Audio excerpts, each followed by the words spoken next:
Good evening and welcome to the Cabarrus County Board of Education's Monday night business meeting for January the 10th, 2022. We will say welcome to our viewing audience that have joined us live stream. And also we would just like to begin with items under number 4.01 with our opening ceremony because the board has we have called the meeting to order and the board has just reconvened from open session. So with that, 4.01, we will turn it over for the presentation of colors with the Northwest Cabarrus High School Color Guard. And we will have, you can key up please, go ahead, Bart. Thank you. Presenting tonight's colors are members of the Northwest Cabarrus High School Air Force JROTC program, and their personnel includes Cadet First Lieutenant Lacey Wiley, Cadet Senior Airman Banos Rios, Cadet Senior Airman Gabrielle Corey, and Cadet Airman Wyatt Edwards. Please stand.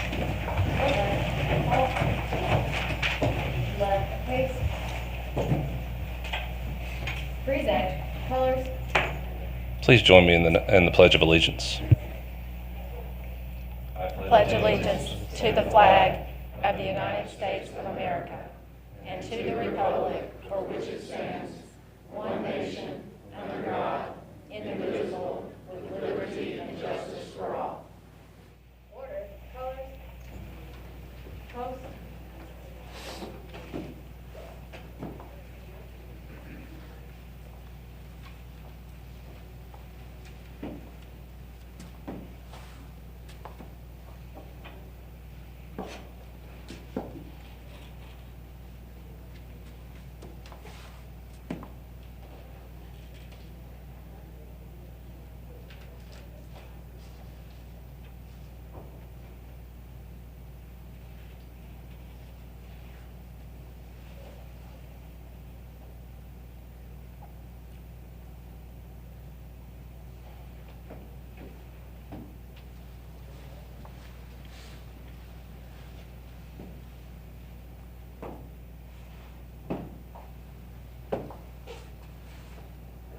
Right, face, forward, march.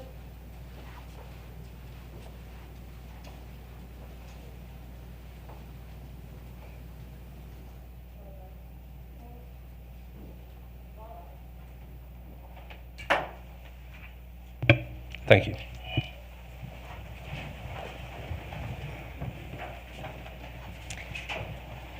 Thank you, and now we will begin with the items under 5.01, which is to set the agenda. And board members, we need to make an amendment that we will pull from the consent agenda the calendar revisions. May I have a motion that we pull from the consent agenda the calendar revisions and then to approve the agenda otherwise as presented? So moved. Second. I have a motion by Ms. Blackwell, a second by Mr. Walter. All those in favor say aye. Aye. Opposed? Thank you. And then we will make that item number 13.02 under the actions. Next, we will move to items under 6.01, which are our Impact Through Education Awards. We will ask Mrs. Ronnie Boone to the podium, which is our Director of Communications, and she will begin those acknowledgments. Good evening. Good evening. Tonight we'll present Impact Through Education Awards to students and staff at Weddington Hills Elementary School and J.M. Robinson High School. Our sponsors of the Impact Awards are our friends at Equitable. At this time, I'd like to invite Emily Satterley and Alex Davidson from Equitable to join me at the front of the room, please.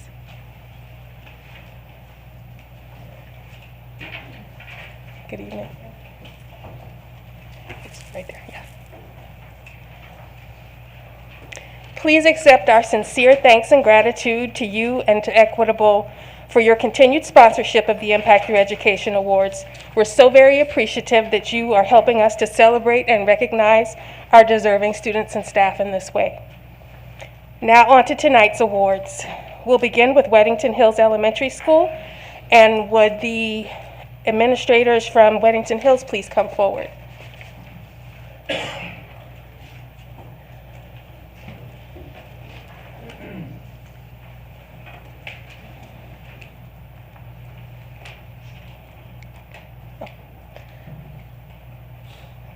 This is our first honoree from Weddington Hills. Come on in. Come on in. Is Ms. Dolan here? There she is. Come on.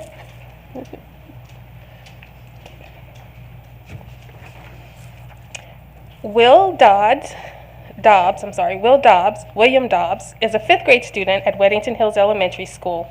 He joined the Wildcat family in 1st grade and has demonstrated excellence in academics and behavior since day one. He takes his responsibilities as a Wildcat seriously. He's an active member of the school's Leadership Advisory Council, and you will often find him packing bags for school events and working hard in the mornings to ensure everything is distributed. Will has been recognized this year as a county winner for the Young Authors Writing Contest, as well as a class spelling bee winner. Outside of school, Will stays busy competing in the school's VEX Robotics Club, Taekwondo, and community baseball. Will's character exemplifies the traits we look for in young people. His family supports him daily in his educational journey.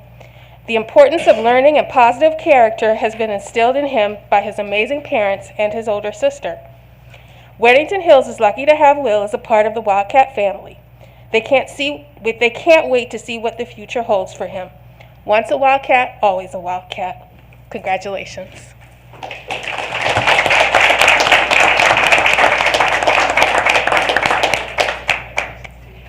Good job. Congratulations.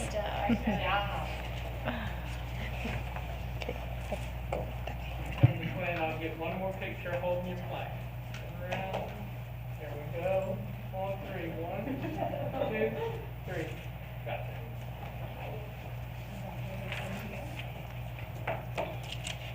Our next honoree is Kirsten Gamble.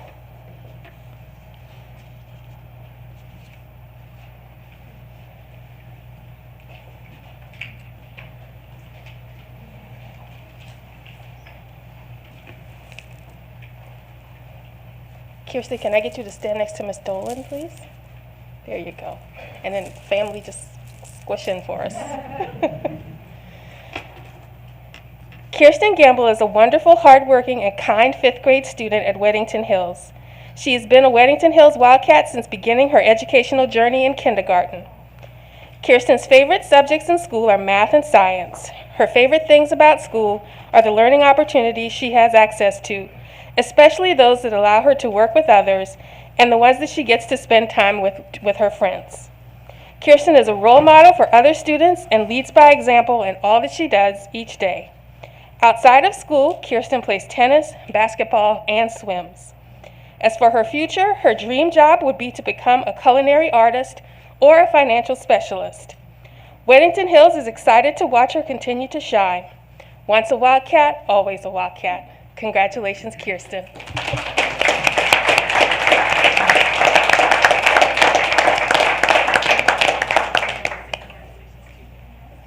Congratulations. Good job. Okay. Go that way. Right here. Turn your flag around. One more picture. Here we go. Oh, you can take it. That's that. 1, 2, 3. Gotcha. Congratulations.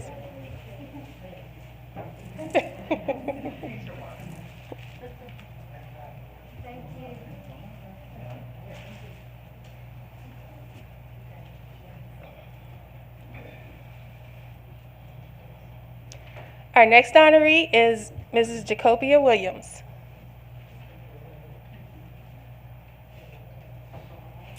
Yep, right there. Kobe has been a shining light to the Weddington Hills family for years. Even when she was serving more than one school, she was fully committed to the Weddington Hills students, staff, and families. Her impact on the school is far-reaching and meets the needs of the whole child. From providing clothing and food to school supplies and parent resources, her support is never-ending. Her passion for equity and inclusion led to staff development, which provided a safe space for difficult conversations and a deeper understanding. She is a willing collaborator and continues to innovate. Most recently, she felt a need to hold support sessions for school's newcomers. This new initiative is helping English language learners to thrive. Mrs. Williams' enthusiasm and energy are contagious, and her impact is immeasurable. She is an incredible asset to the Weddington Hills family. Congratulations.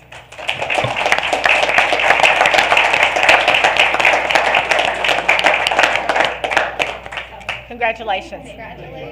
Thank you for all you do. Okay, go that way.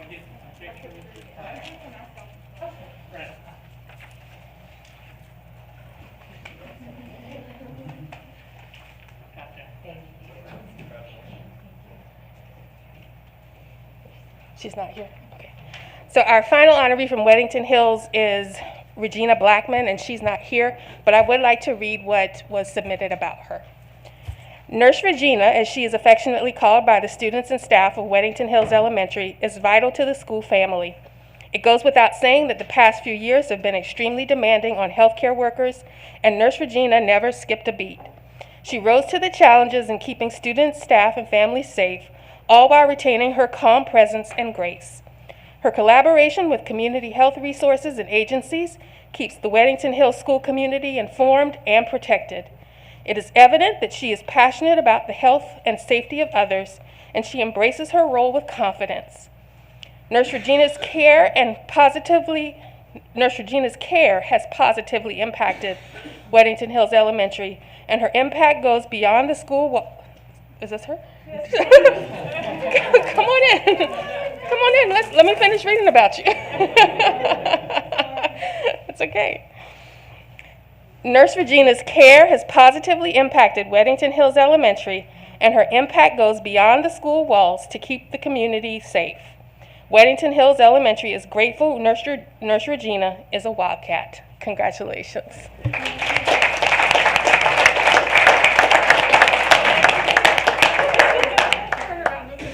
You made it just in time.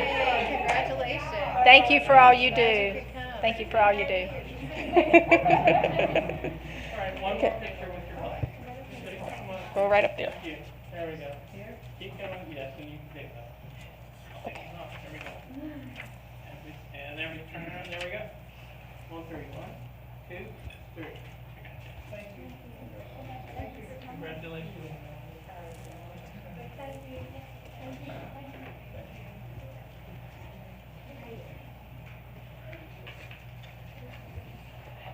Next, we're going to move on to J.M. Robinson High School.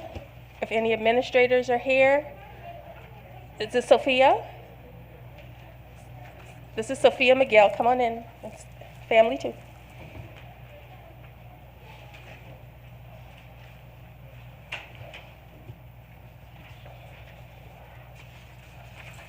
Sophia is a hardworking student who is totally immersed in her education and the culture at J.M. Robinson High School. Her respect for teachers allows her to be a successful student because she is not afraid to ask questions and advocate for herself.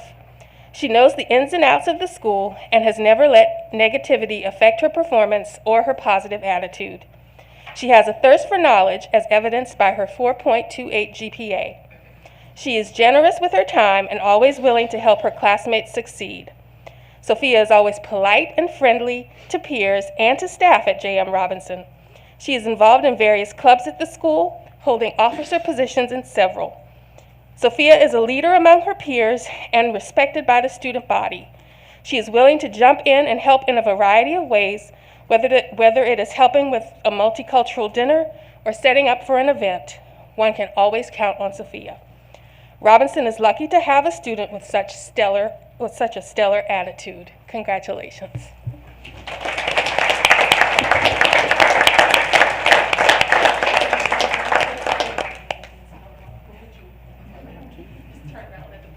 Congratulations.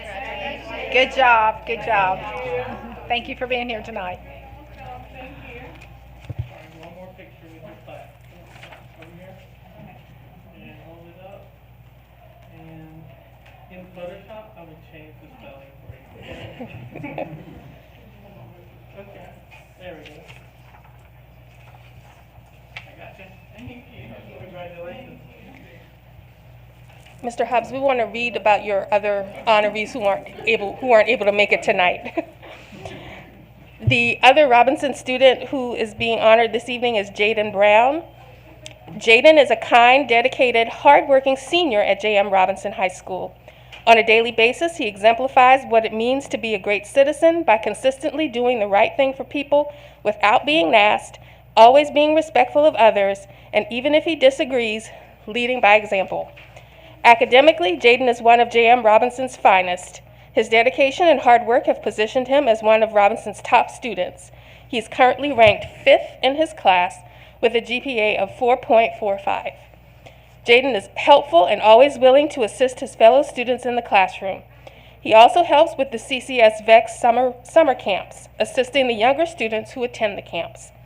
J.M. Robinson is proud to present Jaden with this Impact Through Education Award, and we say congratulations to him. Now for the staff members from J.M. Robinson, the first honoree is Mrs. Dale Janis. Mrs. Janis is an amazing staff member who works tirelessly to assist her English language learner students. She is an advocate for all students and understands how to get things done. There are no roadblocks that will get in her way to do what's best for children. She works with students in different settings and creates engaging activities for them. She works closely with the Student Services Department to ensure that the ELL students are having their needs met and that their upcoming schedules are what is best for them. She always makes sure that none of her students fall through the cracks and are on track to graduate. We say congratulations to Mrs. Janis as well. And our final Robinson honoree is Mrs. Tyra Cunningham. As the Student Services Secretary and Registrar, Ms. Cunningham is the first person many Robinson families see. She is always professional and helpful. As a co-worker, she makes many staff members' days better because of her positive energy and smile. She is an essential member of the J.M. Robinson Student Services Department. She stays up to date on all paperwork associated with student records and transcripts. Whenever a staff member inquires about a student or a situation, Ms. Cunningham is always there with the information or knows exactly where to access it. If she doesn't know the answer or how to do something, she finds out and is efficient in the process. Ms. Cunningham definitely goes above and beyond in her role in order to meet the needs of J.M. Robinson High School. When staff members are asked about Mrs. Cunningham, they all say the same thing. She's helpful, kind, a hard worker, professional, and knowledgeable. And we say congratulations to her on her Impact Through Education Award. And I'm going to give all of these plaques to you, Mr. Hobbs, to get to your honorees.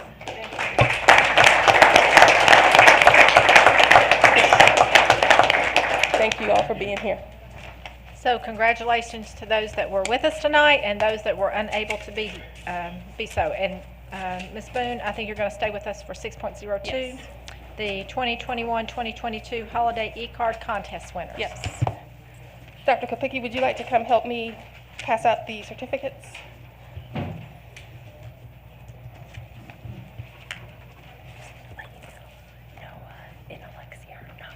Okay.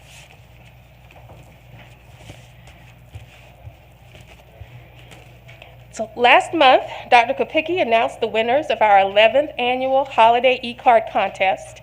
And each year, our district sponsors this contest to give students an opportunity to design holiday greetings that Dr. Kopicki will use in his official holiday greeting for the district.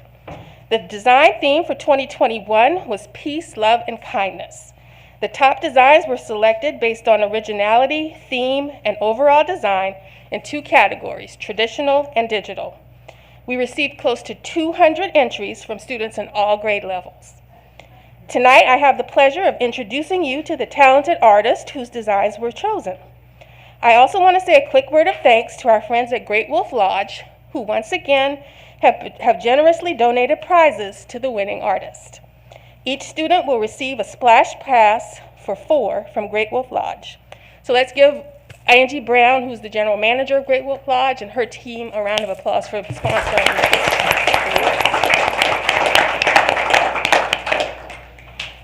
And we have 2 students who were not able to make it tonight.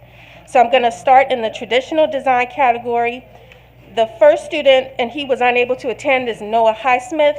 Noah is a student at Weddington Hills Elementary School. Our other students from the traditional design category Jenny Cree Zalin Maui from Hickory Ridge Middle School, and Ava Rakoff from Concord High School. Come on in.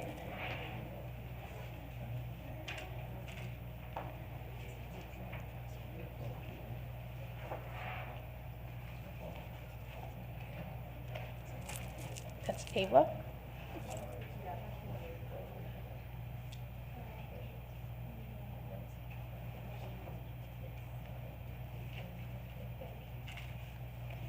And from our digital design category, Kayla Elsashan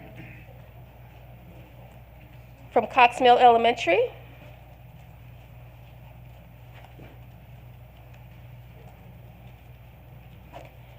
And Lily Chapman from Hickory Ridge Middle School.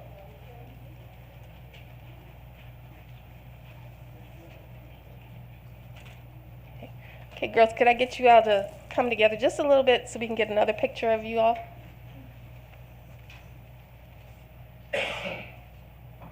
Ms. Boone, where can we find a copy of the artwork? Can we see it? Is it on the website? The artwork is on our website. We shared it last month, but it's on our website. If you go just to our web address and then / holiday e-card contest, you'll find it there. Thank you. Thank you.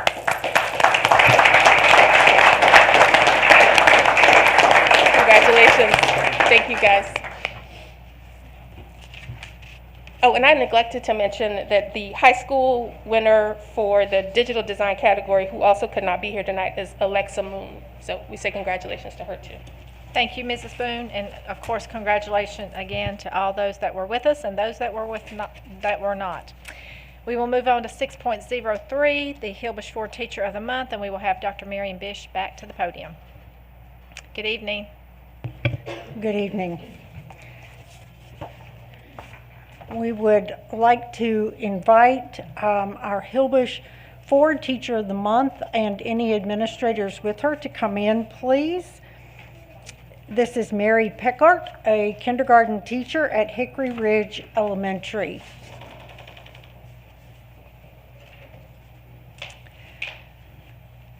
Tonight, it is my pleasure to introduce our Hilbush Ford Teacher of the Month for January.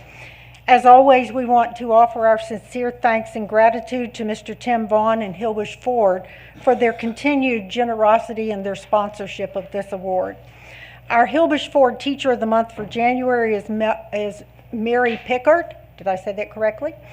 And she is a kindergarten teacher at Hickory Ridge Elementary School. So I would like to note that Mr. Vaughn and his prize patrol have already visited Ms. Pickard in her classroom last week to present her with her check and her award. Tonight, though, we want to present her certificate and our heartfelt nomination and share with you what a parent submitted about Ms. Pickard. My son, a kindergartner, is on the spectrum and suffers from sensory disorder. As a mom, I was terrified to send him to school in fear of him being treated differently. When I first spoke to Ms. Pickard on the phone, we discussed my concerns. I was so scared that I just overwhelmed her with information. However, after the open house, my fears diminished. Ms. Pickard drew some Pokemon characters for my son. You see, I told her how much he liked them during our phone conversation. He carried those characters around the house for over a week. She wanted him to know that she cared about him, even before they met. As the year progressed, she would reach out to me and ask for my thoughts and for insight. She also reached out to others to find techniques to help him in the classroom and socially with his friends. She went above and beyond to make sure he felt safe and loved. The growth I've seen in my son has been overwhelming. Recently, we went on a field trip where I met the mother of another classmate. She told me that her daughter instructed her not to be too loud because it would upset my son. In the classroom, his friends often grab the noise-canceling headphones for him or comfort him when he's on sensory overload. He's not seen as different. And that's all thanks to this amazing teacher. Ms. Pickard, from all of us, thank you for all you do to welcome students into your classroom, to make them feel safe, to make them feel loved, for meeting them where they are. Congratulations on your selection as Cabarrus County Schools Hilbush Ford Teacher of the Month. Just turn around. Congratulations. Thank you for all you do.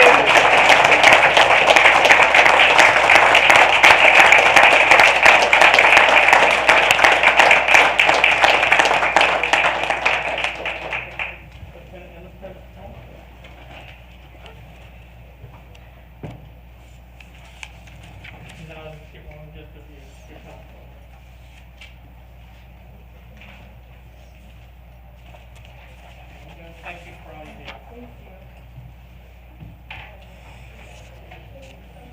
And we will keep you for 6.04 Teacher Assistant of the Year recognition. So we'd like to invite Mary Beth Earp and any of the administrators from Cox Mill High School.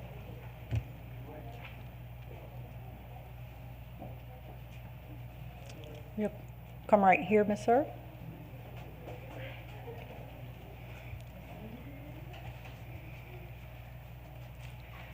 We'd like to offer our congratulations to Mary Beth Earp. She is the Structured Learning Teacher Assistant at Cox Mill High School and has been selected as the 2021-22 Teacher Assistant of the Year for Cabarrus County Schools.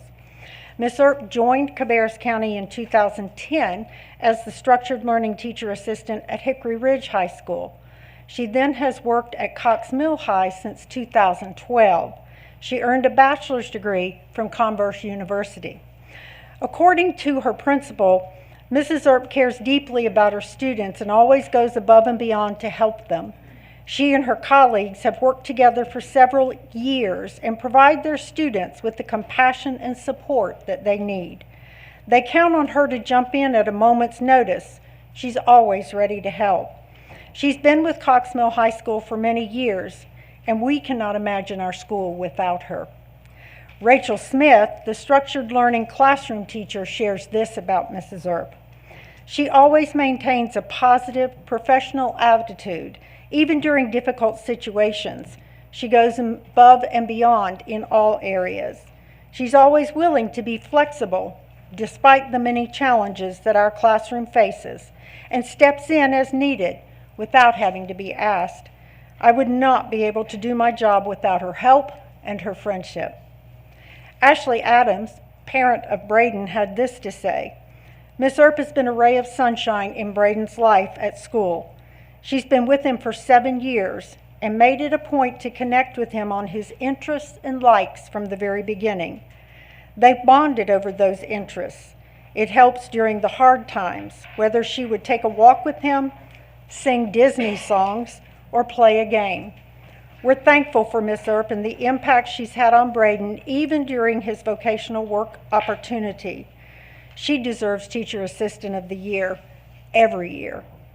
Faculty and staff at Cabarrus County Schools nominate and vote for a Teacher Assistant of the Year award, and a panel, including the current Principal of the Year, Assistant Principal of the Year, and Teacher Assistant of the Year, select the district winner based on an interview and artifact presentation.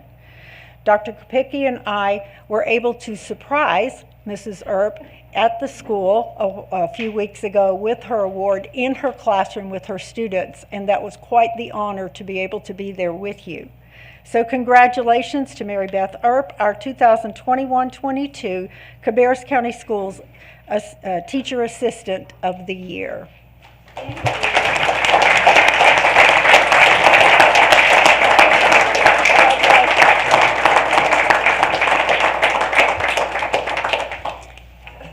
And if you will come right here, I think Mr. Martin might want a picture. Mm-hmm.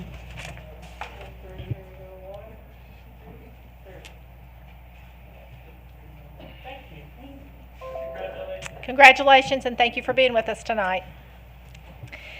Board members, we will move to 6.05, new board intern recognitions, and we will ask Board Member Adcock to take the podium. Okay, thank you so much. I have the privilege tonight of introducing our second semester board intern students. And just to give you a little bit of information about these students, they're selected through an application process and they have to answer questions. And both of them said they wanted new leadership opportunities within Cabarrus County Schools. So we're really excited to get them started into the program. And a few of the things that they'll be learning this year will just be having tours at some of our main facilities. They'll get to be interviewed and also ask interview questions to our superintendent and other awesome things. So I'm going to invite them if they'll come up to the podium. They're going to introduce themselves. It's Camille Rogers and Jonathan Luke.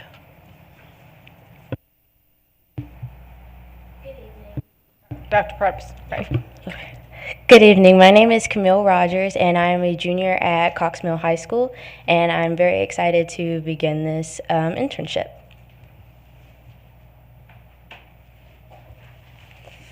My name is Jonathan Luke from the Early College of Technology High, and I am in 12th grade, and it has been a pleasure to select me for being part of this internship. Thank you very much. Thank you, guys. Let's give them a round of applause.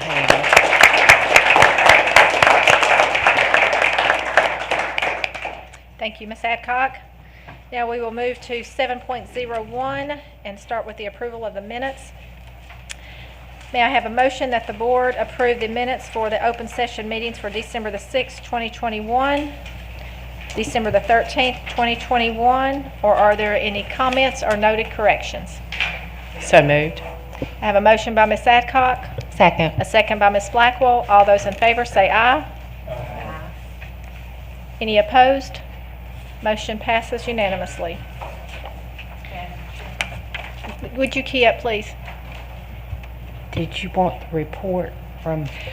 Actually, I was going to move those to February. Oh, And okay. I'm sorry. I talked to most of the board members. I probably didn't even ask you that when we were on the telephone. Are you okay with that, or would you like to give a report? Oh, no, I'll wait. That'll be Some fine. weren't quite ready, and that was okay to move it to February. Are you okay with that? Or Yes, that'll be okay, fine. that Thank sounds you. great. Okay, thank you for reminding me. So with that, we will move to items under number 8.01. We will have our guest speakers that will address the board. So bear with me and give me a few minutes to notice the people that are here, the speakers, and also that are viewing with us.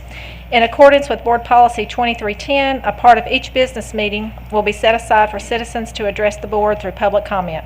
Each speaker will receive 3 minutes to present comments.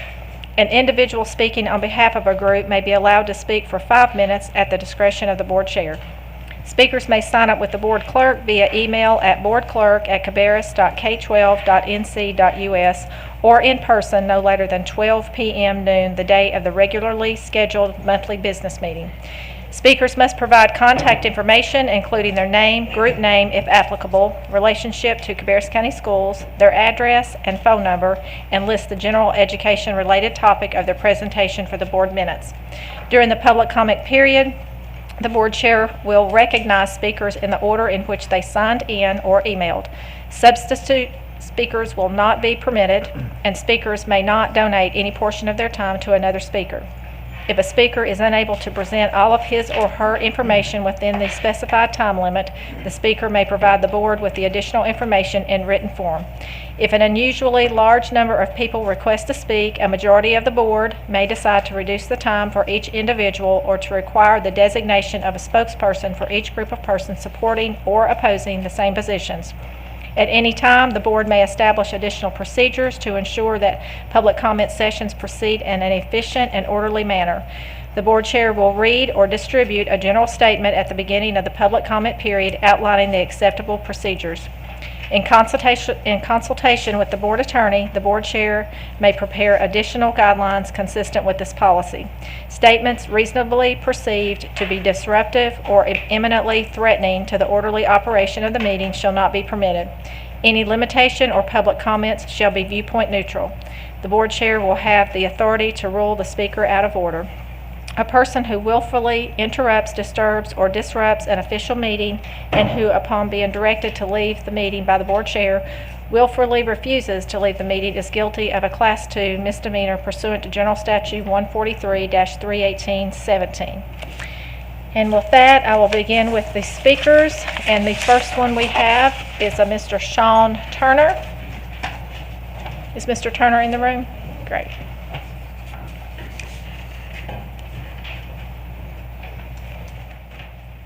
Good evening. Your mic is keyed and you are ready to proceed. Great. Good evening, Madam Chair and members of the board. My name is Sean Turner. I'm a product of Cabarrus County Schools. I have a 7-year-old at Pitt School Road Elementary School and a 7-month-old that will eventually attend Cabarrus County Schools. It is safe to say that I'm heavily invested in this school system for the foreseeable future. I would like to start with something that occurred during the October meeting. During this meeting, a gentleman named Justin committed a portion of his time to pray for each and every one of you in this room. I found it incredibly disrespectful that individuals sitting behind him immediately picked up their cell phones and began working on their laptops once he bowed his head. See it for yourself in the video at 47 minutes and 46 seconds. Whether you are a believer in Christ or not, I felt it was a slap on that man's face as he was doing what he felt he was called to do for your benefit alone. Moving on, a few months ago, I saw a picture on social media of a board member attending a college football game, unmasked. I did not know whether to laugh or throw my phone across the room. There I sat looking at a woman who has advocated to have my son breathe his own exhaust for 8 hours a day, enjoying herself surrounded by thousands of rowdy sports fans. You could tell me it's because you're vaccinated, you could tell me because masks weren't mandated at that event, or because you were outside. Frankly, I don't care, and neither do concerned parents in this county. As an elected official, you clearly could benefit from a class on optics. Time and time again throughout this whole COVID ordeal, we have witnessed rules for thee but not for me, as elected officials demand one thing, then are shown doing the exact opposite. The constant attempts to mandate masks on these children is exhausting. I watched one meeting where you held up a page of the Charlotte Observer. You proudly pointed to it as you made your claim that your concerns are backed by the newspaper. I can currently point to CNN's medical analyst, Dr. Leanna Wynn, who just on January 3rd said that cloth masks are, quote, useless in preventing the spread of coronavirus, unquote. But where would that get us? When you only look at and present things that prove your point, it's not research. That's called confirmation bias, and you're not fooling anyone, especially not me. I often find myself asking, what on earth did you guys talk about before COVID? It is literally the main discussion every month. I am COVID exhausted.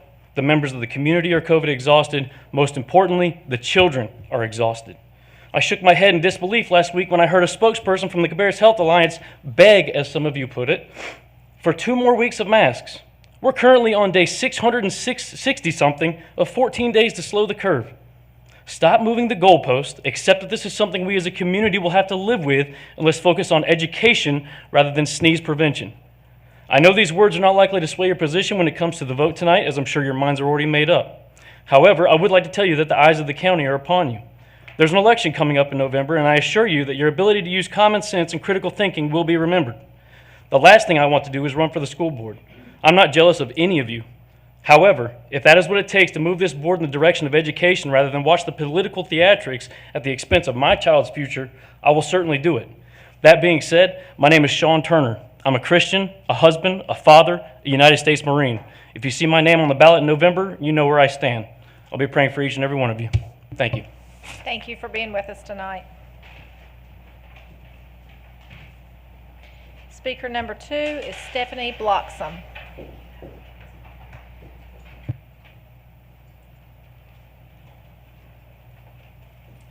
Having a monthly thing. Good evening. I started to say I don't even have to tell you. I was just going to say I wouldn't even miss the opportunity to speak about masks. So when you guys finish, there is a gift outside for you guys, a COVID survival kit, and in it will be one of these pictures. I did not realize that I could not hand this to you, so I apologize that it's so small. But this is a picture of Defense Secretary Austin Lloyd. He is fully vaxxed, fully boosted, everything you can imagine, wearing a face mask, face shield, outdoors. Do you think COVID caught this guy? Sure did. We're all going to get this variant. The basic reproduction ratio of Omicron is 7 to 10. Delta was 5 to 6, and the original Rona was 2 to 3. So go ahead and circle back in your own time to find out what that really means. But I'll put it in layman's term. It's going to spread like wildfire. Vaccines, masks are not going to stop this. If it's such an emergency, why is Cabarrus County not under a mask mandate?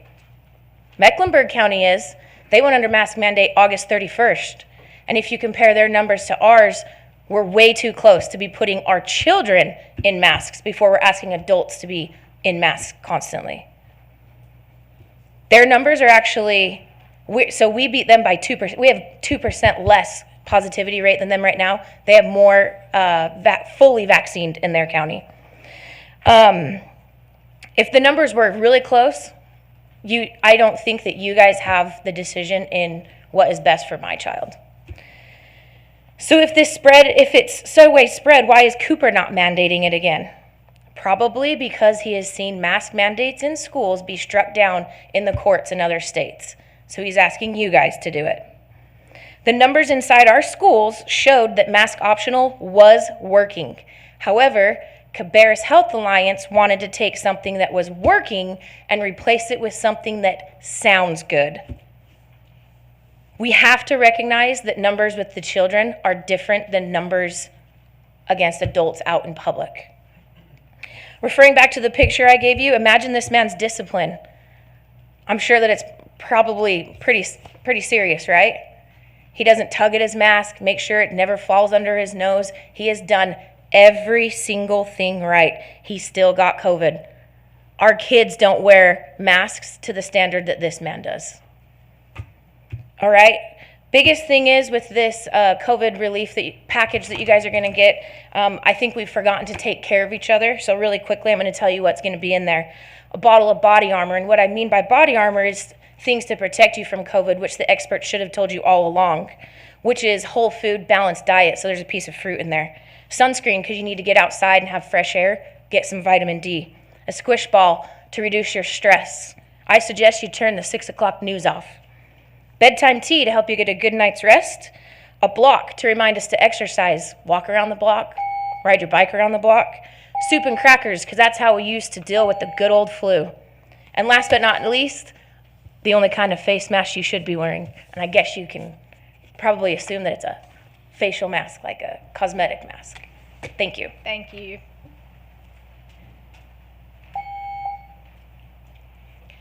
Speaker number 3, Elizabeth Rory.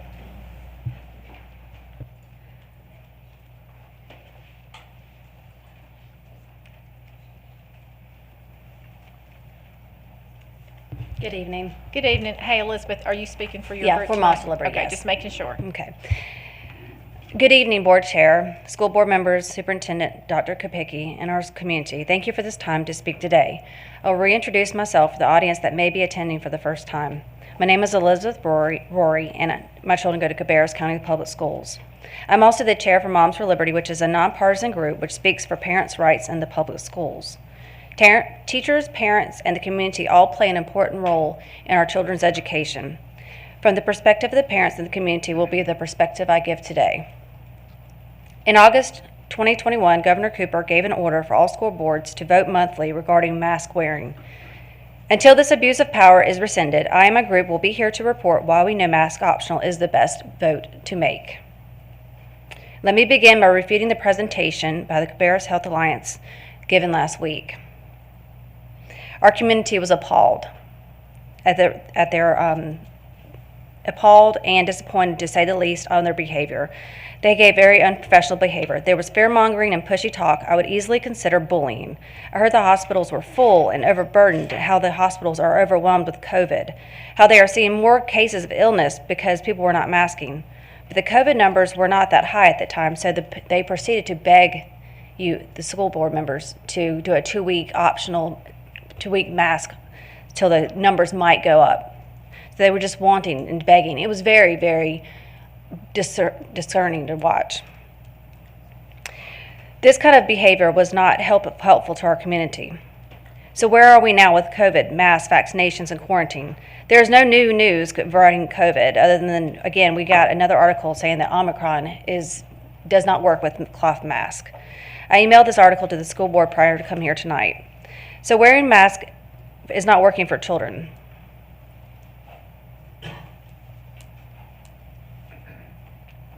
Masks are causing chaos and confusion.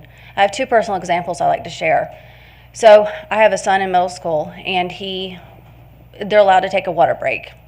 So he took his water break, pulled his mask down, took his water, and then pulled it back up. Before he pulled it back up, he got in trouble and got written up. I asked the teacher for a concession and just give him benefit of the doubt, and they said they were not going to give benefit of the doubt. That's just one example of where this all leads to. It's pointing fingers at each other with all these rules. The other time was last week. I was just informed by my child that the teacher was giving advice on mask and on COVID guidelines and vaccinations. We don't need to discuss these things in the classroom, and I did inform the principal on both of these occasions. So, and they were handled, but this is where it's leading to. We're arguing about things that should not be argued about in the schools. And then when I came here tonight, on the way here to school, to the school board meeting, I got a phone call, and it was from the middle school, and they said, we've got 10 cases of COVID that were tested positive last week. And they said, but then they said, proceeded to say, but only 5 were last week, 5 were from the holiday. So my question to the board and to other people about numbers is, which number is that? Are they going to consider that being 10 cases of positive for throwing the numbers tonight, or is it going to be 5 for the number? These things do matter because we keep getting in that metric system where there's 2 positive, 2 negative. So these numbers do matter, and they're arbitrary, and we're seeing that they're being arbitrary. Playing this game of COVID and metrics is like playing a game of gotcha. First, it was if we wear the mask, then we won't have to quarantine as much. Then we do what we're supposed to do, and then we come back and we're like, well, why did we have to quarantine so much? Oh, the time limit is 15 minutes. Again, it's like we're playing a game of gotcha. There's only 15 minutes, so we were not told this before. We need the transparency from this board, and we need transparency from the Cabarrus Health Alliance. To the school board members who voted for mask optional, we do thank you for your questions. We thank you for your thoughts. We thank you for your research. To the school board members who vote mask required, we want to ask you to not publicly call out other members who are voting mask optional. It was done last week, and we really are trying to work through this in a professional manner, without calling each other out. And also, too, like my prior speaker said, we are all trying to figure this out. And even if you vote for mask optional, then why do you not wear a mask when you come to the school board meeting? Thank you for your time. Thank you for your consideration in all of this. Thank you. Speaker number 4 is Chris Rubez. Good evening, and feel free to correct me. It's Rubez, you got it. Very good. You may Thank get you. started. Thank you guys for your time. My name is Chris Rubez, and I'm a father to a young child in your district. I'm a husband to an OR nurse in your city, and I'm a senior data engineer, among many other things. I have worked with data for nearly 16 years in both the public and private sectors. I'm an expert in my field. The information I analyze, aggregate, and report can mean raises or bonuses for employees or layoffs. Executives look to me to trust that I know what I'm doing, because if I'm wrong or I make a mistake, lives are impacted. Now, you are being tasked with something very similar to the executives I work with, but much more detrimental. You're being asked to listen to the experts in a room to make a decision that will affect people's lives and their families. Now, you heard from medical experts. We can hear now that people don't necessarily trust experts now. Tuesday night, and basically, they were overwhelmingly clear. Masks work, and it is imperative to have our children and teachers universally masked to keep our hospitals from being overwhelmed. You've heard it many times. Again, I'm a senior data engineer. Data is my job. Healthcare is the job of the folks that told you our children should be wearing masks in school. And half of you scoffed in their faces and suggested that it was your opinion that masks don't work. Your opinion, frankly, doesn't matter. That's why you brought in the experts. All right, so please, stop making this a political issue where it's not needed. The other night, a doctor told you that if someone has a heart attack or gets in a car wreck, they're not going to be seen in a hospital if the hospitals are overwhelmed. This is already happening all over the country. And as the doctor told you Tuesday night, we're pretty close to happening here. Now, for some reason, you guys think that Omicron is mild. Okay, it's not. It's milder than Delta. It's, I don't know if you remember the original coronavirus strain, because we've been through a couple now. The 98.4% survival rate. That means that 1.6% people die. Sounds like a small number, but 1.6% is 1 in 62 people that catch coronavirus die. Very simple math. All right, Ms. Blackwell. Last week you asked the healthcare professionals about overestimated Omicron numbers. You were right. Initially, the numbers were overestimated due to testing, bias, and quick turnaround of data. Once they got more data in, it was recalculated and it was lowered. We are learning about these things in real time. It's burning us all out. We get it. All right? But as new information comes in, we have to adjust. That said, due to the exponential growth of Omicron, it's now up to 95%. 95% of all cases. We're up now at 12.5 times higher, and 4 weeks ago, in North Carolina alone, we have 12.5 times more cases. It's the highest it's been. You guys have abandoned our children, our hospitals, and our community. And tonight, you have a chance to rectify that. Thank you so much for your time. Thank you for being here. Speaker number 5 is Sam Treadaway.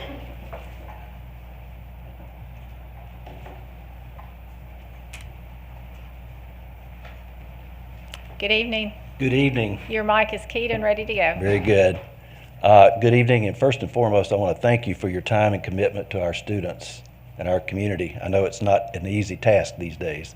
You'll be probably relieved to know that I'm not going to talk about COVID or masks. I'm going to talk about calendars, and I was actually relieved to see that you moved the calendar amendment for the spring to the discussion part of the agenda. I'm glad to hear that, because one of the things I wanted to point out that may or may not be a part of your discussion is that, as you know, it's hard times in our schools as well, and our teachers are repeatedly asked to cover for each other. And as a result, one of the few things our principals can do for them is to offer some flex time. And through no fault of anyone, at least through no fault of anyone in this room, our primary has been moved. We have very few options left calendar-wise, but the recommendation from the calendar committee does not allow any use of flex time for our teachers. So I would hope that you would at least take that in consideration when you're looking at that. And again, I know there's not a lot of good options. The other calendar issue I'd like to bring up is something that people of a certain age can remember, when our schools did not start nearly as late in August as they do now. And due to the tourism lobby in, I think it was 2004, what we currently refer to as the calendar law was passed and signed into law. I would like to see us as a community, and especially as a board, to at least revisit that, not necessarily here, but let our legislators know that we would like to have the options and the flexibility to have a calendar that meets our needs. We started exams today. We used to start exams before the holiday break, if you recall. And so I would just ask, I think you should be making those decisions about our calendar, not necessarily the General Assembly. So those are the two calendar issues I just wanted to draw your attention to, and I hope that we will continue to, it's my understanding that the House of Representatives is tired of all the waiver requests. It's the Senate where the lobby is maybe a little more, has a little more impact. But I hope as a board that we can not necessarily have a resolution, but that we can continue to ask our legislators to return that responsibility back to the board. Thank you. Thank you. And Sam, I'm going to take a privilege as the board chair. I know you may not stay. That argument has been on the floor many times. There are several House bills that speak, as you know, you've been a part of that, to that. That is not anything we have control on, and we have battled that every year. I was elected in 2004, so that was one of the first things that we had to take on. And it's been a challenge every year, but thank you for acknowledging. Speaker number 6 is Catherine Whiteford.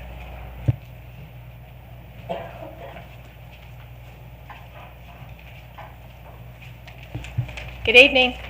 Good evening. Your mic is keyed and ready to go. All right. Good evening, everyone. My name is Catherine Whiteford. I'm a Cabarrus County resident and candidate for the North Carolina House District 73. The science behind the efficacy of cloth masks is dubious at best. Studies out of Oxford show little significant difference in transmission with cloth masks. A study of healthcare workers in over 1,600 hospitals show cloth masks filtering out no more than 3% of particulates. Now, N95 masks have been shown to be a good defense against the spread of particulates, but we're not talking about distributing N95 masks to every student in Cabarrus County schools. Unfortunately, we're in a time where misinformation is twice as transferable as COVID, and people have been led to believe that all masks are equal. Now, we're having this conversation because some say if COVID cases hit this level, we'll need to mask children, while ignoring the facts on the ground. Folks, we legislate based on facts and current data, not based on fear, generalities, and incorrect data. This isn't the COVID we were talking about 6 months or so, or a year ago. I myself had COVID back in fall of 2020. Is it more transferable? Sure. And again, cloth masks aren't going to stop it. Is it as symptomatic or likely to cause hospitalization? No. According to an article from Yale Medical, Omicron is 50% less likely to be symptomatic than Delta. So the conversation we are having is whether or not we should implement a measure which will do nothing to spread of a COVID strain that is weakest of any we've seen yet. While I'm not a parent, I do plan on starting a family one day in this community. I'd like that family to live and grow in a community that respects their rights as individuals to make their own health decisions, and where the government isn't implementing senseless restrictions on their liberty in the name of fear and pseudoscience. For that reason, I oppose mask mandates, and I am in favor of each individual choosing what is best for them and their family. And I hope that the board will as well. Again, my name is Catherine Whiteford, and I ask that the board will defend the rights of our families and say no to mask mandates. Thank you. Thank you. Speaker number 7, and our last speaker is Abdul Ali. Good evening. Good evening, Madam Chair. Good evening, school board members, and thank you for the opportunity to address you. I watched the last school board meeting, and I think I speak for a lot of people in this community when I say that there's a lot of questions about the metrics behind this virus. When you've got to come up with this crazy dividing the quotient of the people tested by the number of folks who farted in the left wind by the people who got a test in the third, when you got to come up with these equations, it sounds like you're gaming the people. What we need to know is who's got it, who's recovered, and how many people have died. A lot of people in this community want to know, when are we going to start talking about something that has a less than 1% chance of killing you as something that's not dangerous? There was also a statement made at this last school board meeting that these Cabarrus Health Alliance folks were here to beg you all to do something.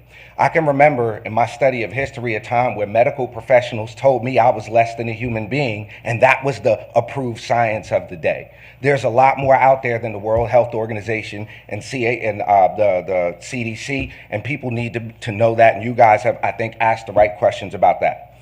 Also, in my opinion, I could be wrong here, but the community is seeing a logical disconnect. Does this virus know when you're eating, drinking, coming up to a podium to talk? Why would a medical professional who is scared to death, the lady said she wears a mask in her own house, why would these people take a mask off to talk and then put it back on as if this virus is smart enough to know that? We are sick and tired as a community of hearing about this virus. You guys are elected to educate, make sure our children are educated. We have a loss of learning happening. We have mental things that we can't even begin to compound. I do not have school-age children anymore, but I can't imagine my child not being able to see a smile on another child's face. What is the long-term effect of these babies not being able to be emotionally connected to their peers and their friends? Finally, the last thing I heard was this was not politically motivated, and that was disingenuous at best, because it is on record that people in leadership at Cabarrus Health Alliance are funding left-leaning organizations and PACs like the Stop Republicans PAC. It's time that you guys focus on education. It's time that you focus on making sure that our children, we're creating a successful working class community in Cabarrus County. Please, enough with the mask already. Let these children get to learning. Vote mask optional. And if parents want to send their kids to school with a napkin with a rubber band around it thinking it's going to do something, let them. But that's all I've got, and thank you for the opportunity to speak to you. Thank you. Thank you for being here tonight.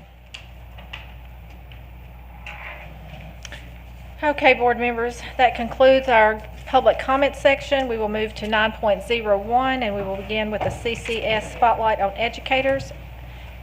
Our Teacher of the Year, Ashton Berry, will join us at the podium. Good evening. Good evening. Good evening, Madam Chair and board members. Thank you so much for another opportunity to highlight the amazing things happening in classrooms across the Cabarrus County School District with another CCS Educator Spotlight. Here in CCS, we believe that it is so important to showcase the fact that our teachers continue to strive for and achieve excellence each and every day through their pedagogy and practice. Before I go any further, I'd like to thank Ms. Leanne Havely, CCS Curriculum and Instruction Coordinator, for collaborating with me and making this month's Educator Spotlight possible.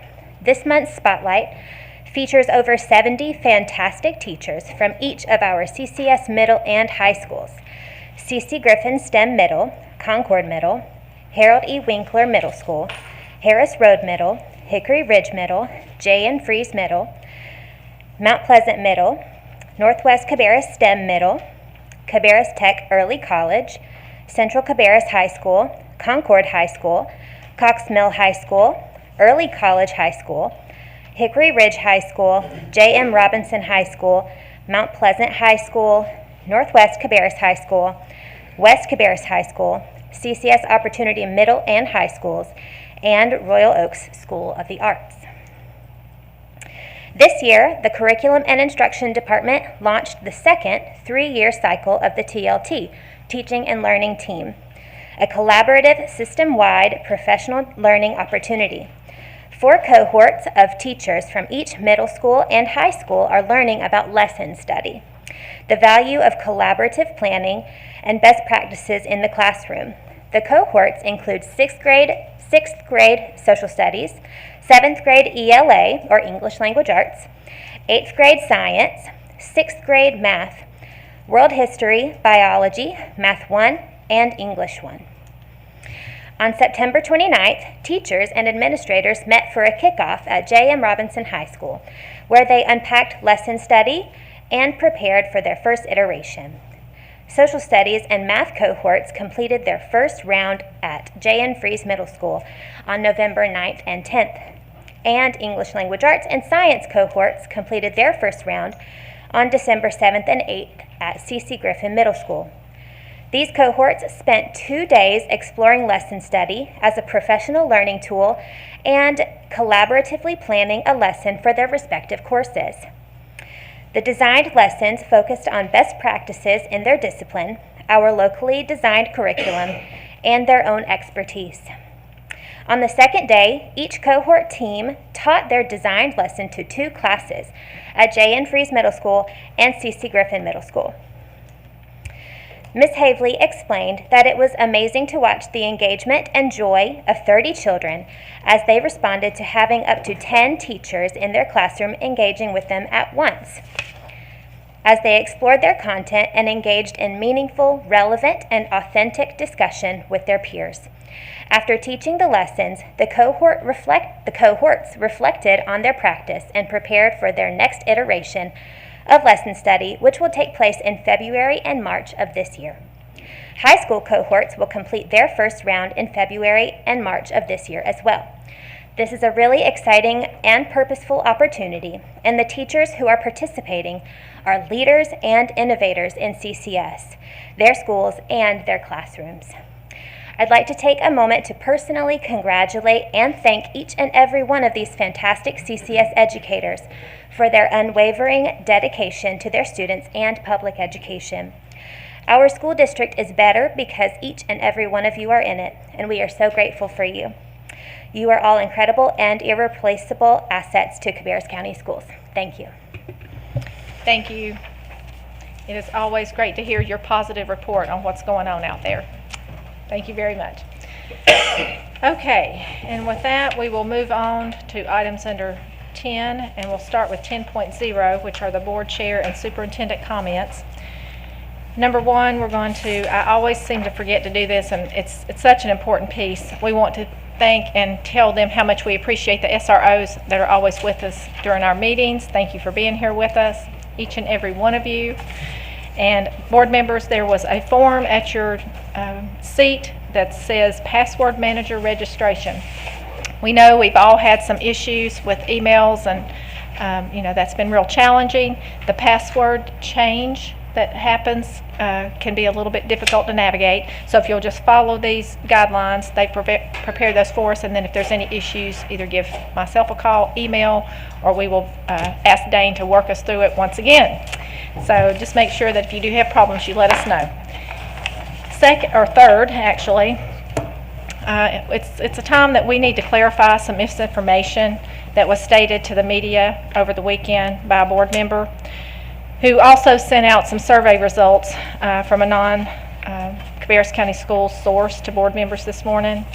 It is extremely important that information from a board member, which carries a lot of weight when things are stated, that we all be very cognizant of what we state to the media and to the public. So at this point in time, I've asked Dr. Kopicki to give us a report on some of the items that were discussed, and he is going to join several cabinet members at the podium to go over some reports that has been gathered for the board members this evening. So I will turn it over to Dr. Kopicki.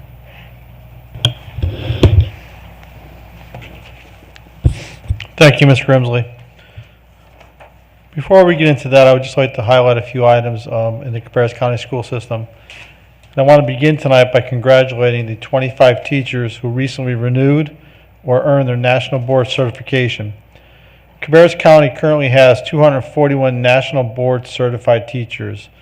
Again, that number is 241 national board certified teachers. It speaks to the excellence that many of you have spoken to this evening that exists in our classrooms with outstanding teachers that are dedicated to perfecting their craft. The national board certified process is intensive. It takes a lot of preparation, a lot of discipline for our teachers to go through this process, and I commend them for their efforts to do that. I salute them in their commitment and their dedication to their profession in getting nationally board certified. It also lends to the North Carolina state itself. North Carolina leads the nation in the number of national board certified teachers with 24,536 of them. So the Cabarrus County Schools teachers are contributing to that overall number in the state and leading the nation amongst those who are nationally board certified. Speaks to the excellence that we have in our classrooms, and I thank our teachers for their dedication. I'd also again like to congratulate the following schools, and before I do this, I want to highlight that these awards again are representative of the great administrators, great support staff, and great teachers that we have in the buildings in Cabarrus County Schools. Congratulations to the following Cabarrus County Schools for making the top 20 best public schools in the Charlotte area list for 2022 that's published by Niche. They are Cox Mill Elementary School, Harris Road Middle School, J.N. Fries Middle School, Cabarrus Kannapolis Early College High School, and Cox Mill High School. Additionally, 25 other Cabarrus County schools made the entire list. To determine the top public schools, Niche took into account factors such as state test scores, college readiness, graduation rates, SAT, ACT scores, teacher quality, and high school ratings. Now, alone tonight, I've mentioned 30 schools out of 43 that are included on this list. Again, it speaks to the quality education that our students are receiving because we have outstanding teachers, support staff, and administrators in those schools. They continue to stand above the rest of their peers in the state and in the nation. I commend them for their work. I'd like to remind folks that our high school students began their first semester of final exams today, and the exams will continue this week. And our high school students will also be dismissed early from school this week. Other important dates to keep in mind are Monday, January 17th, which is Dr. Martin Luther King Day. It is a holiday. There will be no school in session that day. Tuesday, January 18th is a teacher work day.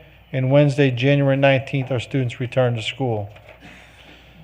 To follow up on what Mrs. Grimsley said this evening, I'd like to remind folks that it's important for our board and our community to have a current understanding of our vacancies, teacher absences, substitute status, as our district continues to navigate these uncharted pandemic waters. So I've asked some of our directors this evening from various departments and cabinet leaders to share the status in their departments, and they're going to update you on the situation in their departments. Prior to them speaking, I want to remind folks that we are not unique, and I know there was some information that was released to the press this weekend. I can tell you, no one spoke to me and no one asked me any of this information. I did not speak to anyone in the news media, and nobody asked me for any verification of any numbers that they were given. So I can tell you that when I saw it, I can state that what Mrs. Grimsley said was definitely accurate in the sense that we are definitely experiencing substitute issues and problems, and we continue to come up with creative and innovative ways to cover our classes. And that is through the substitute pool that we have, that is our teachers covering classes, that is administrators covering classes, so be it. And we will continue to do that. Does not mean that we don't have a problem, that we don't have issues that we're facing every single day. We do. We have an employee shortage. There's no question about that. We have continually said that and stated that. We need bus drivers. We need cafeteria workers. We need teachers. We need facilities and custodians. We need many people to help us in the Cabarrus County school system. So in saying that, we continue to recruit. We continue to go out there and promote and ask people to apply and try and hire as quickly as we can qualified people. And we want the best people. So when I say qualified people, we want the best qualified people to walk into our school systems. That doesn't mean every single day we're hiring 5, 10, 15 people at a time. It's a process. I want to commend our teachers. I know you're stressed. I know you're being asked to do an awful lot. I value and appreciate, and I can speak for this board when I say they value and appreciate you as well. I'm going to allow our folks to come up and speak now, and then I'm going to ask our board for permission to do something for our teachers to help them as they continue to cover classes. And I think we have a creative suggestion based on some of the advice I've received from Ms. Grimsley and other board members, and I'll share that with you in a moment. But I want the people that are in the departments to speak this evening because they are the source that's going to tell you the accurate, true information as it is current today. They are with those departments and they can speak to the accuracy of those numbers. At the end of that, if you have any questions, I'm going to let Ms. Grimsley handle that, and we could have our board members questioning those department heads. But again, those folks are here this evening to talk directly to some of those numbers. First person I've asked to speak this evening is Art Whitaker, who is our transportation director. Mr. Whitaker?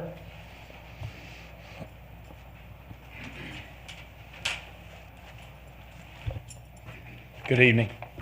I'm here tonight to report to the Board of Education that transportation's biggest challenge continues to be bus driver shortages. We do continue to fight that on a daily basis. We're short bus drivers, we're short monitors, we're short van drivers. We're currently anywhere between 35 and 40 vacancies that we need to fill. So you have that 35 to 40 vacancies that you need to fill. And then on top of that, we have our COVID people that are coming in and out of our COVID protocol. So that is a rolling number as well, as some of them come in, some of them go out. So as you can understand that these people that are in our COVID protocol, basically some of them could be they could be our positive individual, or it could be our close contact, or they could be the parent of a child that has actually been quarantined and they needed to stay home due to the fact of a close contact. So that is a rolling number, but basically the underlining issue is that we are short 35 to 40 bus drivers. The COVID issue does nothing but complicates our issue about trying to make sure that we have a bus driver in every seat. If you also understand that the school bus under federal mandate is a piece of mass transit, therefore we fall under the mask mandate as far as that form of transportation. So all of our bus drivers are wearing masks. You're on the bus, as CCS protocol says, you're on the bus, you wear a mask as well. So in my opinion, we are no better and we are no worse than any other district around. We all share the same problems. We all share the same challenges. I can tell you that some of us do a better job at it than others. If you were basically looking at the news over the weekend, I think Guilford County has gotten to the point where they can't transport their high schoolers. And they're actually putting those high schoolers on city buses, and they're only transporting a few. I want the board to be assured tonight that we are not anywhere close to that. We have our challenges, but we work through those challenges on a daily basis. So, everybody in my department drives a bus. Everybody is on a monitor on a bus, and we're doing everything to make sure that those vacancies are filled. So it's not perfect. It's not going to be perfect, but it's a manageable situation right now, and we're able to make sure that the kids are getting to and from school in somewhat of a timely fashion. Best way to describe this year, it's been a roller coaster. It's been a staffing roller coaster. I can tell you at one moment, it looks like we have the horizon in sight, and the next minute we're down. And so this has been nothing but a roller coaster on our behalf. But we somehow we work with a great staff and a great amount of people, and we somehow figure it out each and every day. So that's basically it in a nutshell from transportation. Thank you, Mr. Whitaker. Next, I've asked Stephanie Almond, our school nutrition director, to speak to her staffing problems and concerns.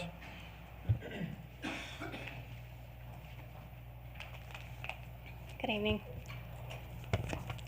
So currently in S&P, we have 50 vacancies out of 270 total positions. That works out to be just shy of 19%. We have about 9 that are in the hiring process. We've turned in the paperwork, and they're working their way through. And we have another dozen that are on various types of leave, whichever kind. This is actually a nationwide problem with school nutrition. I took an informal poll from a few of our surrounding counties to see what their percentage was of vacancies. Charlotte-Mecklenburg, let me clarify that, in school nutrition, not overall. Charlotte-Mecklenburg was 25%, Wake County 19%, Cleveland County 35%, Mooresville graded 18%. So we have basically the same overall as many of the other districts in the state and in the country. Now, our dedicated employees are doing a tremendous job preparing, serving nutritious meals every day. They work some absolute miracles, as you all know. We've learned to be flexible. We can change direction on a dime, switching menus, changing the bag lunches if we need to, shuffling staff from one school to another. Sometimes we have to stop a la carte service, and it's not unusual to see one of our field supervisors or a principal or another administrator in there serving food or working the cashier lines, and we're grateful for everybody's teamwork on that. Now, our 50 vacancies are basically more than 1 per school on average that we are missing. We already try to keep our staffing very lean because that is the largest spending that we have to do anyway. And so we try to keep no more than is required or needed for what we're serving in the school. So when you're already kind of lean and then you have additional vacancies on top of it, it just gets very tricky. Now we have started distributing the ESSER 2 bonuses that I told you all about last month. We hope that those retention bonuses are going to inspire some folks to stay that maybe were considering retirement or leaving. We have been advertising our hiring bonus that I told you about, and we have seen some interest. We've had about, I think, 18 calls since we put it out with a phone number, and we've been keeping track. In fact, we've just recommended for hire. One of those 9 people is actually one of the first people that spotted our sign, our help wanted sign in the car rider line, and called, and so they have made it through the process to get through the interview and everything and go to HR. And we certainly hope that the financial provisions in the state budget will also serve as incentives, because that is a common thing that we hear on our end. So ironically, The shortage of employees comes not only in the middle of additional source of stress, which is our supply chain chaos, when we don't always know what's coming on the next truck or what might not be.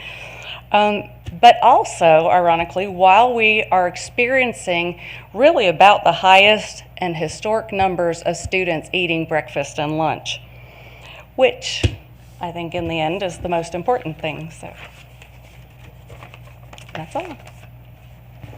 Stephanie, thank you. Yes, sir. Next, we will have Chuck Taylor, our Facilities Director, report on his department. Mr. Taylor?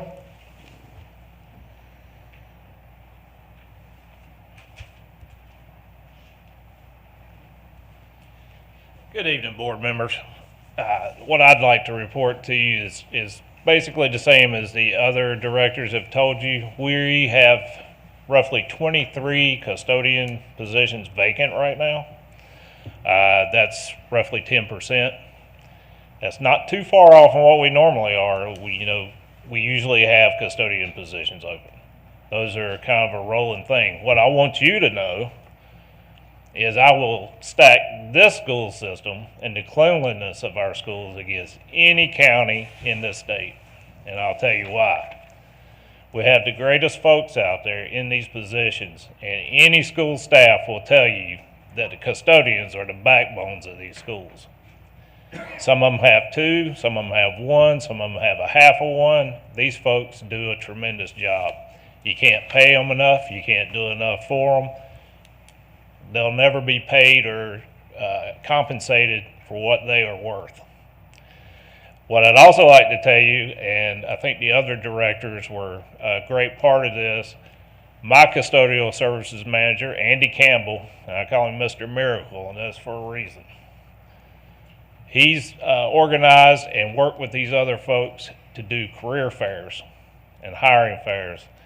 That's paid off big dividends, and I hate to say it, but even some of the other departments have picked up some teacher assistants and things like that through these. So we got very resourceful folks. They really come through, and the pandemic is not going to beat these folks. They're not going to beat my folks. So this is really the story of Andy Campbell. I hope he's listening, because he is Mr. Miracle. He has 3 roving custodians. They're busy every day. They fill in these spots. Yes, we have problems, we have issues, we need folks, but they make it happen every day. If you want to talk about people fighting on the lines of COVID, these are the people that come in and clean up after we have these folks sent home. They're making sure your school's safe, and there is absolutely no evidence to support that our facilities are passing on or contributing to anybody contracting COVID. It's person-to-person contact only. Show me some evidence. I'm ready to argue with you. Anybody wants to fight over it, I'm good for it. There's 2 mottos that the maintenance team use, okay? I want all you folks to remember this. The first one is one team, one fight. They all work together. They're all pulling together to make it happen every day. The second one is we'll either find a way or we'll make one. Resources are always short in school systems. I've been here 8 years. I've never had enough, but we always make it happen. With that, thank you very much. Thank you, Mr. Taylor. Next, I would ask our Assistant Superintendent of Human Resources, Dr. Bish.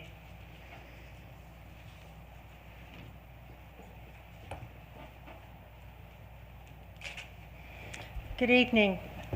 So I'd like to share with you 2 areas. One is a vacancy report for certified staff. So what you see here is, in a nutshell, right now we're showing 68 vacancies across the board, K-12, pre-K-12, in all areas. However, 18 of those are in process already. We have hire sheets in, we're working our way through background checks, drug testing, etc. So basically we have a net of about 50, or right at 50. Principals continue to interview. We continue to, when we find applicants. We are trying to scour the system for them as we have time and send them applicants to interview. They are interviewing. So we are right at about 50 in terms of certified vacancies right now. So that's better than it was when I talked to you in November. Not where we want to be by any stretch, but better than where we were. The second thing I want to share with you is what are we doing to try to look at working our way out, not just today, but down the road.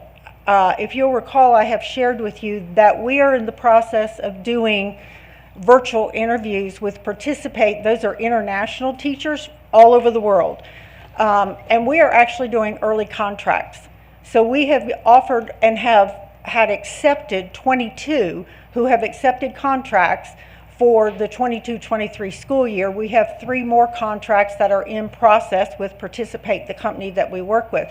Now let me be clear, you're probably familiar with this for dual language, but we've gone beyond that. We are using Participate for math, for science, for all content areas. And so we aren't doing just dual language. That's one pot, but we're also doing others. So we currently have 25 commitments for next year.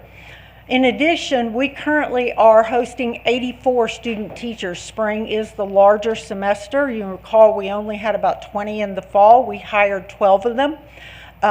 We are currently hosting 84, and we are actively recruiting the best of them. Principals are already talking to them. As they begin to move into February, they will start taking over the classes, and we will begin to see them teaching in the rooms. And so we will work with them so that by the end of April, we will be able to offer contracts to them for the 22-23 school year. So we're looking at that as well. We have 10 recruitment trips scheduled, and we have 4 more in process for this spring. We have some of our administrators who are doing those trips, but I'll be honest, I'm sending Dr. Williams, the director, and Dr. Smith, the coordinator, along with Leslie Griffith, who is the new retention specialist in my department, and they are going with the intent that when we meet a candidate, they know where principals have said, I'm going to have this opening, and they're going to get a principal on the phone and they're going to hand them to a candidate, and we're going to see if we can early contract while they stand there so they don't go talk to somebody else at the next table like Charlotte. We also are posting jobs virtually across the country. So we're trying to look at how are some things that we've done differently, such as early contracts and international teachers, to get ahead of the game. We are behind the 8 ball right now. I'm not going to sugarcoat it, but we are getting there. A number of those 18 in process and a number of those hired this past month were EC. We're really proud that we are pushing forward on that. So that's where we are and where we're going with hiring. The question came up about substitutes for classroom teachers, so let me give you a little update on that. Since the school year started, we have completed 60 hires for substitutes. That's all the way through, and they are on the active sub list. We have another 6 that will be invited to orientation this Wednesday. They are already on there for this Wednesday. Once they complete our orientation, they have a video training they must do, 2 video trainings. One is on law. These are things we used to do in person that we now allow them to do at their convenience online. We have 11 who are in the step of completing video training. We have 4 who are out for background checks. That's the next step. We have 21 that we are in the reference check step, and we are streamlining reference checks so that there is now a team in my office that does telephone reference checks. We find a lot of times what we're finding as we dig in is that we're waiting on written references. We don't want to wait. So we're just going to start doing phone references instead, and we have a team that will be doing that. In addition, then, we have 13 that are new applications that have come in that are in process of being filled out, and what the specialist in my office does is review them as sections complete to see if something's incomplete. We emailed the person immediately and say, go back and check this. It sometimes takes time for them to do that. And then we have 4 new applications that just came in. So all of that is what we're doing right now with subs. Now, I want to clarify a couple of things. First of all, we have a very large number of names on the substitute list. However, we purge that list every year and move to inactive anyone who has not subbed within the last year. So anyone on that list has subbed within the last year. Let me clarify what that means though. Lots and lots of our subs sub on 1 or 2 days that they have off from their regular job. So it's only a specific day or days. A lot of our subs do not sub on Friday or Monday. A lot of our subs are a substitute for one teacher. That's my friend. I agreed to be a substitute for her. I know her classroom. I'll sub for her, but nobody else. For a number of them, they sub only at one school. And so that pool is only for that school because I live there. I don't want to drive from Mount Pleasant to Cox Mill. That makes sense to me as well. In addition, we have folks who were on the sub list who have told us, please don't take me off, but because of my age and the current pandemic, I'm not comfortable subbing right now. When it gets better, I'll be back. We don't want to remove them from our active list because I don't want to make it any harder for them to come back to working with us when they're ready. So when we say there's this huge sub list, there is. But each school doesn't have access to each of those people every single day. Subs decide when they'll work. And I will tell you, my first job in public education was as a substitute teacher. I picked and chose when it was convenient with me. And we have people that do that as well. We are facing the same issues as other districts. We had a personnel administrator meeting on Friday for our region, and this is a hot topic for all of us. They discussed the difficulty. Dr. Withers is going to share some data around our fill rate, and I will tell you that as she and I were looking at this, it is exactly within 2 or 3% of everybody in our region. That doesn't make it okay. Please don't hear me say that. Our teachers are exhausted. Our teachers are bending over backwards. Our administrators are bending over backwards. We have parents who are in helping. We have subs every day in our district. We are in a tough time. But I will tell you, as a principal, back in 2002, I had a coverage crew. Because in flu season, it wasn't unusual to not have a sub in 1 or 2 rooms, and we had to cover. This is just a historical issue that has been exacerbated tremendously. It's not okay. We're going to keep working at it. We're going to keep pushing. We're going to keep hiring. We're going to move them through as fast as we can. We are going back and checking anyone who says, why wasn't I approved? We're checking every single one. But it's going to be difficult for a little while as people are still not comfortable being in school settings right now. But we are grateful to every single sub, every single day that's in our schools, every single day. I have friends that sub in my grandchildren's schools because they live in the community. They don't go anywhere else, just there. So there's a lot of moving parts to this. We do struggle, but we are making progress as we move along. So I wanted to give you an update on that and let you know that, like many others, we're working together with our partners around the region and with our principals to make sure children have a strong, safe environment with an adult in front of them every day. Thank you, Dr. Bish. Dr. Withers is now going to give you a report, some information on our substitute data, our pool, some of the situations that we're dealing with, and what filled positions mean versus unfilled positions, et cetera. And I'll hand that over to Dr. Withers. Good evening, Board. We're going to talk through the data on teacher absences. Next slide, please. So I wanted to share with you, as we explored this information last week, we were taking a look at what our reporting systems currently were telling us. We do have 2 separate reporting systems. We have a financial reporting system as well as a human resource management system that helps us with subs. And so we are working to make sure that we can streamline that and get a consistent report that gives us the data that we are looking for.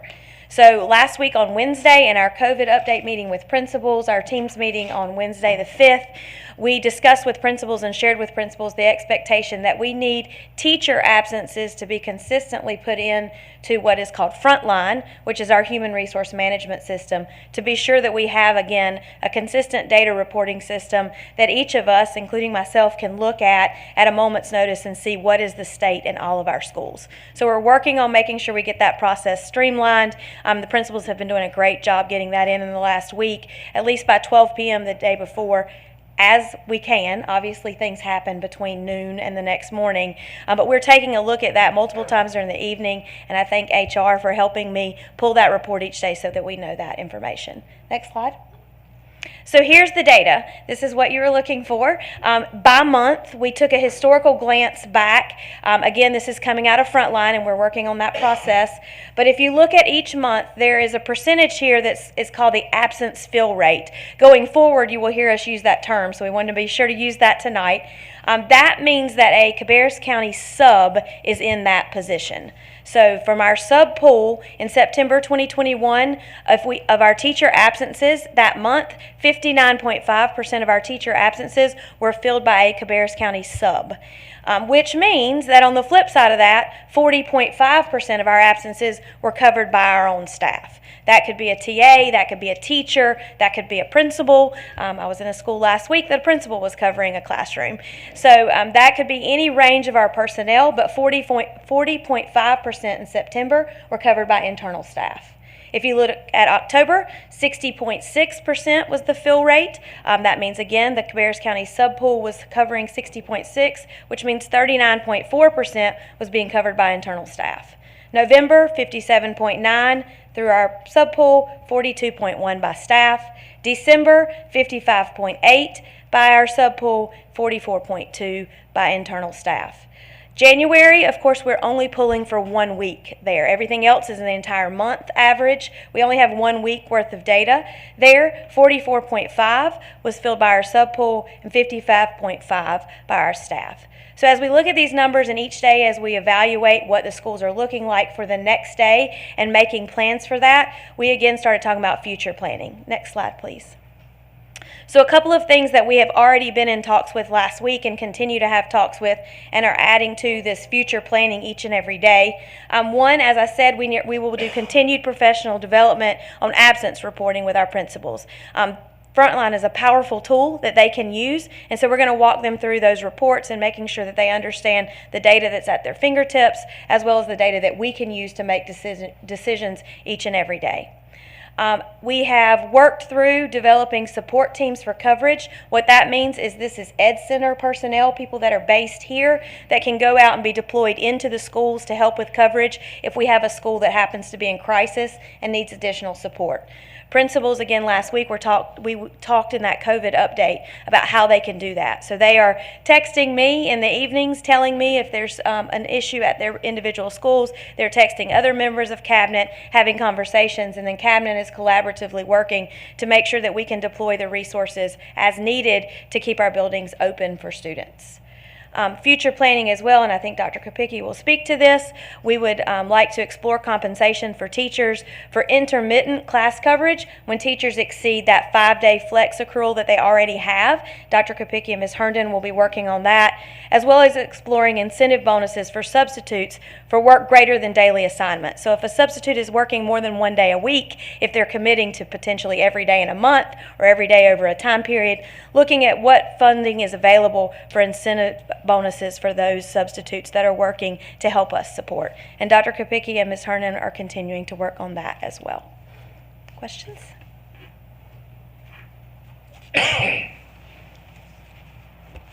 So to that, before you begin your questions of any of the staff members that spoke this evening, I'd like to thank all of the people that were here this evening to speak and to commend them for the excellent work that you're doing in leading your departments. Again, you're an example of the excellence that exists here in the Cabarrus County school systems. And without question, the people that you are charged with leading are doing an exceptional job in keeping our schools open. Remember, our goal is to keep our doors open so our kids can come into school every day. We are committed, and I can tell you as your superintendent, 100% committed to keeping the doors open so our schools come in every day to be in front of our teachers so that they can learn in person. That is our goal 100% every single day.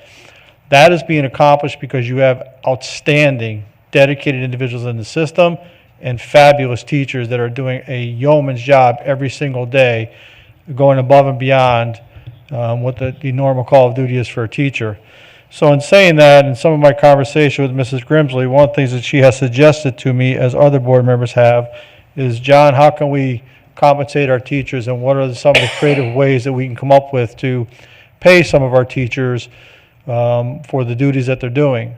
So in some of my conversations today, I don't want to put words in people's mouth. I'm going to be general instead of specific. But in talking with our new Chief Financial Officer, Carol Herndon, and running by some of these scenarios, we believe that we can create a financial system where we can reward our teachers and pay them for the coverage that they're doing in our high schools or our middle schools or in our elementary schools. When they're being pulled from prep periods and other duties, that we can pay them a financial, I don't want to call it reward, that's not accurate, but we can give them compensation for the extra work that they're doing. What I'm asking the board is to support that and allow us to pursue that further, so we can come up with a plan to get that system in place sooner rather than later. I do not want to wait until February 7th to do that at the next board meeting.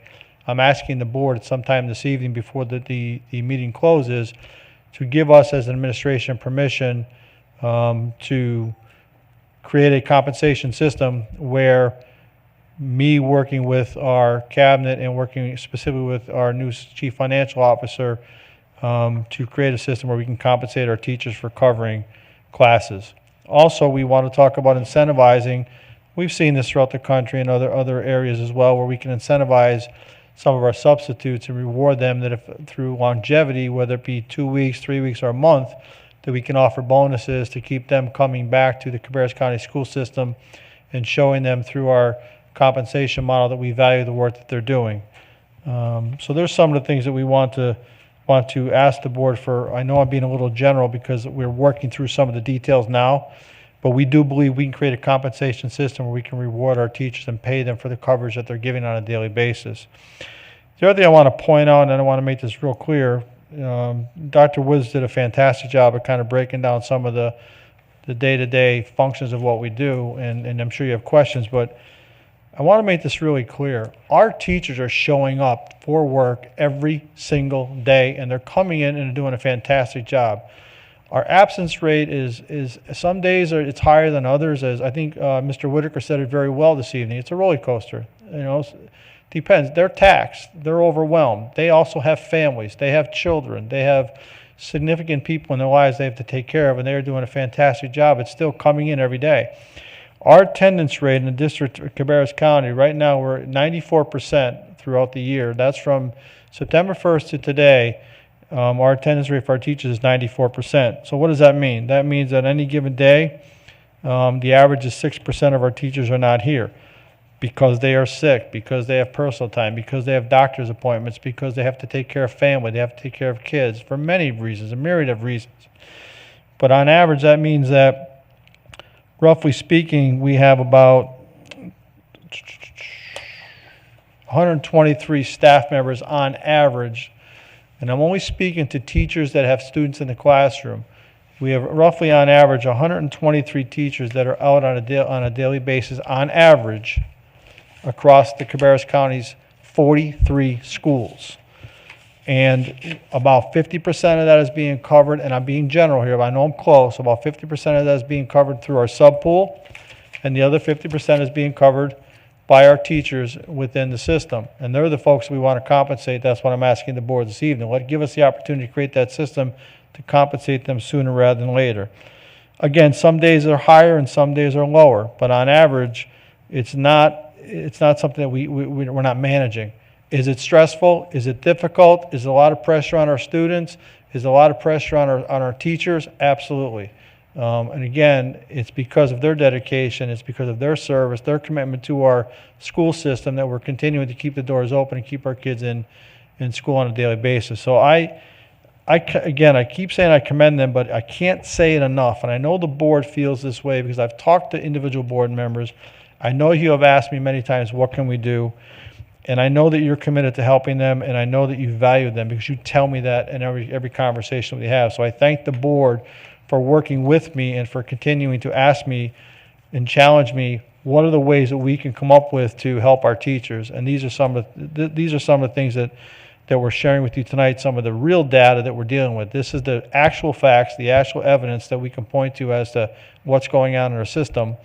And again, I'm going to close by saying I'm asking you, through my conversation with Mrs. Grimsley and others, you have asked me and you have also encouraged me to find ways to compensate them, and you've said that you would support that. I'm asking you to give myself and our Chief Financial Officer the ability to create that compensation system and come back to you in February with that system, but I'd like to put it in play prior to. Finally, I want to say this. ESSER funding has been a big question. What are we doing with our ESSER funding? I can tell you February 7th, Carol Herndon, our Chief Financial Officer, is going to give the board a comprehensive overview of the ESSER funding status as to where we are, what we're doing with that funding. So she will explain to you what we've done with the funding thus far and what our plans are moving forward. But in fairness to her and to her department, she has been here 2 weeks. So it's going to take her a little bit of time to get her feet on the ground. I can tell you already in the 2 weeks she's been here, she's educated myself and others to many different things that with the financial situation of the district. You have an excellent Chief Financial Officer there that's going to fill you in on the details of the ESSER funding, and she'll do that very well, I have no doubt. To give you an update, though, in a very general picture so that you understand what we've received so far, the first round of ESSER funding, which is the Coronavirus Aid, Relief, and Economic Security, often referred to as the CARES Act, Cabarrus County Schools received $3,469,198. In the second round of ESSER funding, which is referred to as the Coronavirus Response and Relief Supplemental Appropriations Act, Cabarrus County Schools has received $13,312,386. And in the third round, the American Rescue Plan Act, Cabarrus County's Schools has received $29,770,928. So the total for those three fundings sources, those federal monies that have been allocated over a 3-year period, is $46,552,512. So that's the general big picture overview of how much money we've received that we're going to be allocating over the next 3 years. And Mrs. Herndon is going to explain that to the board on February 7th, giving you a more detailed look at where the funding has gone so far and then what our long-term plans are for the funding in the future. So if you have any questions on that, I would ask you just reserve those for February 7th to give Mrs. Herndon a chance to wrap her arms around all that information and be able to adequately and appropriately inform the board of that situation. I'm going to stop there, and I would ask the board and hand it back over to Mrs. Grimsley. And if there are any questions, please feel free to ask any of the folks that are here this evening. Again, to all of you, I thank you, and I stand correct that I would like to ask our Assistant Superintendent for Auxiliary Services, John LeGrand, if there was anything that we missed this evening, sir, and if anything you would like to offer.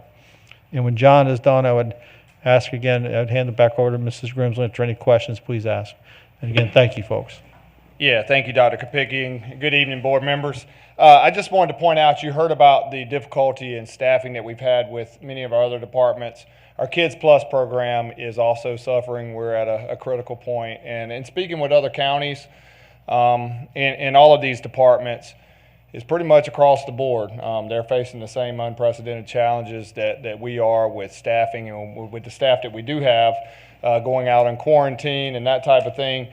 So it is a difficult situation. We'll continue to find new creative methods, job fairs, applying for grants, for bonuses, the same things that we've been doing, trying to figure out how we can attract more employees in to make the daily operations go smooth here in our district.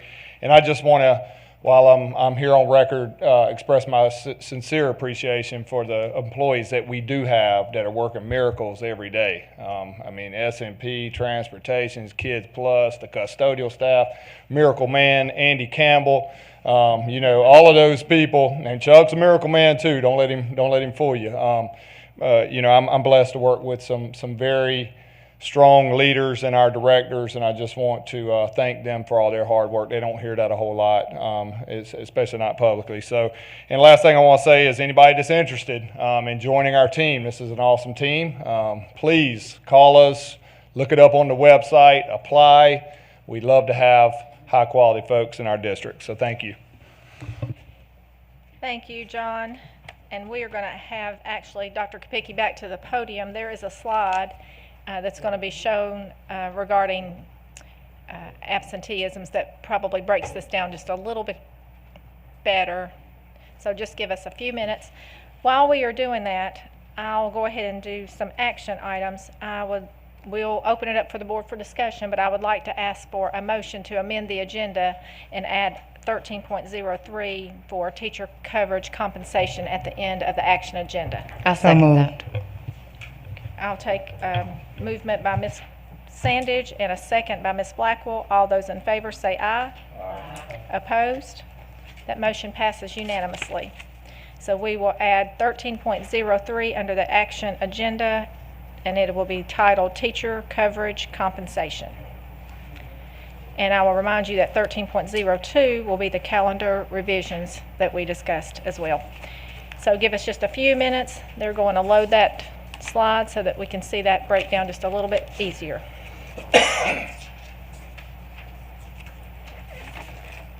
While we're doing that, can we ask questions, or do you want to wait for us to ask questions? I'm not sure if they're quite ready, but I was going to actually just start down the line. Okay.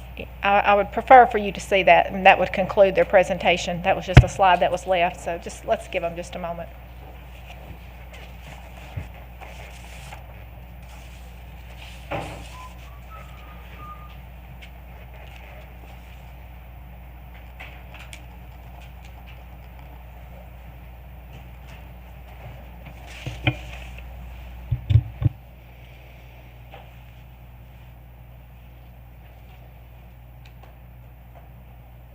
And I'll just make the comment while you're getting ready. When we were talking about has our year looked like regarding absences, substitutes, teacher coverage, people wanted to know, was last week worse? Was there a critical day? That opened up a lot of questions, from the board, from the community. So they actually did this report today that shows us all the way back from the beginning of the school year. That report will be expanded for our next planning session that will show what we've done pre-COVID. So that will give us a lot of good information. But for right now, it's just going to take it all the way back to the beginning of the school year and kind of bring us forward. And that'll give us a really good snapshot.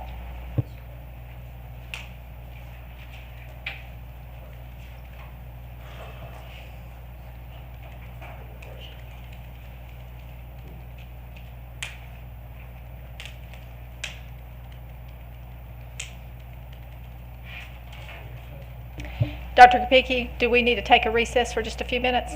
Are you good? Okay.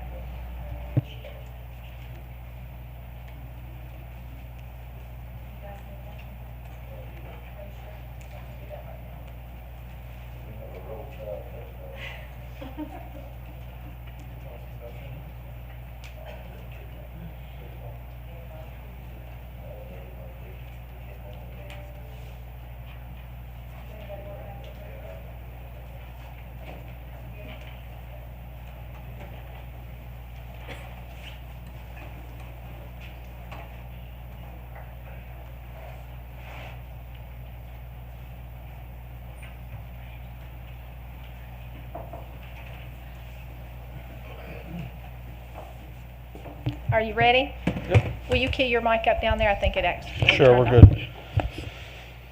So what you see here, if Mr. Hughes can scroll down slowly when I ask him to and just hold there for a moment, you'll see September 1st. You'll see that the far right column is the attendance rate that we have for that day. So we had 95.8% of our teachers that were in classrooms with students in front of them in session that day. So that particular day, our absence rate was 4.2 or 86 absences. Again, this is not an entire district snapshot. This doesn't include your folks that are not in front of kids. This is just teachers that are in classrooms in front of students, okay? And you look down, you see the percentages, 95.8, 95.3, 93.1, et cetera. The middle column is obviously the absence rate for the day, and then the first column is how many people are out that particular day. A snapshot, not the entire district. Again, that is just teachers that are in front of kids in the classroom. A full day or per class? This is full day. This is full day only. We do have another spreadsheet, Mr. Walter, good point, on hourlies, if you had 2 hours off or an hour off. But we didn't feel as though that was as significant as showing the full day, because that's the one that is what we key in on first to make sure we have people covering those classes with our sub pool and with our teachers during their prep time. Okay? So if you scroll down again, Mr. Walter, or excuse me, Mr. Hughes.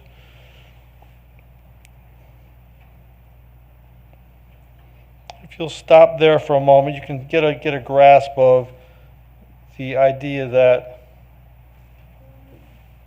fairly consistent for the first couple months. You have a couple days that are blips on the screen, and there are various reasons. It may be tied around a holiday where folks took a day off before or a day after, and it caused us a problem. But consistently speaking, you can see we're around that 94% rate.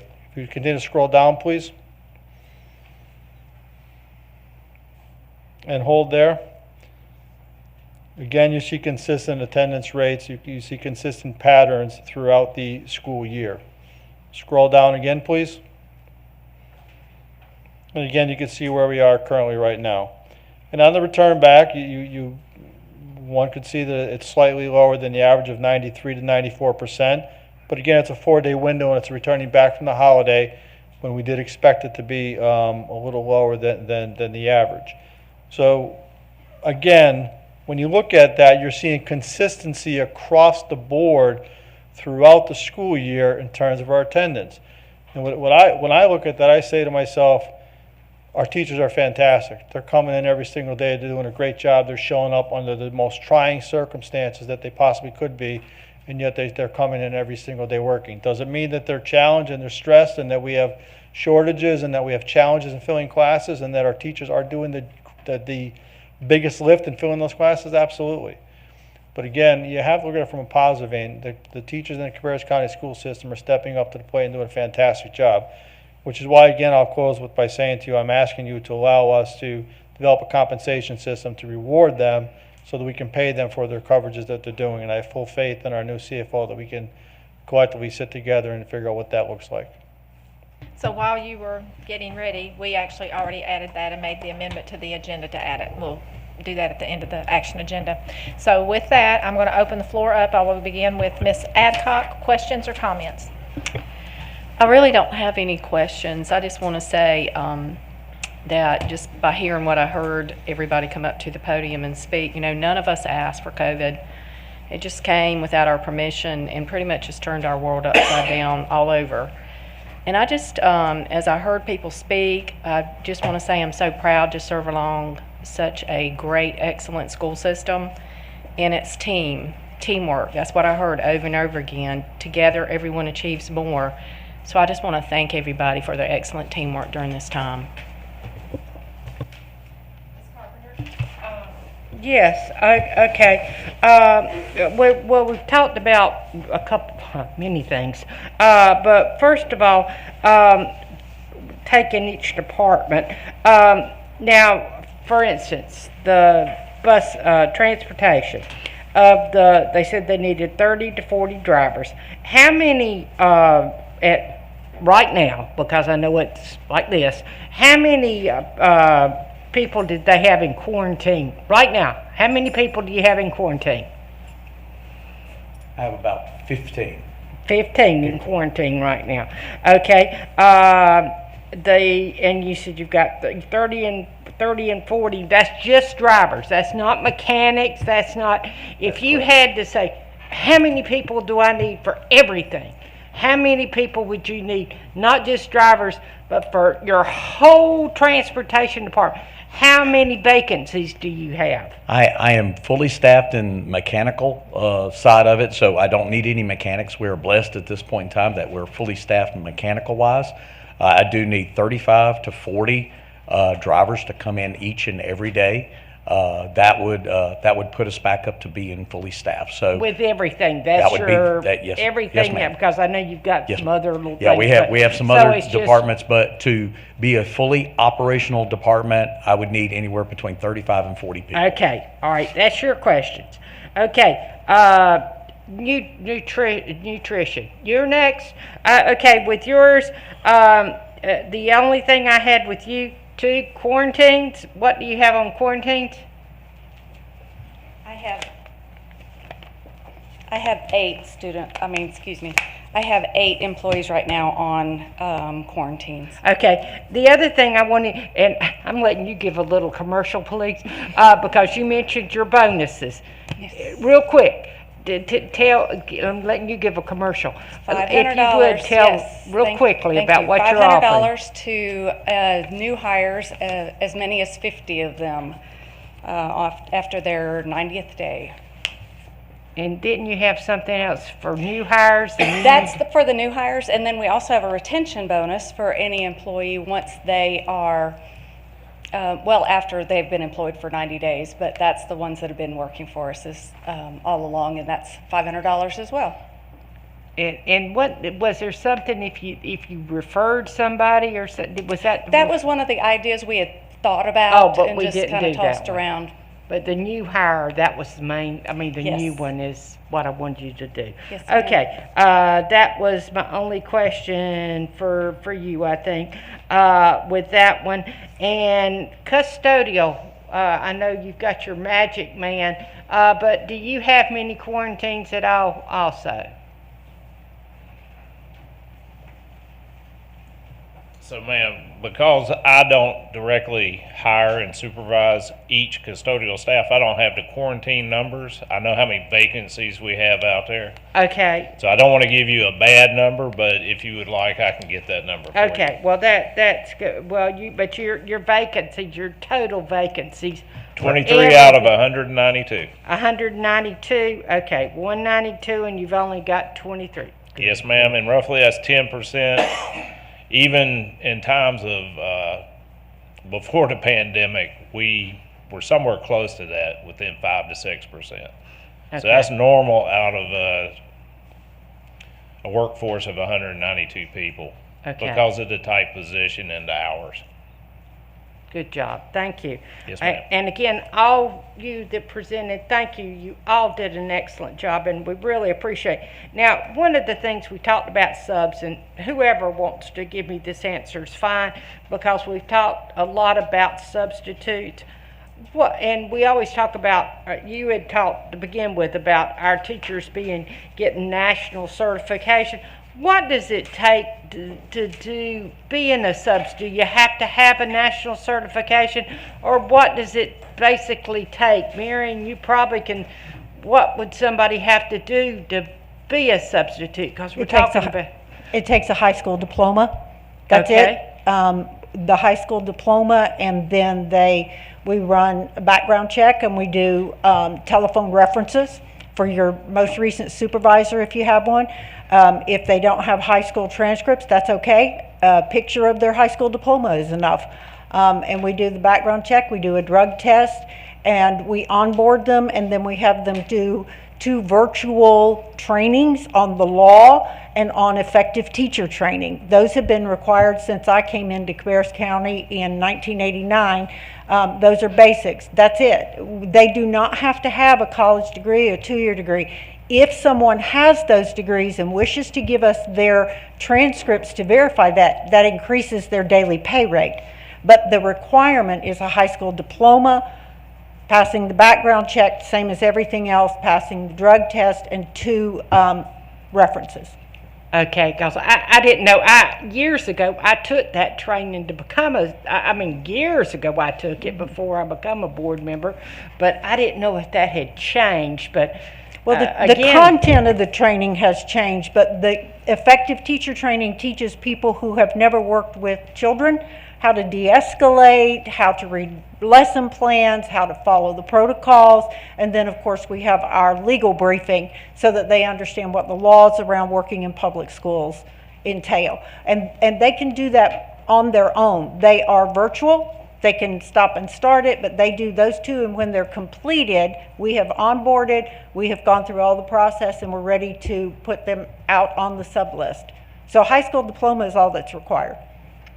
Viewing audience, please hear that. We need subs. So that was something I was hoping people would hear, because again, that is something that people that are wanting to do something, because we can always take good subs. Okay, and again, how many did we say we would like to, you know, if you had your, how many would you like to add to your sub list? Anybody that wants. Okay. There is no top limit, because again, people sub in the areas where they live, or they may sub only, I only want to work with elementary, or I only want to do high school math because I'm a retired accountant. So we don't have a top number. We continue to take subs. We have never shut off hiring subs.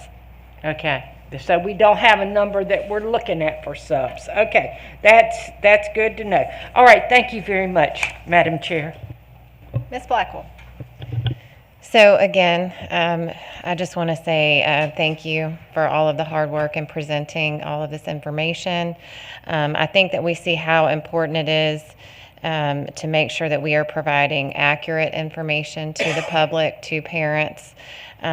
Clearly, we are doing above and beyond what we have this entire time. Again, as Ms. Adcock stated, you know, COVID was thrown at us, and so we have really seen during this time what we're made of. And you guys are made of, I don't even know what the word is, but y'all are doing a fantastic job. I appreciate you pulling all of this information together to make sure that we have all of this accurate and correct information. So thank you again for all of your hard work, and we truly appreciate all of you. Thank you. Mr. Furr. Well, I got kind of mixed emotions about this. First of all, thank you very much for taking you could tell it took a lot of time to put this together. I'm not happy with the circumstance that we had, you guys had to go through this exercise because of some information that was not true that got to the community, and that's wrong. But back about a year ago, maybe about this time, we talked about what it was going to take to keep our kids in school, and we knew that it was going to take sacrifices, and it was going to take a lot of hard work by a lot of people, and that's what y'all have done. And I'm, for one, so thankful that we're able to send these kids to school. And I think we need to probably take Chuck's motto, one team, one fight, and make that the Cabarrus County's new motto. So thank all of you. Like I said, it's amazing what y'all have done. Mr. Walter. I'll agree that that's some of the most detailed information that we've had on a snapshot on where we stand, so I appreciate all the work that went into gathering that and providing that with us tonight. I had a question for Chuck. If are you still here? You're still here.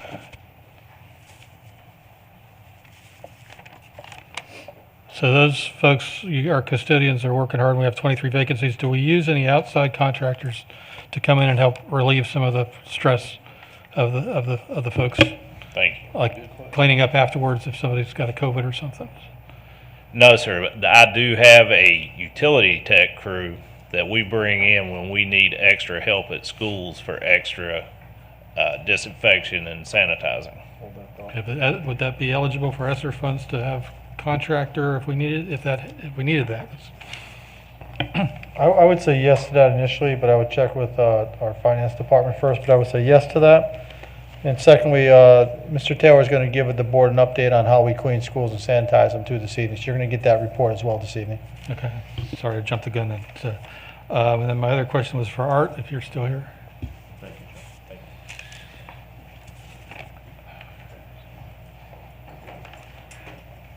So you mentioned that we've got the vacancies, and we have people that are certified bus drivers, and they're driving if they needed to. Yes, sir. Are we doubling up on buses? What is the longest trip now? How is that looking? Our saving grace is the fact that we are actually double running when we're so short.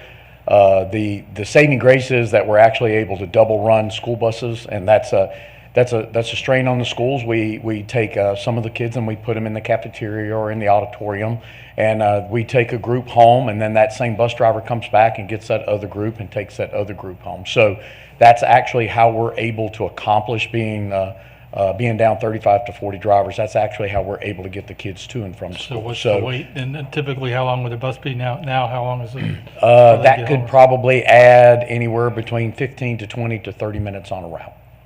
So it just we're going to go. It may be more information than you really need, but we're going to go and we're going to take a group of students home that's closest to the school. So we're going to take that group home, and the kids that are the furthest away will come back and get those and bring them back. So it's a constant shuttle back and forth from. It's not ideal, but obviously it's not ideal, and believe me, we wouldn't do it if we didn't have to. But these are unprecedented times, so the word double route seems to be a very common phrase around transportation. All right, thank you very much. That's all I had at the moment. Art, just so you won't have to walk back up again, I'm not sure if Miss Sanders will cover, but you keep talking about how many were short. But what is full staff for bus drivers? What is your full maximum? We would be able to run about 310 school buses. So we're down around 260, 265. So I would like to add, if I put the 40 back on, that would bring us right back up to 305, 310. So 305 to 310 is what yep, you're that would be fully staffed. Yes, okay. ma'am. So you're down that 40 to 50. Yep. That number just needed to be put out there just so we know exactly what that looks like. Fully staffed would be over 300 school buses. Okay, great. Okay. All right, thank you. Ms. Sandage. Sure. Thank you for these presentations. This information is a lot for us, and we absolutely should have this. Our public should absolutely know that we have problems and what those problems look like, so that when they want to help us, they can help us. Lots of questions. So the absences, when those occur, what are teachers or what are staff in the building doing? So for example, if I get an email that says my kid is in math class, but they're supposed to be in an agricultural class during this time, what has happened in situations like that?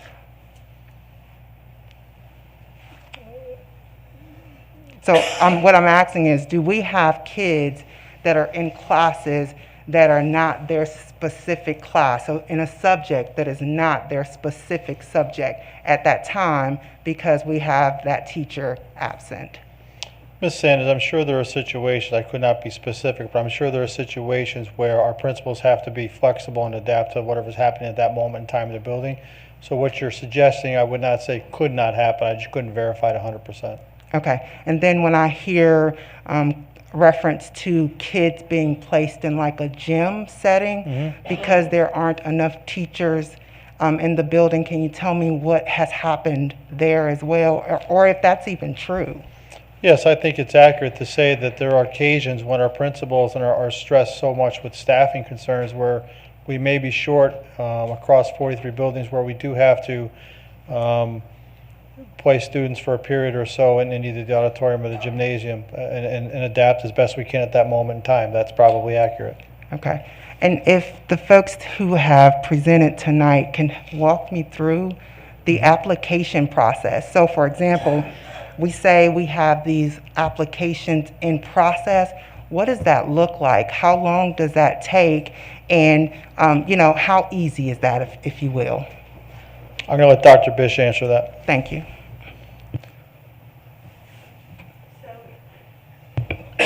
So let's start with a certified person. Let's say we're hiring a teacher. So the teacher does an application and applies for a job or puts in a general application. Let's suppose I have an elementary degree and I put in an application to teach elementary school. They may put in for any school or they may be specific. The principal then goes through those applications and calls those they wished for an interview. They do the interview. Once they do the interviews and have selected their candidate, they usually do some background checks as well. They will check the they will check the references that are in the system, in the online system.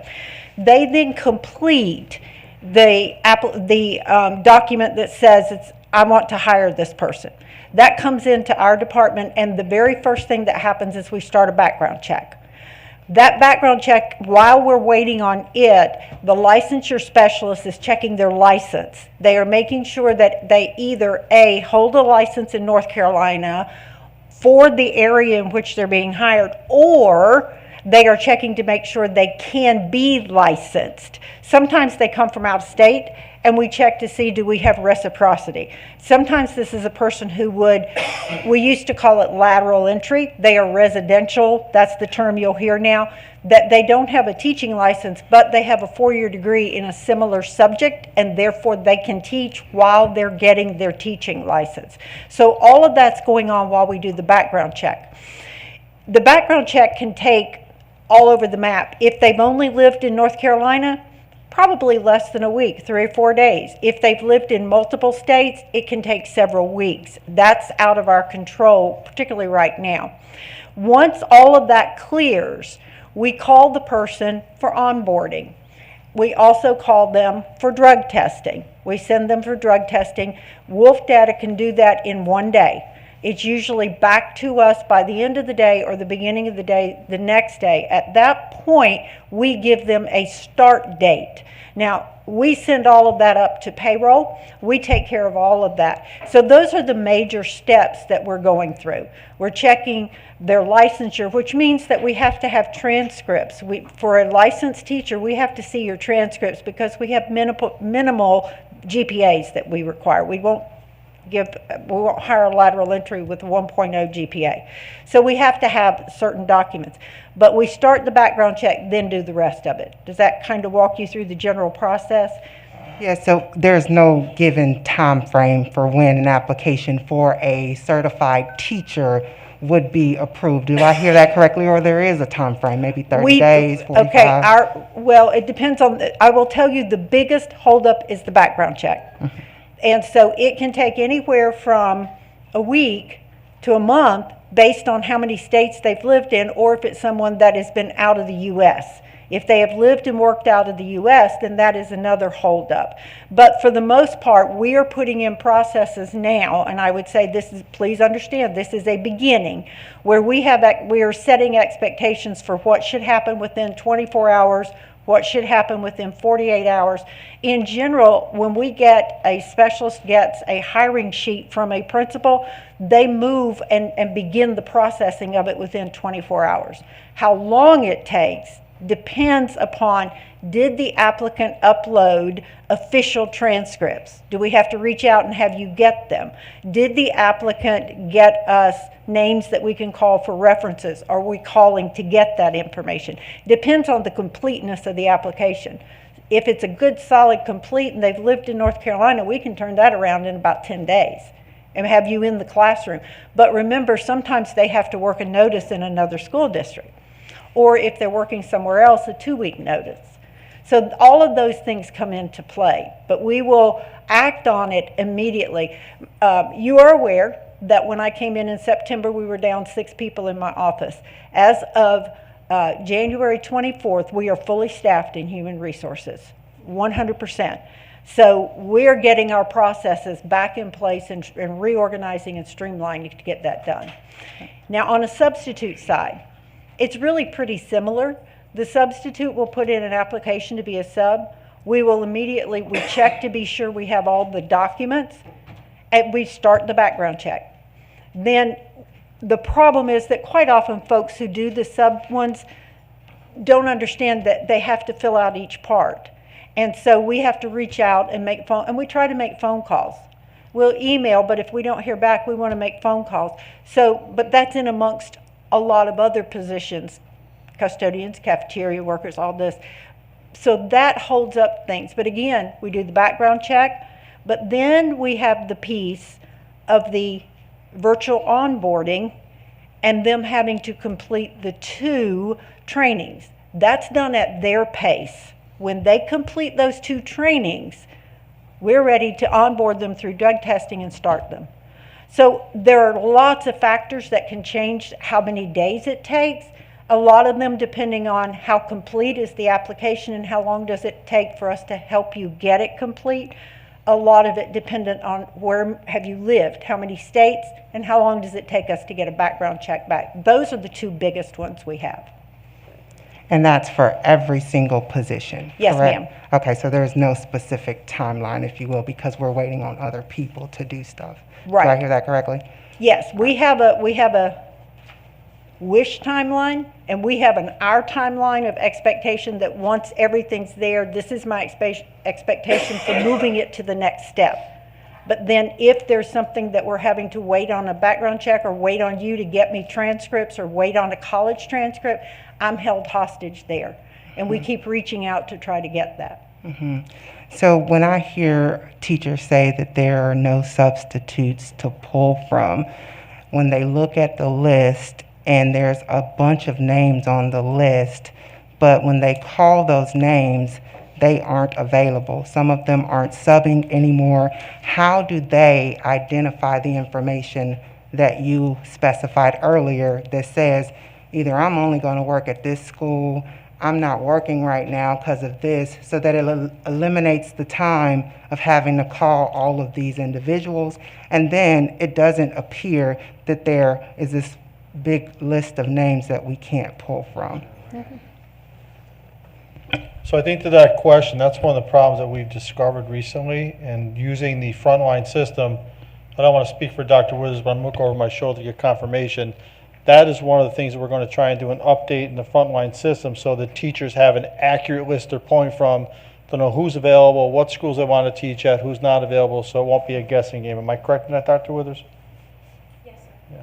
So that's us updating our frontline system and just becoming more aware that that's the system we should be using as our data collection source. Okay. So I have, let's see, I'm out for whatever day. I'm out Tuesday. I'm a teacher. I'm out Tuesday. And on Tuesday, I go through the substitute list and I try to find somebody. I can't find anybody, but I've got to be out. What happens at that point?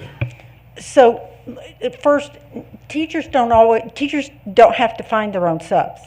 So if they are using the frontline system and they put it in, they don't have to be calling subs. Sometimes teachers do because they have their favorite subs.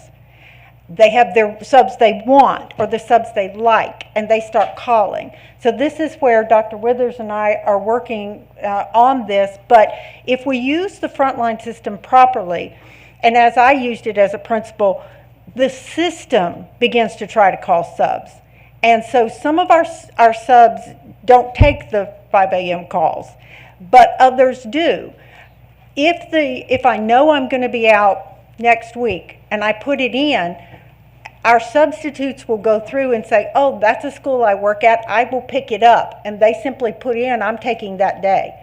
So it's very automated when we have enough notice. Now, in today's environment where teachers get sick, their children get sick, we have quarantines, things are at the last minute. So it may not get picked up by a sub who's out there because so many of them have said, I'm not comfortable subbing yet, but please don't take me off the list because I want to come back later.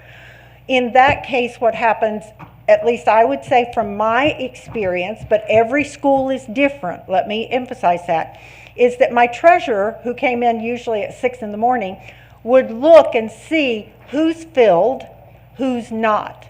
So when I walked in the door at 7, the first thing as I walked by her door was she would hand me a list and say, here's who's out, here are the subs that are in these rooms, here's the 2 rooms we don't have filled and we'll have to do coverage on. She will have then been on the phone that morning calling to see some of our regular subs to say, can you work today? So it's a process of, depending on how people use the system will first try to fill the sub. Then the treasurer will usually try to fill it. And at that point, then the third step is we would look for coverage. But we did this back in early 2000s. This was certainly not at the level it is now. But that's the process I used. Now, I can't speak for 43 principals, but we are working on trying to help our principals understand how to use that frontline system to be able to do this so that it becomes a little more automated. But if I'm out and I only have my favorite sub and I call and that sub says, I can't come tomorrow, now I'm stuck looking for someone else and I didn't leave it open for someone to pick up. So there's lots of moving parts to this. Yes, but teachers are struggling to find subs. I want you to know that, yes, because we have a long list, but that doesn't mean they're all available today. And I think this is the last question I had. Can you just confirm, I heard that the approximate number of staff that we have out on any given day is 123? The numbers I gave you this evening were averages based on teachers that are in front of students in classrooms only. That does not count your guidance counselors, your school psychologists, social workers, people that aren't in the classrooms. On average, since September 1st, we've averaged about 123 teacher absences, okay, or 6% of the staff on any given day. Roughly half of those are covered through our sub pool, and the other half is being covered by our teachers through coverages. I want to be clear too, the frontline system is a system that we're trying to make more efficient, more effective, so we're consistent in what we do. But I don't want to mislead anybody. We do not have enough substitutes in the Cabarrus County school system. We flat out don't, and that's why we're constantly trying to recruit more. But again, we're not unique to any other county in North Carolina or any school district in the United States. This is a problem that's across our country, not just in schools, but I think that we're all aware of some of it, and we could all tell stories of seeking employees to come and work for various, not only just school system, but various businesses as well. So it's not unique to just us. But we do not have enough substitutes, which is why we're constantly trying to recruit more to come and help us, because the more substitutes we have, the more we can lean on our substitutes coming in to fill absences, the less we have to depend on our teachers to cover those classes. Just for clarity purposes, and this might be Dr. Bish, you said frontline, we're just starting to use that properly. Have we not been using that properly? Like what are we saying? So what are I'd say to you is teachers this. using this? Yeah, Okay. I think what we had was we had people doing good work and had some systems in place to get substitutes in the building. And Dr. Bish kind of alluded to some of those things. You might have a favorite sub you call. There might be a designated person that would reach out that maybe a select group of substitutes would only want to work in one building, so we knew who they were. They were a regular pool to draw from. But it created some inconsistencies across the system. So many of our schools are using the frontline system. There's another system. I don't want to go way down a path here because it would take all night for me to explain this to you, but there's a timekeeper system that exists in the district that is supposed to be used just for us for payroll purposes and finance purposes.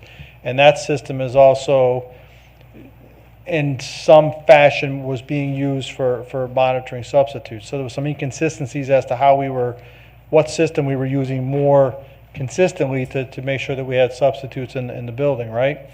So what we've decided that the best way to do this is use the frontline system, because that's what the system is built for, it's one of the things that it's built for is to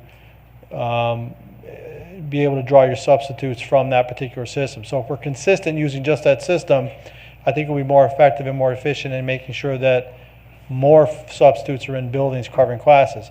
Again, I want to be clear, we do not have enough subs. It doesn't matter what system we use, we don't have enough substitutes. Whether it be frontline, timekeeper, people call, but we don't have enough bodies.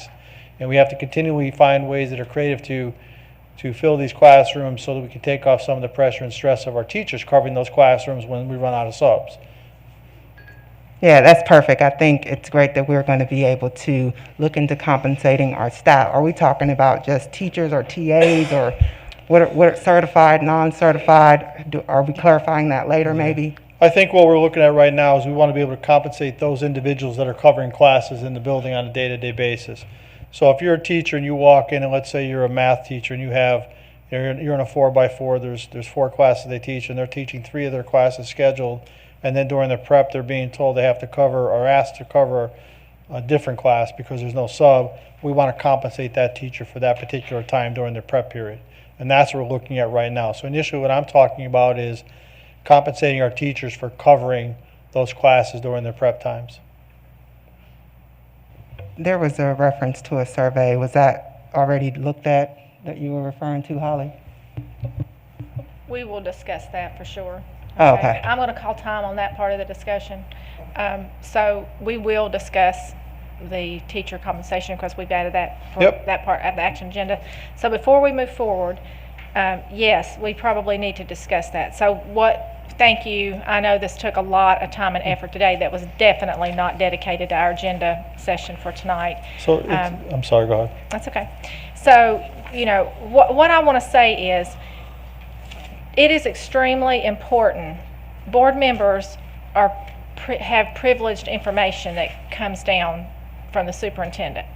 And it's not that it's not information that won't be shared with the general public, shouldn't be shared with the general public. It's things that we all have to take a look at before we share it with the general public, so that the information is vetted, it's corrected, it's reported, it's blessed by your administration, and then you bring it to the board so that we can look at it and decide what the board as a whole needs to take action on.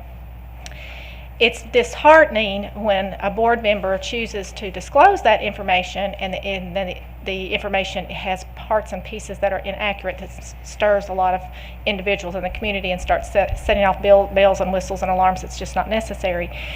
That's a breakdown in communication, and it definitely does not exhibit good leadership. And it's very worrisome. When there is an email that's sent out in the mornings about a survey and no one has a clue where that's come from, it was definitely not sent by the administration, it's not verified by the administration, we have no idea where it came from. You know, when that survey came out, knowing that we have 4,500 employees in this system, we have over 2,400 teachers, and 120 were surveyed, we don't know where that came from. We don't know what, you know, what person or group or whomever, you know, actually conducted that survey, and what's the validity behind it. That puts the board in a very bad place to go, okay, what does this actually mean? That's going above and out of our realm of control of how we look at information, and it's definitely outside the guidelines and process. So with that being said, I would like to ask our board attorney to address it and how we would need to look at this, and what and if anything that we can do at this point. So Jay, would you come to the... I just want to be clear, Board Chair. I know that I know the answer, and I know what you're specifying, but I'll be clear that you're not referencing the leadership of the Cabarrus County administrative team. You're talking about something totally entirely different. Absolutely. I just want to be clear on that. No, I'm talking about the leadership of this board. Understood. And I also want to just close by saying I thank all of you for your help and your assistance and your support that you give to us on a daily basis. Your help does help us. Secondly, I want to say you give a lot of accolades and thanks and appreciation this evening, and I do appreciate that, but the credit doesn't belong with me. It belongs with our teachers and the people that are in the buildings every day that you saw speak today, our bus drivers, our cafeteria workers, our mechanics, our facilities folks, our custodians, all those folks you saw that we spoke of this evening. And then lastly, and mostly, again, I can't compliment our teachers enough for doing the work they're doing on a daily basis. And then lastly, I want to say to you, I'm surrounded by wonderful people that help me gather a lot of this data. So you made a request today, and I was blessed to be able to lean back on my cabinet who did extraordinary work today. And that would be Dr. Hill, Mr. LeGrand, Ms. Harden, Dr. Withers, Dr. Probst, Dr. Bish, and all those in that cabinet that helped me gather this information today. So being surrounded with that excellence is really truly humbling, because without them I wouldn't be able to gather this information. So the accolades deserve to go to other people, not me, because they did all the support work in the background to help us provide you with that information this evening. I thank them for that. I did not miss a cabinet member, did I? I apologize. She's new, Dr. Withers, and Dr. Withers also. I apologize. I'm laughing a little bit because we're all getting to know each other, and we're all here a couple weeks here and there. We're adjusting, but to be frank, Dr. Withers was incredible in pulling a lot of that data together, especially on the substitute information. She is now the unverified expert on that. She doesn't know that, but it's a new job that she has, and I do appreciate the work that she's done. So thank you, Dr. Withers. Thank you, Dr. Kopicki, and thank you to all those that he identified. And Jay, I would like for you to come to the podium. You know, one of the frustrations is, you know, we have spent almost 2.5 hours tonight on this, and not that this wasn't going to be on an agenda at some point in time, but it certainly took some other business off of our agenda to be replaced. And to me, and you know, I'll let the rest of the board speak, but it is concerning. We have a process, and I want you to speak to that, of how information should be distributed, what the role is, and how we get information to the superintendent and it's transferred back to the board. It's board policies, you know, the reasons that exist, because there's so much stuff out there, and yes, we all all get emails and questions, and some of us get it all and some get it individually, and that we understand that. That's why there is a process of how this should take place. And not to ever negate what the information is that you get, because of course right now we have critical times with teachers and all that they're struggling with and shortages on substitutes, but there's a football field of difference of saying that we have a problem and that we're addressing it, and saying that we have 0 substitutes, or we have a certain piece of information that's just not really accurate. We have got to be very, very careful what we put out to the general public. That is our job. So Jay, I will let you just go from there. Well, you've tasked me with a lot, and I'm going to try to address it as efficiently as I can. Well, I will tell the board that one of the things we're going to talk about during the retreat is what is your role as a board member? What is it that as you get information, as you are contacted by the public, because y'all are the feet on the ground and the front line in regards to the public coming up and saying, hey, I've got an issue, what do I do with this? So we're going to talk about that more in the board retreat, but as an oversight, as a very quick view, is I would tell you that it would be best to pass it back to the best person to address the issue. For instance, if it's my child, Johnny, is having a problem in math, and what can you do about that? That should go back to the teacher, back to the principal, not go straight to y'all for a solution, because it's something that you may be hearing later down the road. It certainly should not go to Dr. Kopicki at this point in time, because again, it's where's the issue, and if it doesn't get addressed, then it starts elevating from there. So I would tell you that it goes from there. Now, information that comes to the board that the board is working on, masking, teacher issues, those kind of things, I would tell you that ought to be directed through to the superintendent, Dr. Kopicki, but also to the chair, so that it could be a funnel of information, and it's consistent information as to how best to address it, so that that topic can be brought up at the next meeting or as quickly as possible. If it's an emergency meeting, we talked about that last time, it could be addressed at an emergency meeting or a specially called meeting other than the meetings that have already been scheduled. So that is the best way to be most efficient with the resource of information, instead of getting information on a Thursday outside of the typical channels and the most efficient channels, and then having to scramble over the weekend, get everything together, get presentations done, get all the information addressed, so that it affects it impacts the effectiveness of the board. Now the question is, when misinformation is given out to the public, the question then becomes is, what does this board decide? At what level does that impact the board? How much impact is that on the administration? Overall, an organization such as the Cabarrus County school system has a right to enforce the policies, and to also address behavior of a board member or conduct that's injurious to the organization or its purposes. So the question is, at what level? So you could do nothing, that's one level, or you could censure, which is the other, or you could do something in the middle saying, we believe it's not a censure, we believe it's more than not doing anything.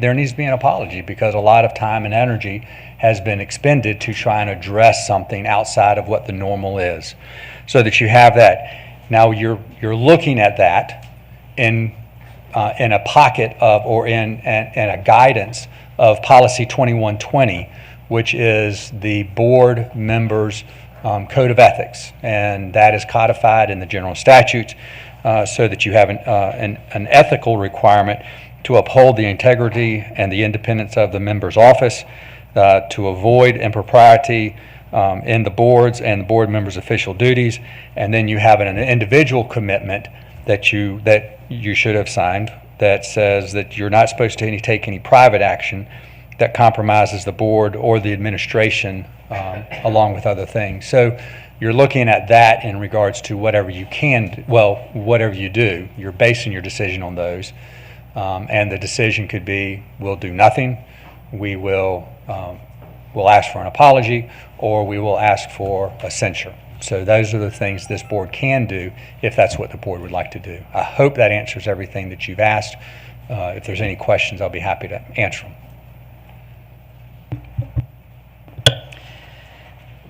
Madam Chair, based on the information that we have received tonight, that has been specified by Chairman Grimsley, Superintendent Kopicki, and Attorney Jay White, I would like to make a motion to amend the agenda for the censure of Ms. Keisha Sandage. I have a motion to amend the agenda to add a discussion for the censure. Do I have a second? I'll second that. I have a motion by Ms. Blackwell, a second by Mr. Furr. I would ask that all that agree to raise their right hand.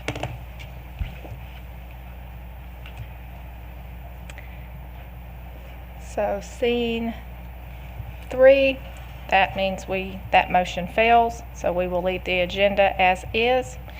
I would ask if there are any more comments by board members or any discussion items that you would like to have regarding this situation.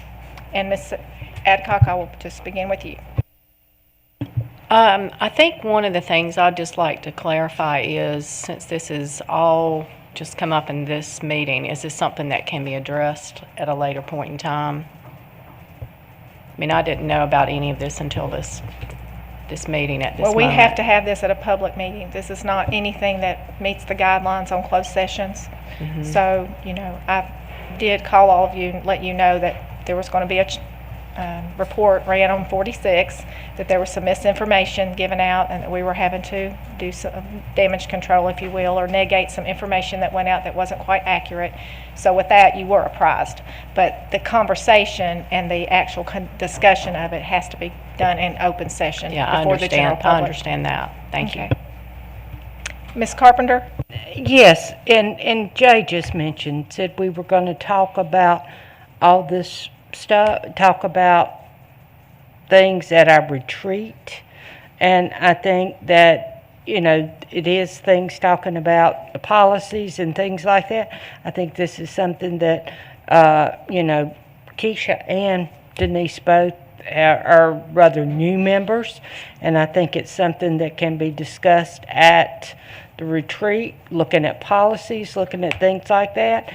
And I think that that's something that we can all review, look at things, and that is public. And I just want to say, sunshine is the best disinfectant. And I think, and that's why you call it a sunshine policy. And so let's discuss that, and that is open to the public. Thank you, and I just want for clarification, this was an amendment to amend the agenda to have the discussion to do it, okay? It was not to do the censure, it was to amend the agenda to add the discussion for any type of, any repercussion or anything that we would discuss, just the discussion. Only the amendment of the agenda was the motion on the floor, okay? So just for clarification, just so you know that was the amendment on the floor, it was not to actually take action, okay? So Ms. Blackwell, do you have any other comments? I do have, is it possible for us to ask questions? Ms. Sandage, I'm just curious to know, with this information that you had been given, that was provided to you, why was the first reaction that you had to go to the local media rather than making sure that information was accurate? So I explained this in the media as well, but I'll explain it for you again. So I receive lots of comments and texts, you name it, from teachers just complaining about what's happening in our system.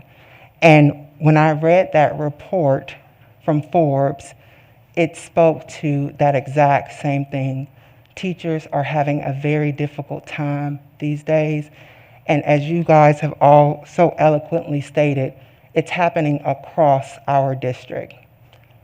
So I made it a point as a parent and as a board member to point that out to our community so that we can start showing our appreciation for teachers all across the board. I have remained in my stance that I am going to be transparent, regardless of who likes it or who doesn't like it. And I'm always going to be able to be held accountable for the things that I do wrong. I hope I answered your question. Yes, thank you. Mr. Farr? Oh, yes. Okay, so the motion was just to amend the agenda to have a discussion. So since we're not going to amend the agenda to have a discussion, then there's really nothing to talk about at this moment, but we can address it in the future. Absolutely, or I'm allowing a point of order, a point for preference for the floor if you want to make a statement or ask a question. Well, the thing too, and it's something maybe we need to clear up. I mean, I've been on the board since 2008, off and on for 3 terms, and historically, and I'd have to look at policy, but the board chair usually speaks to the media, not every one of us, because if all 7 of us go to the media with 7 different stories, I mean, all we need is a circus tent, because the circus would be in town, so you don't want that. We want a spokesperson, and that's just what's got to happen, regardless of how you feel, and I can say this or I can say that. When you're on a board like that, you can't do that. You have to, there's guidelines and procedures to get the message out, and I think it's something that we're definitely going to have to address at some point, because it's become a pattern, you know, since the summer. This is not the first time, so it needs to be addressed at some point, that's all. Mr. Walter? Yeah, I think we need to define what policy was violated, exactly how it was violated, put that in writing so we have something ahead of time to discuss, not just discuss it off the cuff here. So if we could do that, we could put it on our agenda for future meeting. I'd appreciate that. So we'll have to have some discussion regarding that with the board attorney. I'm not sure if we can carry that forward through, but the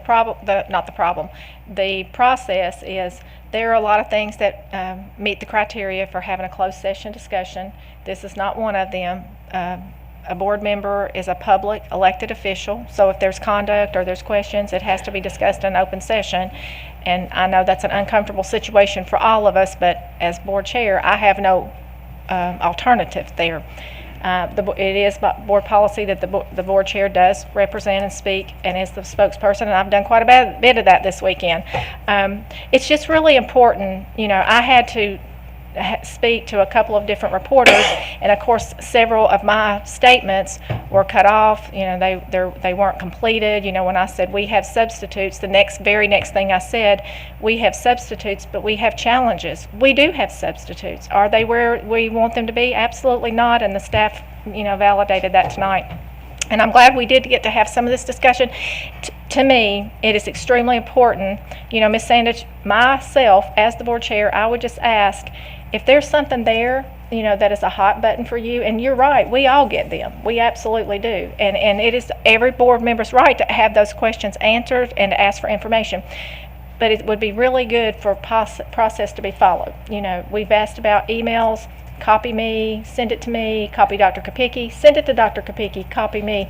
It keeps the thread of communication open versus I get a call by a reporter that says, you know, X board member has said, you know, blah, what conversation now do we have with you to respond to that? It just puts me in a really bad place because number one, that was over the weekend. I didn't have that. We just came back last week. We didn't have numbers yet to validate what those concerns were. You know, so I had to call staff today and ask them to pull those together. They spent all day long pulling this information together, you know, because we just got back last week. Information showed we had more critical issues with absences the first part of the year than we did last week. And that's okay. And I get it that you get a lot of questions and emails. We all do, and we want to do a good job of talking to our constituents and making sure that teachers and parents feel very safe with what's going on at school. But we have to allow our administration, which is their job, to do their job and to get that information to us in an orderly way so that we can get that out to the community versus knee-jerk reactions. That's just never a good place to go, and it just sets off alarms in the community that just aren't necessary. So I would just ask that if you have questions from now on, always feel free that's your job to do that. But please just email those prior to talking with the media because that starts another section of events that we have to respond to in addition to the information that you're asking for. So if we could just all know that continue the process, and we will have this discussion at our planning session. I know that there were, with the new board members, you probably didn't get a lot of the School Board 101 that a lot of us did because of COVID, but it is just really important. It mainstreams things. It doesn't put the administration on defense. They don't get involved in lots of media questions. I don't even know how many media resources called today, and not that they shouldn't. They want to know, is Cabarrus County experiencing something that's, you know, unique or different or worse than the other districts?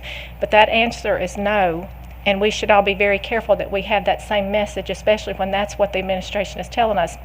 You know, I'm sure there's different schools that are experiencing, you know, more issues than others. I think they spoke to that. It's up to the administration and our principals to maintain those campuses and to take care of that. If there's a critical situation that we're to be made aware of, they bring that to us, and we all know that, and we have to, you know, give them the benefit that they're going to continue to do that. We do work as a team. We need to continue to work as a team, and when we go out of that path and we work as an individual board member, and especially if we're saying something different from what everybody else is saying, or we're causing some, you know, we're lighting the match to something instead of trying to be part of the resolution, it's just never going to have a good end. So I would just ask for us to all continue the same process that we do. If you get a question, you know, it needs to go to either Dr. Kopicki and copy me and the vice chair, or it needs to go to me if it's a board related item and we copy Dr. Kopicki. We are public entities. Everything we do is open to access to public information. So there's never a time that we should feel that we've got to, you know, hide something or we're not being transparent, because we're going to be, but we're not going to put out information that's not inaccurate, not been vetted, not been corrected, and not been validated. That is not fair to do that. You know, the other issue is with that survey this morning. We had no idea where that survey came from. You know, we're not even sure now where it came from, you know, what the source is, what's the source behind it. We know that our administration is in the process of doing a survey for Cabarrus County Schools, which will come to us at our planning retreat. We already knew that. So I would just ask, in order to not get information out there that we have to continuously do damage control, that we continue the process that we all know need to work with. Is that good? Okay, great. All right, thank you. Do I get to have Sure, comments? absolutely. Awesome. All right, so transparency matters. When we have information that is detrimental to us as board members making a decision, that information should be shared. I received a survey yesterday, and I sent it to this entire board today, or whenever I sent it. It's an email, and I sent it to this board to say, hey, I received this information. I wanted you guys to have it. That's important that we know what's going on. I think we also need to take a step back to, you know, we all ran on different things in our campaign. And in my campaign, I said I was going to be transparent. I said I would be accountable to what I am saying I'm going to do. I'm going to do that. I said I wanted to make sure all of our schools were safe, and I said I wanted our community to be a part of our decision making. Those things are happening, and those are the things that I'm signing on to. When I leave here today, I am going to stand grounded in what I have posted. I want our community to be a part of what we are doing, and I want them to know where we struggle, because in there lies how we fix problems. We cannot fix problems as a board and not communicating with our staff. Thank you. Thank you. And I'm sorry, one more thing. Okay. Since we are talking about this survey, is the public going to see that survey? We are referencing something that's not even put up. I'm not understanding how that's possible. I want to speak to that first. This board is going to need to decide as a whole if that survey is valid information. That was a Facebook page survey. You know, I'm not sure. We have no idea who conducted it, how it was used, who was referenced. I'm not sure, and not if that was a query of teachers, that not all the teachers were queried. I'm not sure, and I think we would really have to ask our board attorney. I'm not sure what you're asking of the board. I guess what I'm asking is, we are referring to a survey in a public meeting that is not being shown. So it should not have been brought up in a public meeting if we're not going to show what we're talking about. Well, since you didn't is bring what it I'm tonight, saying. okay, so I'm going to call it right here, because number one, you're the one that provided it, but we don't have access to it either. So I'm going to hold the discussion on it, okay? If the board collectively, you all received it, would like to know the validity of it, the source will have to be revealed. I think that was the discussion you had with the board attorney. That will have to be revealed. The people that actually conducted it, we have to know the validity of the source of who conducted the survey. Who was asked? What population of our staff was asked. There's a lot of decisions that go into that. But we'll have that discussion with the board attorney to decide if that's a valid resource. Or I can ask the board members right now, is it something that you felt like was a valid resource or a valid survey? Or are we going to just go with the survey that the Cabarrus County Schools Administration is conducting and will bring to us at the retreat? Ms. Adcock, I'll start with you.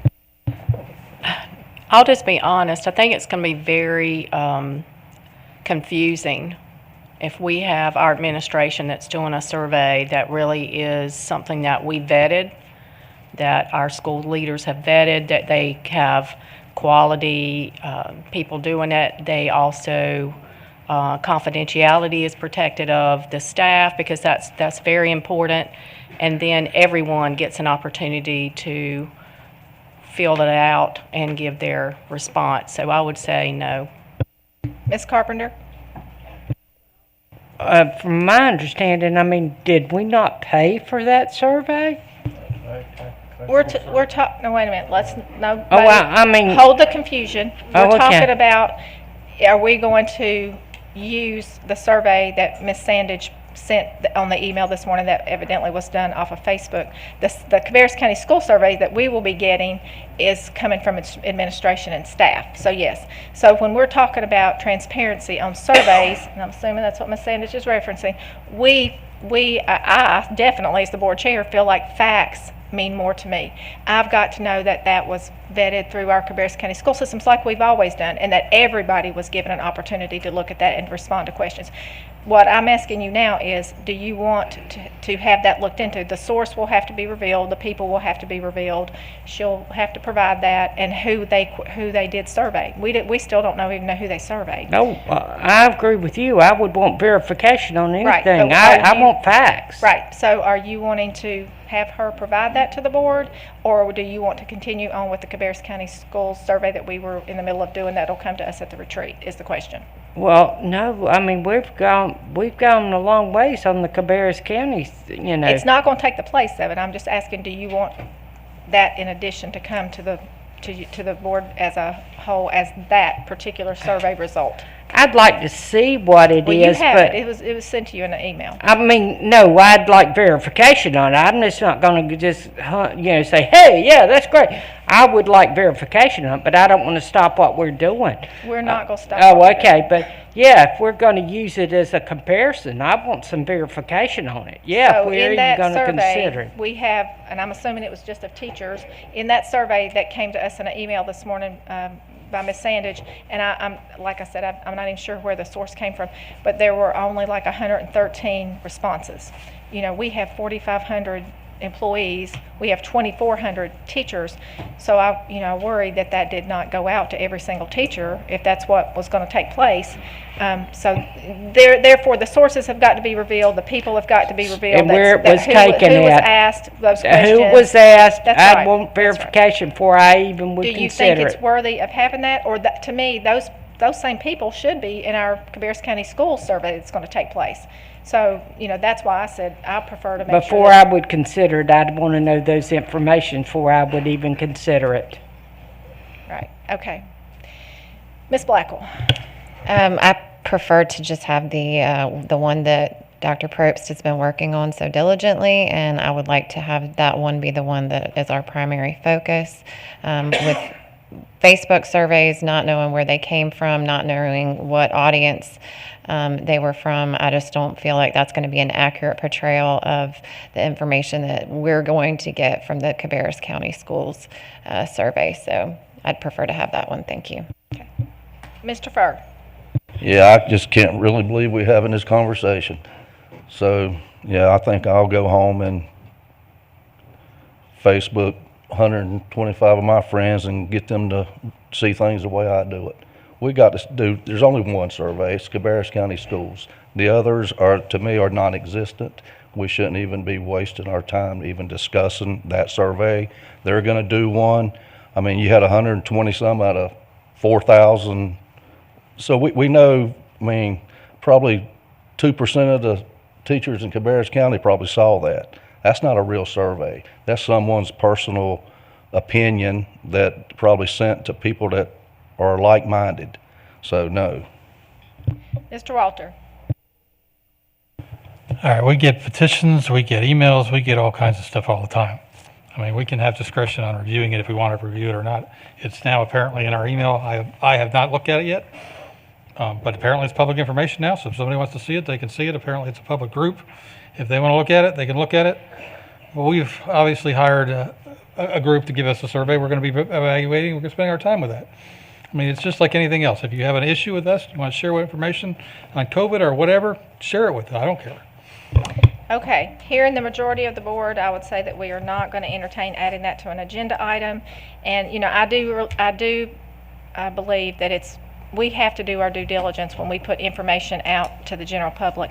There's going to be a lot of time and effort that's going to be placed into that Cabarrus County Schools survey, and ensuring that all staff, all teachers, you know, all employees are surveyed, you know, for various questions and information, so that when we get that report, we know that no one was left out. Everyone had an opportunity to answer those questions and to give us an idea of where we think we are and how our employees are feeling. So with that being said, I'm not going to add it for any further discussion. And I'd just like to clarify, I didn't get to speak. Rob spoke, and then it's okay if I speak? Sure. So just to clarify, it was not a Facebook survey. It was a survey that was sent to my Cabarrus County email that I shared with the board. So let's take Facebook off of the table, and it was completed by one of our CCS staff. I shared that with the board for information. Just wanted to clarify that. okay, so can you reveal the source now? I mean, if it had to come from somewhere. It was not performed by Cabarrus County Schools. It was not performed by Cabarrus County Schools. What I am telling you is it came from a Cabarrus County Schools staff to my public email.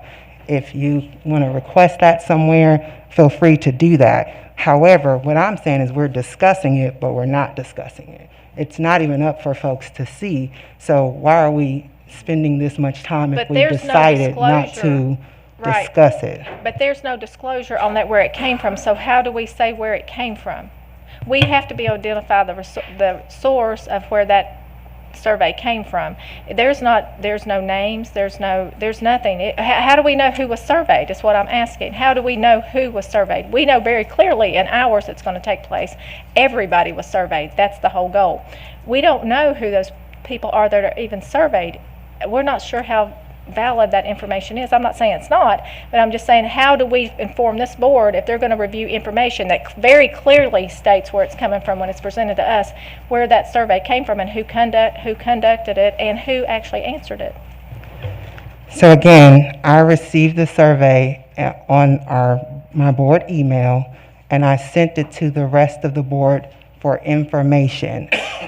Now, if the rest of the board wanted to ask me who that information came from, which, to be honest with you, that's more irrelevant than what is relevant, is that we have a survey from, it looks like teachers. We should be asking questions about where these issues lie, as opposed to trying to figure out the source and target that source in a public meeting. But we have to know the source, because if we don't know where it came from to confirm how valid it is, that it would be substantiated information. I mean, and evidently those same people will be given an opportunity to answer the survey that will be provided through the Cabarrus County School System that will come to us.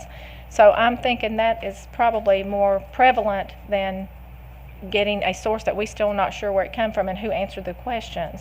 Yeah, my concern is that we're using a public meeting to discuss a topic that we've decided not to discuss, but also give the public information that we are not sharing with them totality. But you in are totality. asking me to So add we it shouldn't have for even picked it up the survey to begin with. Okay. It shouldn't have been brought up by you to begin with. Okay, is what I'm saying. That's fine. What I was saying is you were asking me to add it for a discussion at a later date. I've got to know if that's what the board would like to do. That's the way I have to do that, to set an agenda, but it's okay. I heard the majority of the board say no, so that's where we're just going to leave it, okay? And thank you for your comments. Yep. Okay, so let's move on. We have Jay with 11.01 board attorney reports. Did you have anything tonight? No, Madam Chair. Okay, thank you. And we actually decided that we would move 11.02 committee reports from board members to February. So now we will move to 11.03, which is the Cabarrus County Schools COVID-19 data and information update by Dr. Kopicki. Thank you. Again, this is our monthly update on the COVID-19 metric. Currently, the positivity rate in the county of Cabarrus is 27.2%, which puts us in the red. The case count in Cabarrus County is 4,124, again in the red. The weekly percentage of cases that are COVID positive in the Cabarrus County school system is 426 this week, and the quarantines are 1,238. Another graph looking at the 27.2% positivity rate in our county. The CDC data tracker that we show you shows the positivity rate slightly higher. The case counts again, the reference that the CHA uses for the 4,124 cases. The data that we show indicating the quarantines and the positivity rates, the positive cases of COVID, with the red line separating when we became mask optional. This is the graph that we have shown consistently from August 23rd to January 3rd, giving you the positive data across the system, the quarantines, and those that are turning positive from the quarantines. Same data, different graph.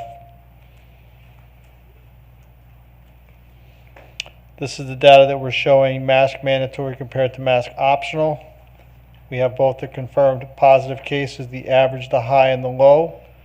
And then we also have the quarantines, the average, the high, and the low, along with the clusters located on the bottom.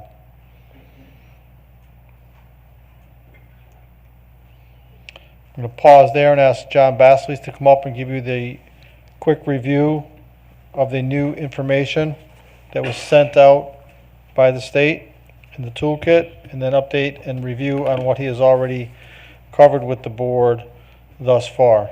Okay? Thank you, ladies and gentlemen of the board. We're going to go over some quick reminders. As Dr. Kopicki said, they updated the toolkit on Friday afternoon. I wanted to make sure you all were aware of those updates. This on top of the information that they updated the previous week. I just want to make sure you and the public are aware of what the expectations are. So just a reminder, moving forward, we are looking, and currently we're looking at 5 and 5. That's 5 days out of school for being symptomatic, COVID positive, or a close contact, and 5 days back on campus, but you have to wear a mask for those 5 days.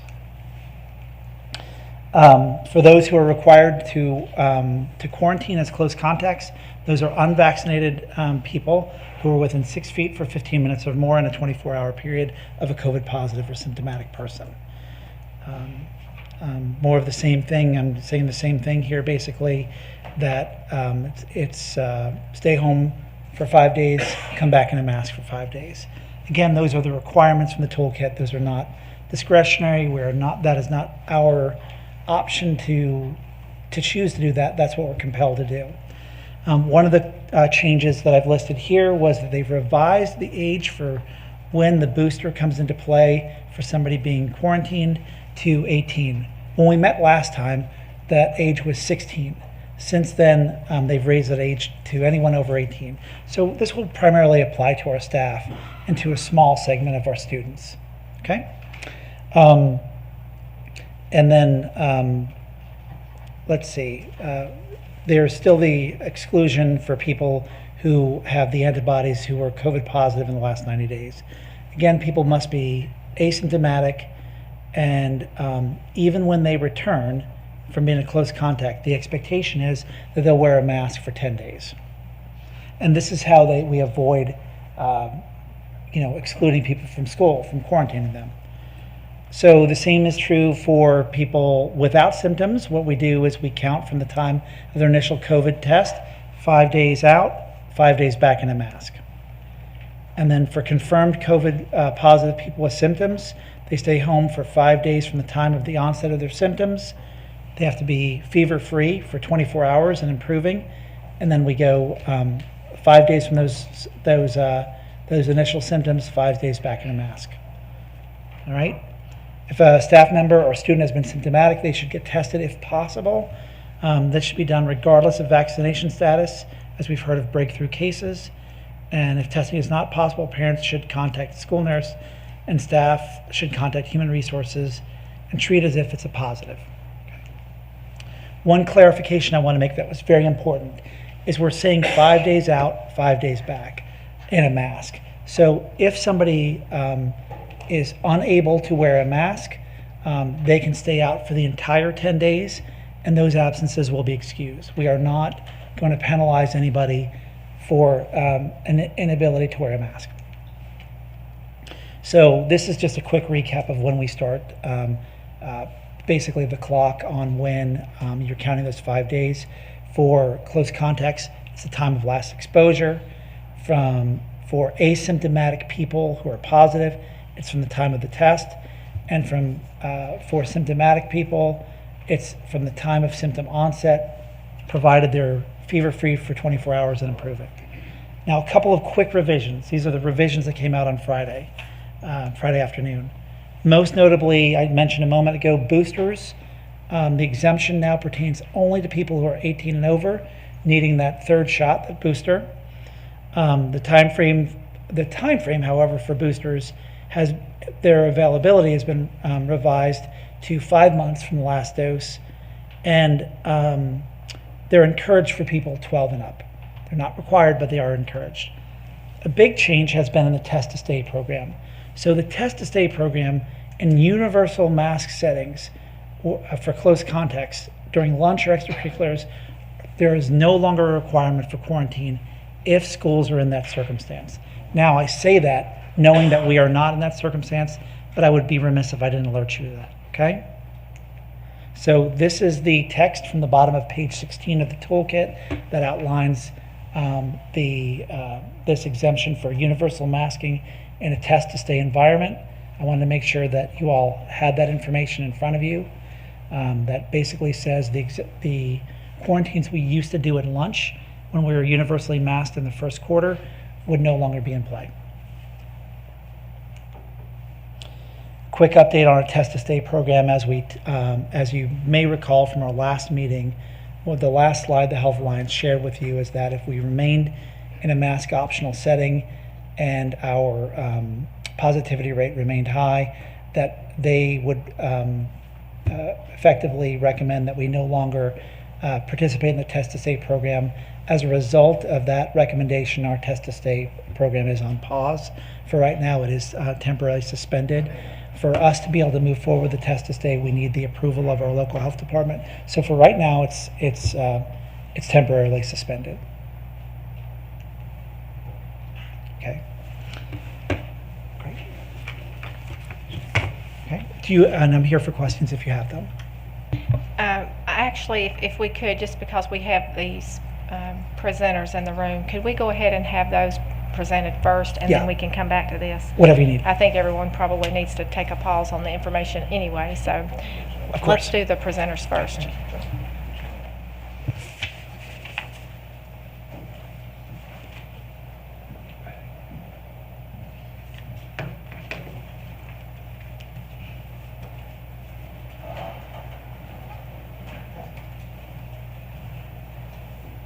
Are you going to do it, or would you like me to? Okay. Mr. Taylor is going to present now an update on the cleaning procedures and sanitation procedures of the district. Mr. Taylor?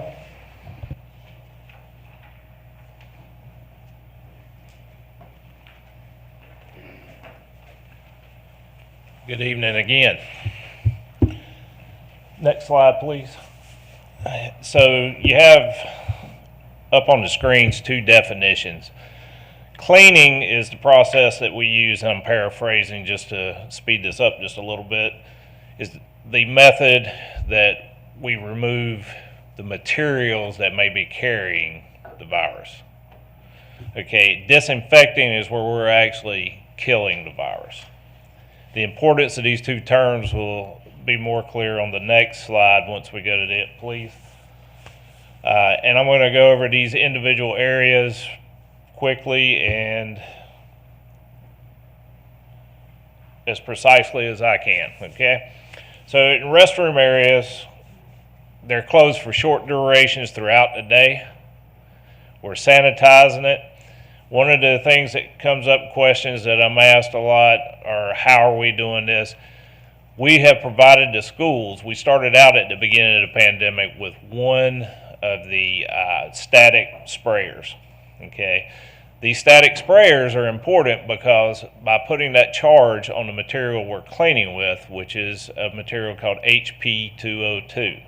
HP2O2 is a watered down version of hydrogen peroxide. It's a very basic cleaning compound. It's very good at doing its job. And what we found is it has a 1-minute dwell time. That's important for cleaning your classrooms between classes and being able to be efficient and move through the day. The restrooms are clean with this as well. The static sprayers, when they spray it, it actually clings to the surfaces. That's the importance of that. Deep cleaning is once a day, but I can tell you our custodians, as I was saying earlier, are very vigilant. They're cleaning these restrooms as often as possible throughout the day. Isolation rooms, in other words, the areas where if we have a student or someone who is exhibiting signs of sickness, where they're taken to until they can go home. If anyone is identified and in that area, that area is immediately cleaned as soon as they leave. High touch areas. High touch areas are very important because passing this virus on through close contact, doorknobs, keyboards, anything, desktops, all of these areas are being cleaned constantly all day long. We are actually more stringent in our requirements than Strong Schools. North Carolina Strong Schools says clean daily. We're cleaning between every class. That's what we're asking and requiring. That's one of the things Dr. Kopicki's talking about. The teachers are being required to do more in their day. They have to take that time out to help us keep it clean. One team, one fight, right? Find a way or make one. All right, classrooms. They're cleaned and disinfected between class changes. A lot of times in the planning periods, the block periods, they have open classroom times. The custodians know this. They get into the classrooms and clean it as well as they can. Those custodians are moving constantly all day long. They're never stopping. Personal areas. Now, I've got on here, if you touch it, you must clean it. Okay? This is the pandemic. This is not a normal average time for us. Everyone has to be responsible. Everyone has to clean their own personal areas. This is not the time to be too important to do any job. We all have to do our part. Personal areas are very important because that's where we feel safe, right? So we make sure we have an abundance of supplies. The one thing I can tell you for sure is from the beginning of this pandemic to now, we have had more than enough materials on hand. And at this point in time, I'm receiving less than 2 requests a week for materials. It's a lot less than when it began. And that's because we've established burn rates. We know how much material we need. We know what PPE we need. They have it at the schools. We know how much to order. They know how much to request. That's why I'm receiving less requests every week. Carpets. Carpets are important because they can hold a lot of things as far as viruses, contaminants, materials like that. They're being cleaned daily when possible. We're asking our custodians, teachers to do a lot of things. I think they're meeting the challenge. It's very important to me, and I keep saying this because I have heard comments that we don't have enough cleaning supplies in schools. Show me where we don't have enough cleaning supplies in school. I challenge any of you to do that because it's not possible. I know we have enough in there. I know we purchase enough. I know we supply enough. The one thing I do know, the man I count on that, my Mr. Miracle, make sure that stuff gets out. Every email request I get, I can guarantee you within an hour he's responded to it. And he's telling you, whoever's requested it, that it's on the way. And with that, I'll leave it to you for whatever questions you have when we're finished. You want to ask Ms. Calhoun? You want to go next, or you want to? Okay. Okay.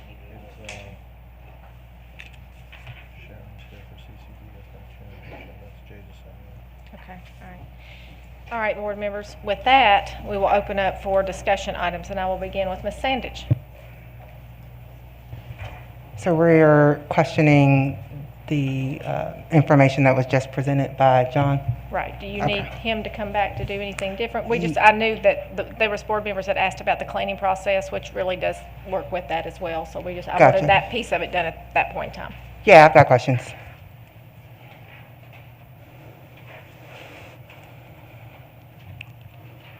Sorry. That's right, thank you. I truly appreciate your work on all of this. I know it takes a lot. Sure. So the 5 and 5. Okay, so I'm out 5 days. I come back 5 days, and mask optional situation. I got to wear a mask for 5 days. I truly want to understand how that is captured. Like, how do we make sure that that's happening for that one individual without singling them out? So what I'll say about that is that the way that the toolkit is written currently, in that it includes presumptive positives who are not confirmed, close contacts, as well as positive students, you have 3 different groups of students.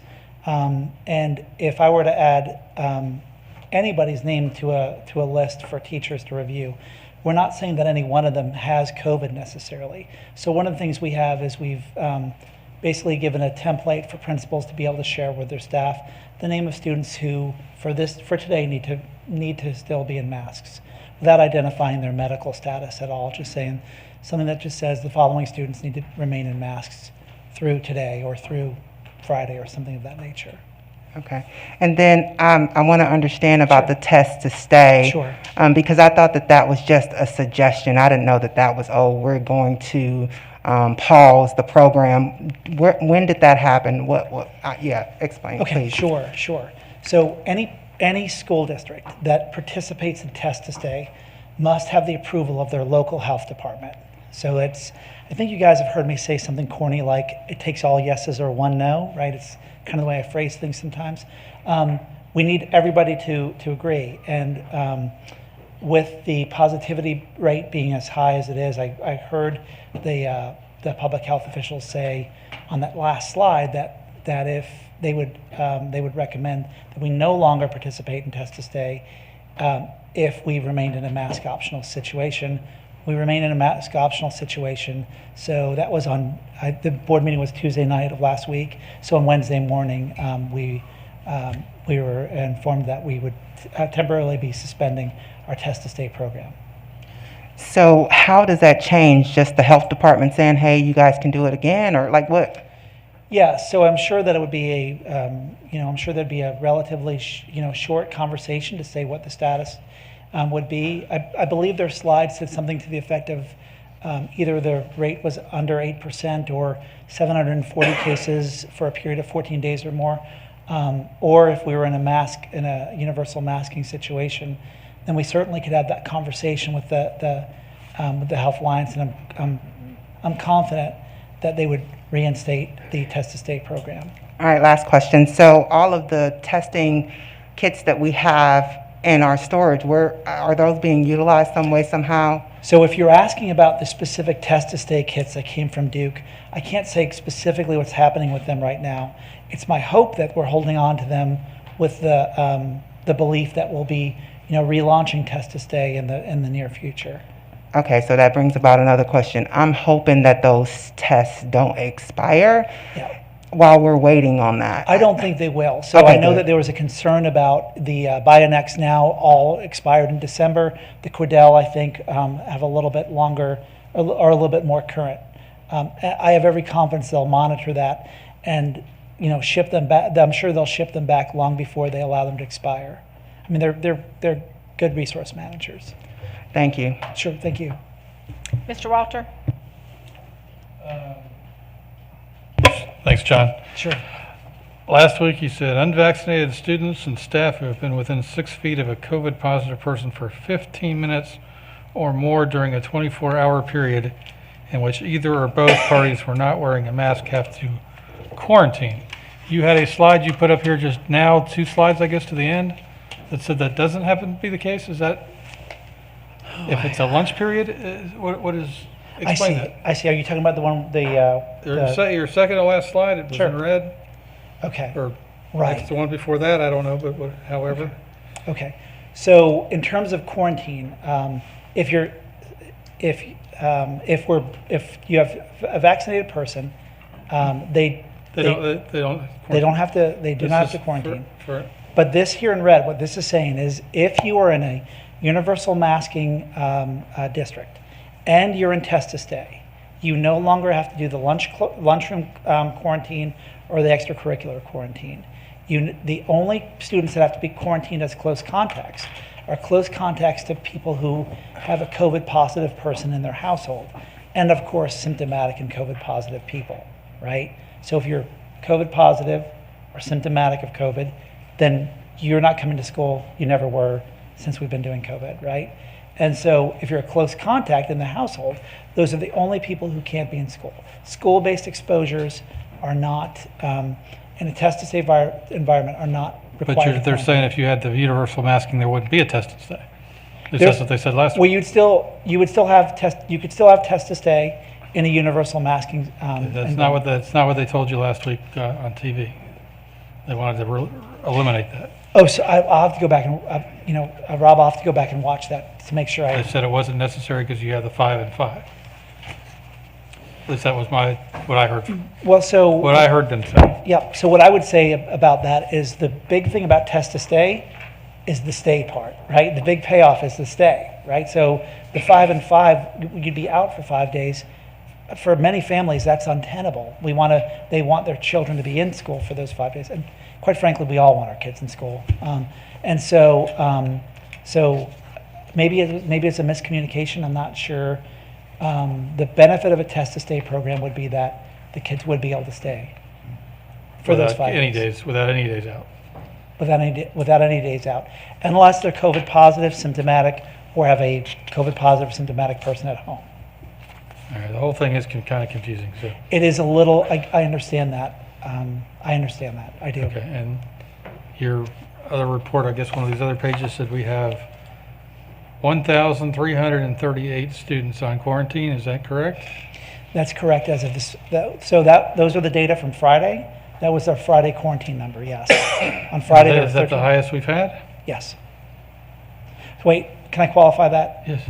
It's the highest we've had while we've been in session. Technically, when all of the kids were out of school and in the beginning of the pandemic, you had 34,000 students who were effectively in quarantine. But since we've been back in session, that's unacceptable because we're talking 2%. What was the percentage that actually got COVID that were out?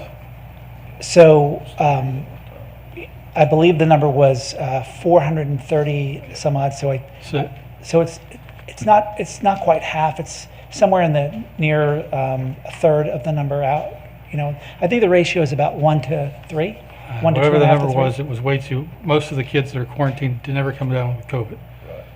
And that's just not, I understand. I have a hard time with that, okay? And I guess my last question, these masks here, I guess Yes, sir. I'm doing, do we provide those to students? Do we have enough of these things? Because they're telling us the cloth masks don't work. These work, I guess. I don't know.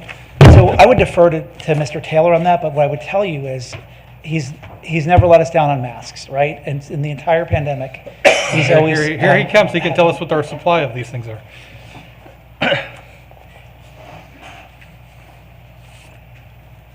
sorry, could you restate your question, sir? These masks that I'm wearing now, I guess they're whatever double layered, better than the cloth mask or whatever acceptable.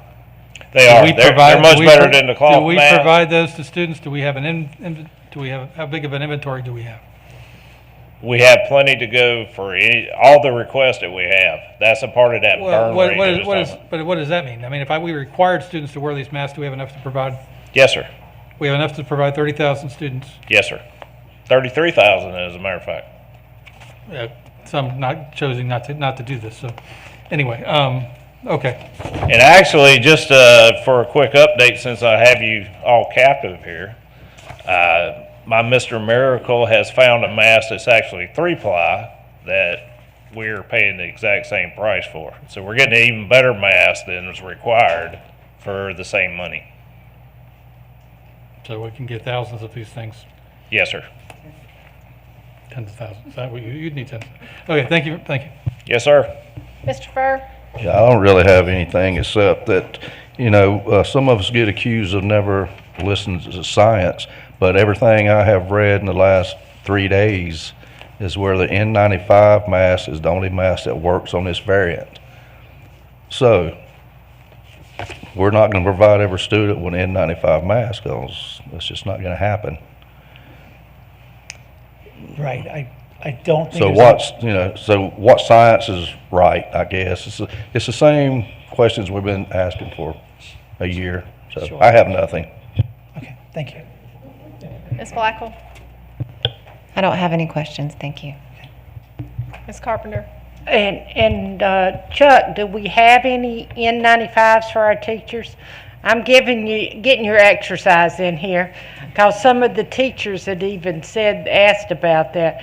I'm having to pay all this money for N95s, and I didn't know if we had any of those available for our teachers. Ma'am, we can get N95 masks if that's what you require, but you need to know that by OSHA regulation, if we provide N95 masks, everyone will have to go through a respirator fit test and exam. So there will be additional expense and cost to that. And I don't believe the N95 is going to do anything for you that the 3-ply masks that we're getting now are going to do. I just don't see that you're getting any value for what you're investing there. Unless the medical professionals come out and say you have to have that N95, because that's actually classified as a respirator. Okay, but you said that 3-ply, because I know they mentioned the other day the 2-ply would do because this is a 2-ply, and they stated that would do just fine. Just do fine. The only thing that was mentioned was about the cloth, but they said the 2-ply was just fine. And if both parties were wearing it, you were getting the protection you needed. Yes, and everybody's going to argue one point or the other. But that was just a question, because one had come across about a teacher talking about how they had paid for that, and that was just a question. Thank you. Thank you.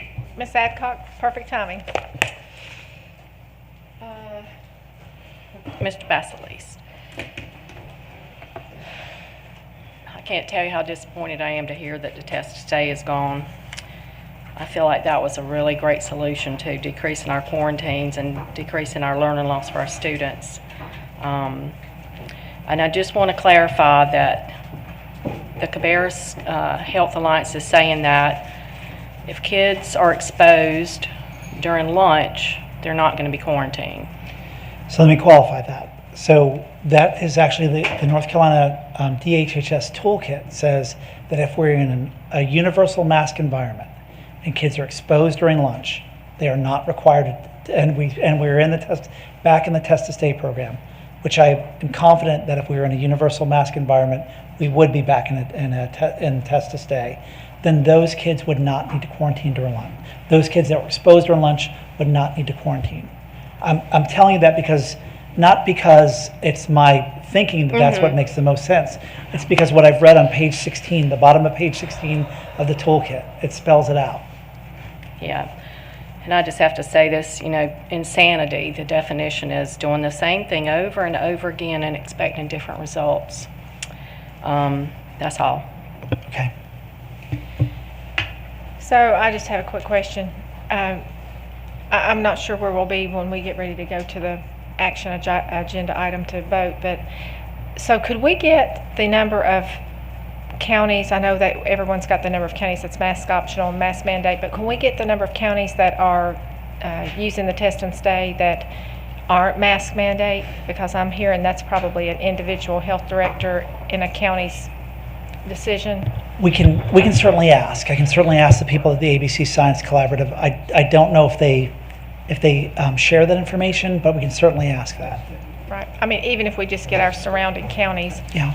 I want to know if that's a personal decision or if that's a state requirement that if you're not masked mandate, because I thought when we asked about the pilot program when this conversation was being had with the state, is that was the whole point, was when you were mask optional, was that was your opportunity to participate in a program that could keep kids in school there, with that actually going on. But then, of course, during that time frame, if they were exposed, then they had to wear the mask. That just to me is kind of a contradictory to what we heard to begin with. Yeah. So there's a few things. First of all, I will certainly contact the folks at Duke and find out if they can share our surrounding counties or any North Carolina counties that are in mask optional situation. For each and every school district that participates in test to stay, you must have the approval of your board and your local health department. Those are, again, it takes all yeses. The big appeal to us to begin with, of course, with test to stay, was to increase the amount of time kids would be able to remain in school. Based on my interactions with the health department, it's clear to me that the current level of transmissibility of this virus, the positivity rate, I think for them it just became untenable for them to continue to be able to support it. So I think that's what resulted in the withdrawal of their support. I do believe that if we were in a mask mandated or a universal mask environment, I am quite confident that we'd be back in the test to stay program. I will definitely check to find out if I can tell you what other districts or how many other districts are in the mask optional setting for sure, and I'll do my best to get that to you within 24 hours. Okay, great, thank you. Okay, sure. Thank you, John. Dr. Capicchi, do you have anything else before we move on to the other reports? No, ma'am. Okay, with that, we will move to 11.05, and we will have the Cabarrus County Department of Human Services overview, and we will have Sharon Schooneman to the podium. And we would just like to say thank you for your patience and being with us in this longer evening than anticipated. So, good evening, and if you will, just key your mic and you will be ready to go. Just push the button. Very good. Is that yes, okay? That's good. Well, thank you for having me. I appreciate, and I did this for Jay White, asked me to be here, and I said I'll sit here for 10 hours if I have to. So, but I've been listening all evening, and this is my first time, so it was really interesting. But I wanted to say one thing I've learned is one team, one fight. I'm here tonight I'm a program administrator for Cabarrus County and child welfare, and one of the things I wanted to say tonight is thank you to the school system. I work with Amy Jewell on a daily basis, and I wanted to say thank you to all of the school counselors, the custodians. Everybody that works for the school system is instrumental in helping us in child welfare to keep children safe. Through the pandemic, it's been really difficult to keep children safe because we've had children out of school last year, and But with the help and resources of the school system and the collaboration that we have together, we've built a strong relationship. And it's probably been, we have one, Justice Johnson is our one of our program managers. She's been there for 17 years. She couldn't be here tonight, but she wanted to really give a big shout out to Amy Jewell because she's worked with her for so many years. But I just wanted to say without them, I wanted to thank Amy Jewell, Aranda Dunlap, Doug Carr, and Jacobia Williams. They have been so instrumental these past years to help Cabarrus County. We're just trying to do the best we can, child welfare. We're trying to keep kids safe. We collaborate with the school system. We have meetings that we come to. We talk about if they don't know how to make a report, how do you make a report? What's the best way to make a report? We have online reporting, so we share all that. And so really that's why I'm here tonight, to just thank the school system for all the efforts they help us in child welfare. So, Ms. Schuneman, do you have any type of data that tells us, statistics and numbers pre-COVID, the reporting system when kids were out of school, now that they're back in school, how that looked before that? I didn't bring any, but Paula Yost might have. Okay. She's also here. Great. She's the lady with the data. I'm here to say thank you. Oh, thank you. Okay. Yeah, and thank you all for having me and allowing me to come here tonight. But I just wanted to make sure that you all knew how much the school system collaborates with us, and we really, really appreciate that. Well, that is great. And I'll just ask board members if they want any comments or questions. Ms. Adcock? No, just thank you for what you do for our school system. We appreciate it. Thank you. Same here, and thank you for helping protect our children. Also, thank you for being here and appreciate what you do. Thank you. Yes, thanks for putting up with us for a long period of time tonight. Thank you. Sure. Same. I just want to say I understand what you and your team do on an everyday basis to keep the children in our county safe, and that goes unnoticed sometimes. So I want to thank you for working with our school district and making sure our kids are able to come to school in a safe environment and go to their communities and their homes in a safe environment as well. So please thank your staff for me. Thank you. Thank you. Okay, with that, we'll say thank you for being with us tonight. We will move to 11.06 for a community update by Ms. Paula Yost, our Child Protection Team Chair. Good evening. And if you will key the mic as well, you are ready to go. Okay, beautiful. Hello. Thank you all for having me. A few things. First of all, I also want to thank you for getting these children back in school. And I'm going to talk periodically throughout my report real quick on why that is as important as it is. But thank you for getting them back in school. That is absolutely where they need to be. And I will go over some data with you about why. First, I just want to explain what my role in the community is. So I chair Cabarrus County's Child Protection and Fatality Team. I've done this for 8 years, rounding. I'm almost there at number 9 now. Our team is interdisciplinary, so we have representatives from, basically any entity in Cabarrus County that could possibly touch a child. We have a representative on our team. So this is law enforcement, the district attorney's office, the Cabarrus Partnership for Children, the school system, our local LME, MCO, mental health organizations, pediatricians, pretty much from everybody. We have them on speed dial, and we review every fatality of a child that has occurred within the county, and we also look at global themes in child welfare to just say, what do we need to work on? Do we have anything consistently that's leading to child fatality or increase in child abuse numbers? I actually have a lot of detailed fatalities, but I'm not going to give them to you tonight, because the good news is that none of those fatalities that were an avoidable death occurred with any Cabarrus County school children. Everything that could have been on that radar occurred with a child 0 to 5, so that would be outside of your purview, and I'll be going into that with more detail with the Board of Commissioners when I report to them on March 7th. But for school system purposes, we're doing pretty good on not having child fatalities. We only had 18 fatalities of children during 2020, and we run a year behind on our review. So we're looking pretty good, even though a huge part of that year impacted the COVID pandemic. We have not had any children die of COVID in Cabarrus County to date, and I knock on wood every time I say that. A few things about how the pandemic did impact children. The first thing I want to talk to you guys about is child abuse reports and the quality of the reports. So during the period of time where children were not in school, the number one reporter for child abuse and neglect was law enforcement. We don't want that. We want the number one reporter to be the teachers, because that's who it's always been. I've been doing this for almost 9 years. Other than that period of time when children were not in school, I have never had a year where the number one reporter of child abuse and neglect in this county was not the Cabarrus County teachers. And that's really important.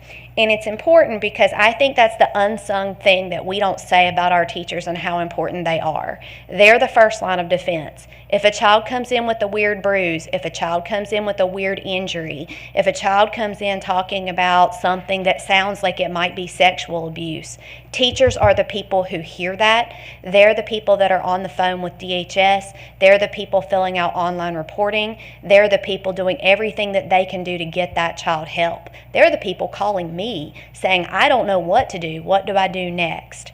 So that is an integral and critical role for child welfare. When we don't have teachers doing that, what that means is that those children's level of abuse instances go way, way up. And then when we do see reports, it's coming from law enforcement, which means those children are badly injured at this point. And I'm just being honest about that. That's what it means.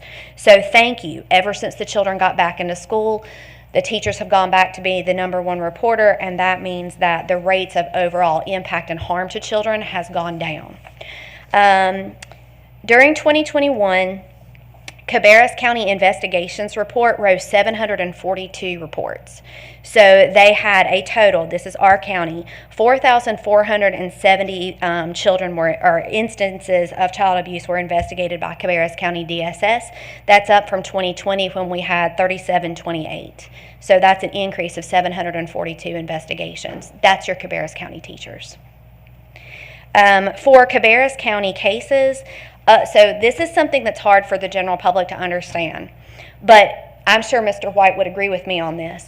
It is actually very, very difficult to get cases into child protective custody.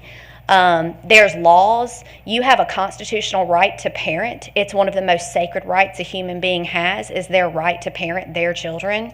And so in order for the state to be able to take custody of a child, it has to be something fairly significant. This isn't something that we just go off of with, undisputed documentation or reports or rumor or conjecture. These are things that we can prove through medical reports or various other collaterals.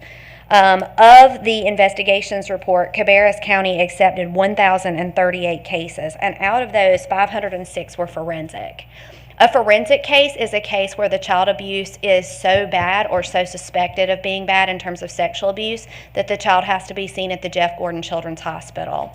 That number rose the year before, so in 2020, there were 412 forensic cases. Last year, there were 506, and that means that out of credible, accepted cases for child abuse and neglect, 50% of them, 50% were forensic cases. So those are cases that are implying physical harm or sexual harm on children. Additional things that are interesting to know, out of those cases, 280 of them involve substance abuse allegations, and out of those cases, 69 or 25% of the substance abuse cases involved opioid use. So actually that number's not as high as I would have thought it would have been. I was actually surprised to see that opioids were only 25%, considering everything we hear in the media about the opioid crisis. But that means that the rest of those cases were either alcohol abuse, marijuana, or some other form of substance. And also there were 151 cases that were screened in for domestic violence, and that does not include cases that were screened in for an injurious environment. So an injurious environment just means that the child is actually being exposed to some form of violence or hurt on their own. Cabarrus County child abuse numbers, we had 43 families in-home services. That's an important number, but let me explain what that means. So lots of our families, we get a report, and the report gets screened in, but then what we realize is there's not child abuse and neglect happening here. These people are just living on the poverty line. Maybe they're living in a van, they're homeless, they don't have food and clothing for their children, but that's a result of poverty. It's not a result of bad parenting or parents who don't love their children or for parents who aren't trying. Poverty in and of itself is not a reason for your children to be taken from your custody. So those children, we had 43 folks in in-home services. In-home services does everything that they can do to support those families financially and emotionally in order to give them resources. And we also had 161 children in foster care, which is increased from 152 in 2020, and we had 133 in 2019. So we've had a bump up each year in the number of children that are in foster care. I suspect that part of that is also just due to population growth in the county. It would be abnormal for a county as big as ours to probably have less than 100 children in foster care. I would be worried if we saw less than that we were having some kind of faulty reporting going on. So I'm not surprised that we have 161 children in foster care, but it's important for you to also understand that those children are in these schools. They're walking around in them every day, and they already have a tremendous amount of trauma from the home life that brought them into foster care in the first place. So that is another reason why these teachers and school staff members are critical elements of children's lives. You don't know what some of these children have been exposed to in their home, what kind of violence and substance abuse they've observed, what kind of violence has been done against them that they have been an active victim of. And so for some of these children, those teachers who won your awards earlier today, those are the most stable people that those children have in their lives. Those teachers are critical to them. And so when you take them away from their teacher, who's the one person in many of their lives who is their safe place, that is an additional trauma that is very detrimental to them and to their lives. I also want to add that during the period of time when we were not in school, we saw an increase on our criminal docket in juvenile felonies of 85 to 90%. Where before they had just been like misdemeanors, like kids just fooling around and making bad decisions, they actually rose and became felonies. That was a drastic increase in the ratio of misdemeanors to felonies, and we believe it was because most of the crimes were happening during the day. The children were in an unsupervised environment because their parents were at work, and this is where I always preach the same song I preach every year. People in this county need to be responsible gun owners, because a lot of these guns, when children wind up with guns, it's usually because they stole it from somebody, like an unlocked car. They're going through the mall, just opening car doors and seeing if there's a firearm in it. So if you travel with a firearm in your vehicle, please lock it so that children are not taking it. I want to add, and I'm almost finished, that child abuse is everyone's problem.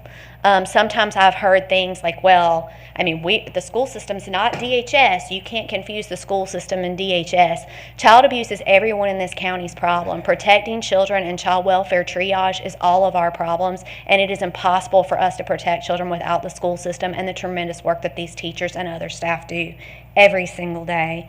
I know that there are teachers who probably never wanted to wind up in the realm of social work. There's lots of everyone, I think, in the world in their profession who didn't want to wind up in the level of social work, but we're all doing it anyway. We joke in the courthouse that the courthouse is mental health triage, but that's what it is. And sometimes it's the same case no matter what your profession is. Protection of child abuse is critical for everyone. One last thing I wanted to talk about other than child abuse and other than fatality and just generalized crime prevention that is drastically negated by children being in school and being in the safe environment that is the school is our obesity rates. As of right now, nearly 1 in 3 children in our community is classified as overweight or obese. In fact, the number is approximately 34% of our children are considered as having an obesity issue. It is to the point where Atrium Health has actually opened a children's obesity clinic in Kannapolis. It's called the Atrium Health Levine Children's Healthy Futures Clinic, And Dr. Houston, she was a very popular pediatrician at Suburban Pediatrics. She's won a number of awards through Atrium for her good service as a pediatrician. She is in charge of this clinic. She is the head doctor there. They have 3 physicians, and they do a lot of holistic treatment. So they do a lot of weight management, counseling, nutrition and education, exercise evaluations, and support. But the most important point that I can make is on most of the obesity studies that were conducted, like back in the early 90s, there was this great study that was done, and it was all on obesity, and people would lose like 100 pounds, and then they would gain it right back. And the PhD who ran that study had some of his folks come in, and he said, what's up with this? You were doing so good. Like, what made you quit? And in an overwhelming percentage of those people, they were all adult survivors of childhood sexual abuse. That's what he found was an underlying theme. They were incest survivors or they were sexual assault victims. And that is how their trauma presented itself. That was a defense mechanism that many of them had. Once they were able to realize that and get into therapy, they did tremendously better. So a lot of this is, sedentary lifestyle and poor diet, but some of this is also trauma and how trauma is presenting itself. And so it's very important that, school does a great job. Is school going to cure obesity for everybody? Absolutely not. But if you're going to school, you're getting to run, you're getting PE, you're getting some structured outside time. You're also getting to eat, and you're getting meals in what we hope is a healthy, reasonable experience instead of just, being in front of a computer and eating whatever you have all day. So from our perspective in child welfare, we're very glad the children are back in school, and I'm really hoping that they stay that way. So thank you very much for everything that you've done there, and I guess if you have questions, I can answer them. Okay, I'll open it up, and I'll start with Ms. Sanders. Thank you for this information and the presentation. It helps to understand what's happening last year and compare it to this year. That's very important. One of the statements that you made, which I really appreciate, and everybody that's come up to the podium today has talked about how wonderful our teachers are. I just want to tell you thank you for also pointing that out and making sure our teachers understand, our teachers and our staff understand how important they are to our community as a whole.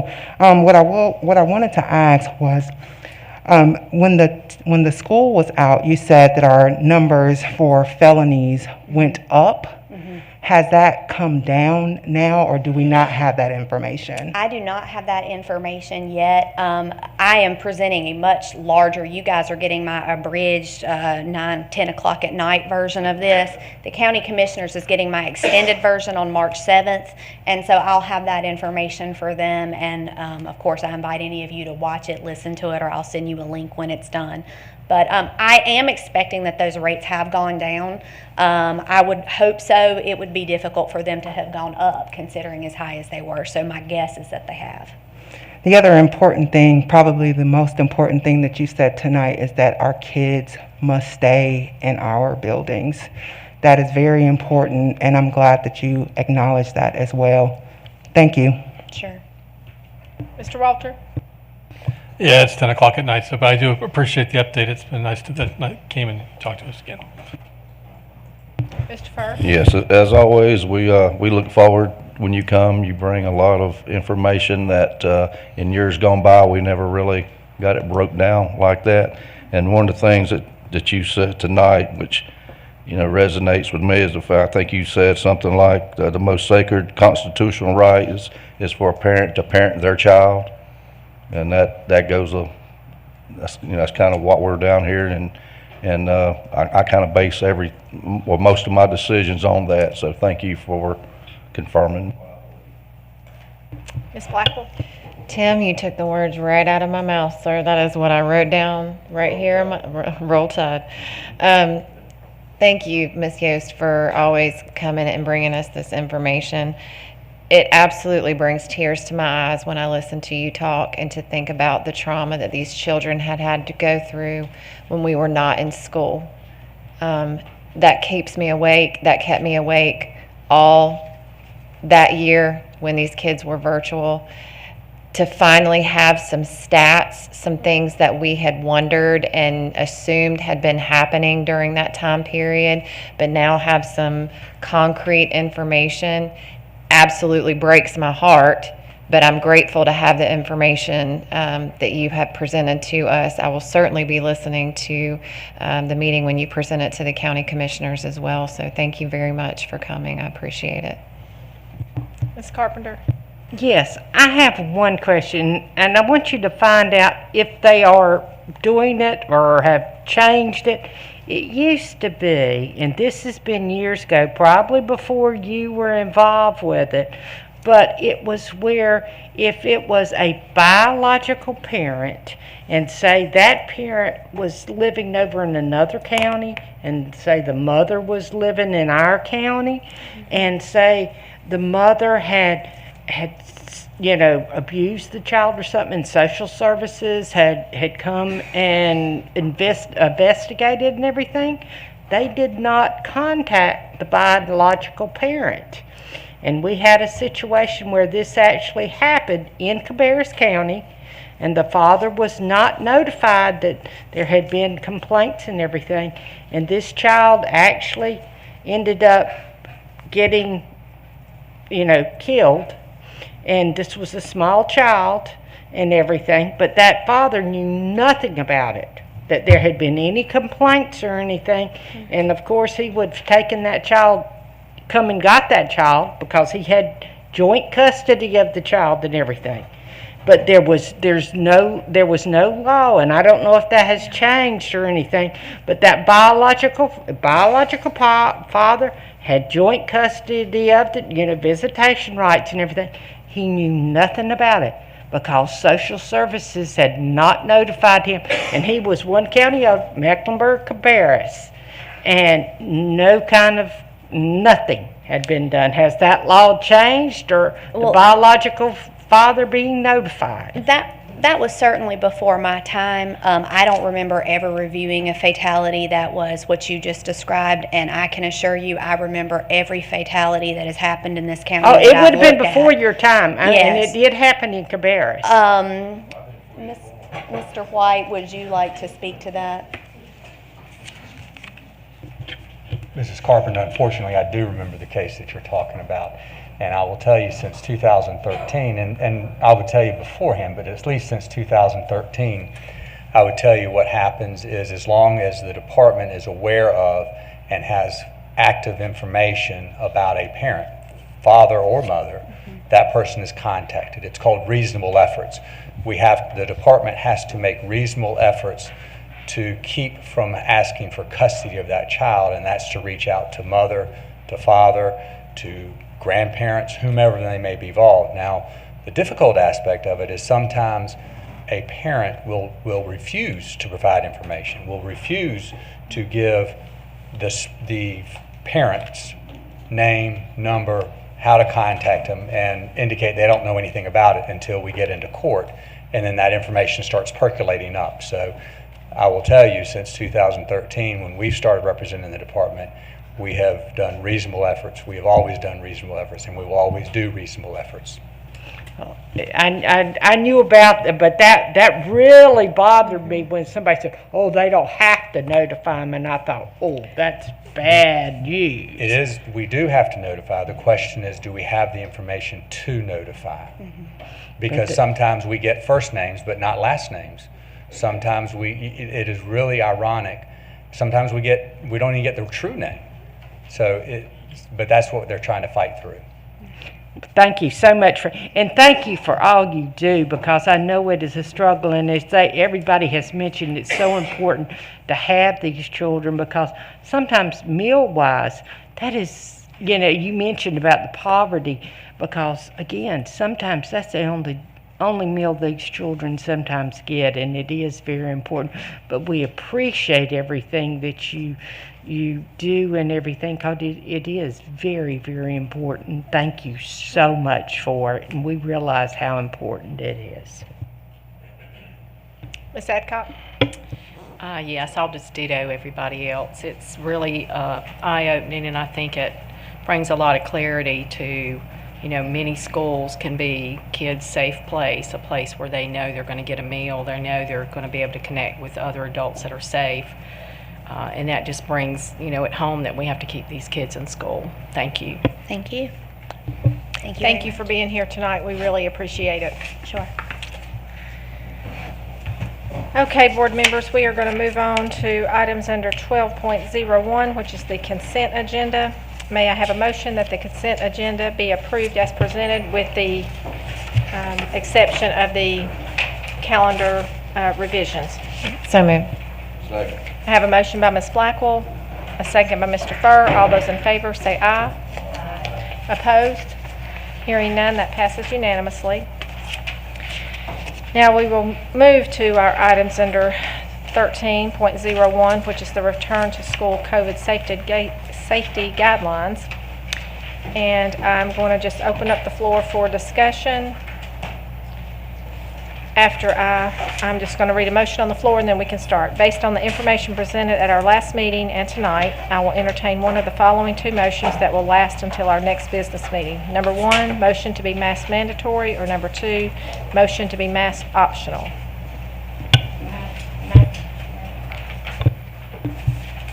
Key up, can you please? Will you key up? May I ask one question? Before Dr. Kopicki had made a comment about days that we were out and half days in January. How many days? I know you had mentioned January, the days we were out and half days in January. How many days were we out and how many half days do we have in January left?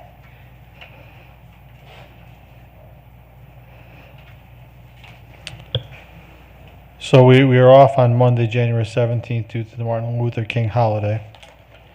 Our high school students are being dismissed early this week, and I would ask for Dr. Hill for clarification. As my understanding is that is because of the final exam schedule. So our students come in, they take the final exams, and then they would go home. So they're not here for the whole day, they're just taking their exams. That's accurate, Dr. Hill? Thank you. And then also on January 18th is a teacher work day, so there'll be no students in school that day. It's just teachers are here that day. Our students will return to school January 19th. Okay, 19th. Okay, so so that's 3 days are off, and then you say half days this week. For high students, that would be accurate. It's roughly turns into half days. They're taking Okay. their exams and going home. All right, thank you. And can I put a motion on the floor? Absolutely. I would like to. Hey, hang on. Well, we can. I'll put Well, one. let me go ahead. If you're going to do that, I actually had the motion here for us. Did you read that? Yeah. Well, the motion to make. I It's would. either number one or number two. So I'd make a motion. We go mask mandate to the end of January. To the end of January. We implement mask mandate until the end of January. So I'm going to give a January 31st date with the recommendation that the Health Alliance returns us to the test and stay program. Okay, and I had a motion by Ms. Carpenter and a second by Ms. Sandage. Now I'll open up for discussion, and I'll begin with Ms. Adcock. Okay. I think one of the things that I don't understand is, and I'm just going to ask a question, are we asking the school system to prevent the spread of COVID now with Omicron in our community, or are we protecting our children from being infected by an already highly effective community? I'm very confused why they took the Test to Stay program away from us. I'm very confused by all of this, and if I want to put masks back on kids, then I would only do it for 2 weeks. I would not go to the end of this month. Let's let everybody speak to your motion first. Okay, Ms. Blackwell. I'm also equally as, I guess, perturbed might be the better word. I don't know at this point about the Test to Stay being removed.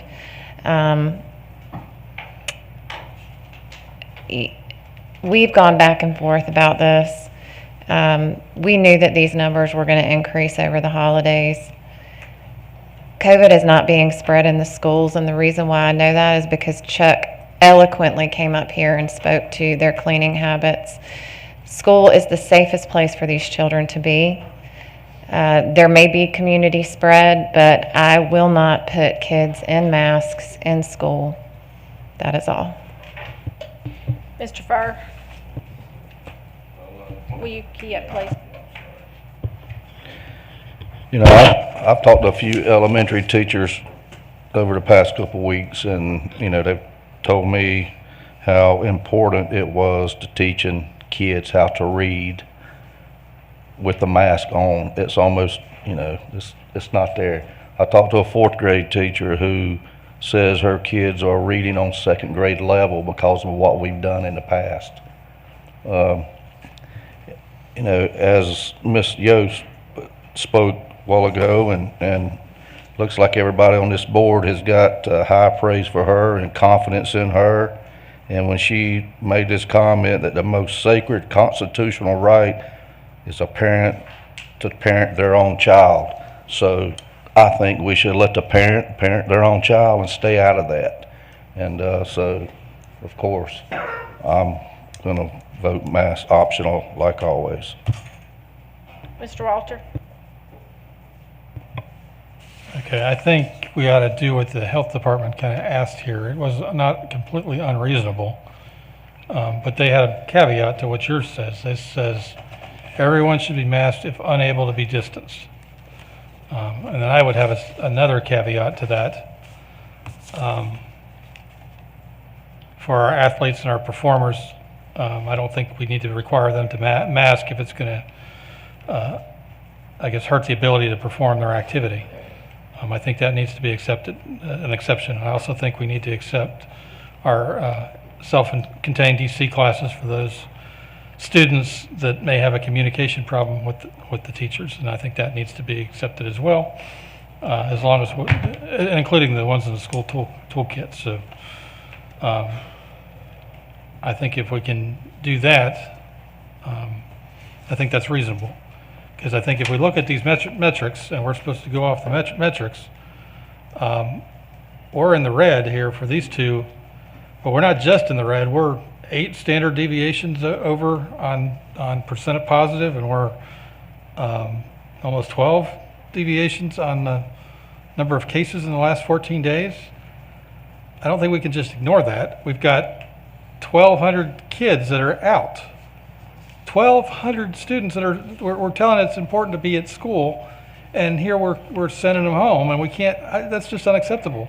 We got, what did it say here, what was the latest number on teacher staffing? Almost 400 teachers that are either or staff, sorry, not teachers, staff that are 300 in quarantine and 84 that are positive. You know, if we have the mask mandate as was shown here, they don't have to quarantine. A lot of them don't. And when we're talking 94% of the people we're sending home never come down with COVID, we can't do that. We've got to do something. And if it's a 2-week period, it's a 2-week period. But I think we need to do something and not just allow it to continue. Okay, so did everyone get the chance to speak to Ms. Carpenter? You go ahead. Okay. Okay. Again, I wanted to give some explanation on this. We went from 15.4 to 27.2, and they're talking about now we're looking at 34.1. We were going to mass when we were at 14 point something. So I don't think this is unreasonable to ask for this. The state right now is at 32.1%. As Mr. Walters had just spoke about how many we have in quarantine right now. One of my major concerns is what we talked about for about 3 hours, talking about staff. This is one of the main reasons it's been talked about. Well, it's not our children getting it. We're talking about our staff and what we're facing with this. If we don't have teachers or we don't have people to be there, it may be the staff getting it. That's what we're talking about, to be safe with our staff. And and the community in the whole. It's other people. Maybe the children aren't getting it, or they could be asymptomatic. But we have to have the teachers there to teach them. You talked about how many staff were gone. We have to have the people there. One of the things, it's not just the Health Alliance that says this. Also, CDC says mask, people. Also, the American Academy of Pediatrics says mask. It's not just that. We're looking at other entities that say to do the same thing. And we're not talking about that long. It is now the 10th. We talked about the days that they're out for a half a day. They're talked about the days that are going to be gone in January. So we're not talking about that long a period. We've talked about we have to adjust those metrics. Those need to be adjusted. And to have the task force meet, adjust those metrics, and get us some good numbers for us to work with and to have time to do it. Plus, we know this variant.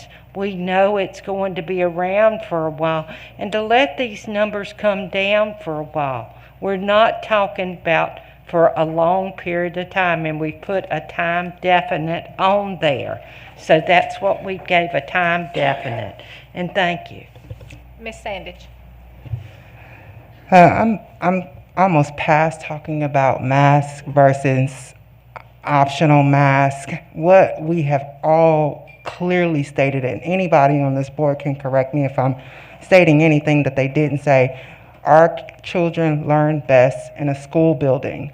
Right now, what is being said to us is the only way we can avoid all of these quarantines, all of the teachers and staff being out, all the kids who we just put the data out there who aren't even becoming positive. They're out of school and they're not becoming positive, are to mandate masks. That is a small task to ask for, to do what we ultimately want to do and what our community has ultimately come in here to that podium right there and told us to do. And we've been talking about get kids in school, get kids in school. We have them in school. Now we've got to allow for them to stay in school. And then to hear we can't even guarantee that because we can't do tests to stay, that tells me that our kids and our staff are going to be quarantined at high numbers yet again. And that is a problem for me. And I'm going to take your word, Rob, that we can't do that. That's a problem for me. Okay. So I want to make a recommendation before I put the vote on the floor. So one of the questions I have is, and we never thought we were going to be here. You know, I want to make that statement very clear. We have heard for almost 3 years now that every phase of this is going to get us to a place that we will not have to address this. And we're not getting there. You know, we were told it was vaccinations, it was the boosters. You know, there's just been so many issues. My question is, we got a lot of complaints, and Jay and Dr. Kapicki, you're probably going to have to speak to this, about we are being asked to put a policy, not even a policy, a rule in place, because it's not board policy, in place that we don't even have a repercussion or a consequence for it. So, you know, when you violate board policy, there's a consequence. There's a board policy that tells you how you violated it and what the repercussions are and the consequences and the punishments. But we're putting something in place so that we were hearing all across the district, you know, one would send somebody home, one would put them out in the hallway, one didn't do anything at all. We've got a lot of inconsistency. You know, when you've got parents of kids that have kids in multiple levels, high school, middle school, elementary, if they're all addressing it different ways, there was just a lot of consistencies. If we're going to have to deal with this for I'm not sure how long, I just feel like we've got to have some type of consistency on what our teachers expected to do with that if they are not adhering to that rule. What are principals being told that they should do if they are not adhering to it? Because we're actually trying to put a rule in place that we really probably don't have the legal authority to do. Yes, it's been sent down by Governor Cooper, but we do not have legislative authority to do that, and that concerns me that we don't have the ability to put, what are we going to do? What are they being told that if they don't do it, how are they handling it? I think that's one of the things that we now need to really address if we're going to continue to have this conversation, conversation and this vote every so often. So Jay, Dr. Kopicki, I would really like to have an idea of what we're going to do. That's what we're hearing. You put that in place, but you don't tell us what to do with it. Well, if the board votes tonight to go mask mandatory for 2 weeks as, well, the motion is till January 31st. But if it's amended to, according to what I heard Mrs. Adcock say, then whatever the time frame is, if it's mask mandatory, then what that would be a decision by this board for Dr. Kopicki to then put a plan of action as to what is the next step, what is the next action, how is it going to be implemented at each one of the high schools, and then it's up to the principals to follow the guidance of what Dr. Kopicki and the cabinet has made a decision about what's going to happen. So if a child is not wearing the mask, then it's going to be the same as, well, I do not want to, it may not be an apples to apple, but I think it's close. If a child is not behaving in class, standing up, yelling, not being respectful to the teacher, what are the steps does that teacher take? But I think that is how that's going to be handled should be coming from Dr. Kopicki and the cabinet, and that's how that can be enforced. Now within, go ahead. But doesn't that have to be, I know it does have to be approved by board policy. So in all those actions, if a child doesn't show up to school, we know what happens. If a child brings some type of weapon to school, we know what happens. If a child is belligerent to a teacher, we know what happens and what the repercussions are because it speaks to it in a board policy. You know, this doesn't speak to a board policy violation. You know, it doesn't meet dress code. There's no verbiage in there about dress code. It's just my concern that if we're going to implement something and it's a rule that we expect people to abide by, how are teachers to be consistent or principals in what they do if they don't do it? Because how are we implementing something that we don't have a consequence for or a repercussion, and it's just everybody's doing whatever they think or their definition of what that should look like? I just think that causes a lot of problems. And with that, you know, thinking about, as we've spoken about, the times that kids aren't in mask, so are those truly defined every day? It's lunch, it's your limited recess, it's your mask break, you know, it's the athletic time period, you know, so if kids aren't wearing them at certain periods of times, but yet kids are choosing not to wear them at others, you know, I've heard from teachers that is a big battle. So how do they police one piece of that but not the other? I would tell you that what I would like to look at is to give me a few minutes to look at the code of conduct about the student, see what would apply underneath that, because that's how I would initially analyze it. But I do believe if the board makes this decision, it would be more of a course of conduct or the code of conduct about how the student's going to respond to whatever the teacher is requesting. So can I ask a question? Hang on just one second, Ms. Sanders, let me finish. So are you saying that's more placed into like an administrative guideline? That's what I would say. Okay, Let me look at it and see. But yes, that's what I would analyze it. Okay, I just feel like rules and process that we put in place, it has to align somewhere, you know, and if we're going to continue to deal with it, we've got to figure out what we're doing with it when it's not being followed, because the answer is not, well, we don't know, and that's what we're having to say, you know, because we don't know how they're handling it. And I'm sure that is a Dr. Kopicki, you know, and his staff decision, or, you know, an update to the board, but I feel like we need to address that now that we're going this far into having to vote for this every month. Yes, ma'am. So Jay, in terms of policy, it would probably fall under dress code policy. If the board votes tonight to mandate a mask, it becomes part of dress code, or it becomes, I mean, you could also attach it to if a refusal is then to disrupt the behavior, because if my understanding is if the board passes a mandate, it's basically saying that the Cabarrus County school system is operating under a mandate that everyone that comes into the school system has to wear a mask based on the mandate that the board has approved. If we're looking for a policy, attach it to, I would say attach it to the dress code. Right. It would be simple to do that, and the dress code is already in place, just adding the mask as part of the dress code while the mandate exists. When the mandate doesn't exist, you remove it. Well, I'm not sure we need to take all that on tonight. I want that to be part of our discussion at a later date. So with that, and the reason I even brought that up is, would the board be willing to have a called meeting in the 2 weeks time period so that we can look at those numbers and get an update? Or actually, I could add this to the agenda of our work session, or our planning session. Maybe that's the better way to do it. For the board to agree to add an action item to get a COVID update and to revisit the mask mandate. How would that be? So I would remind the board that we get those updates on Monday afternoon, so each Monday afternoon we can update us what the numbers are. Just as a point of clarification, Dr. Kopicki, is this Monday afternoon coming up is going to be the 18th. So would you get that on Tuesday? Mr. Basilis, is that accurate?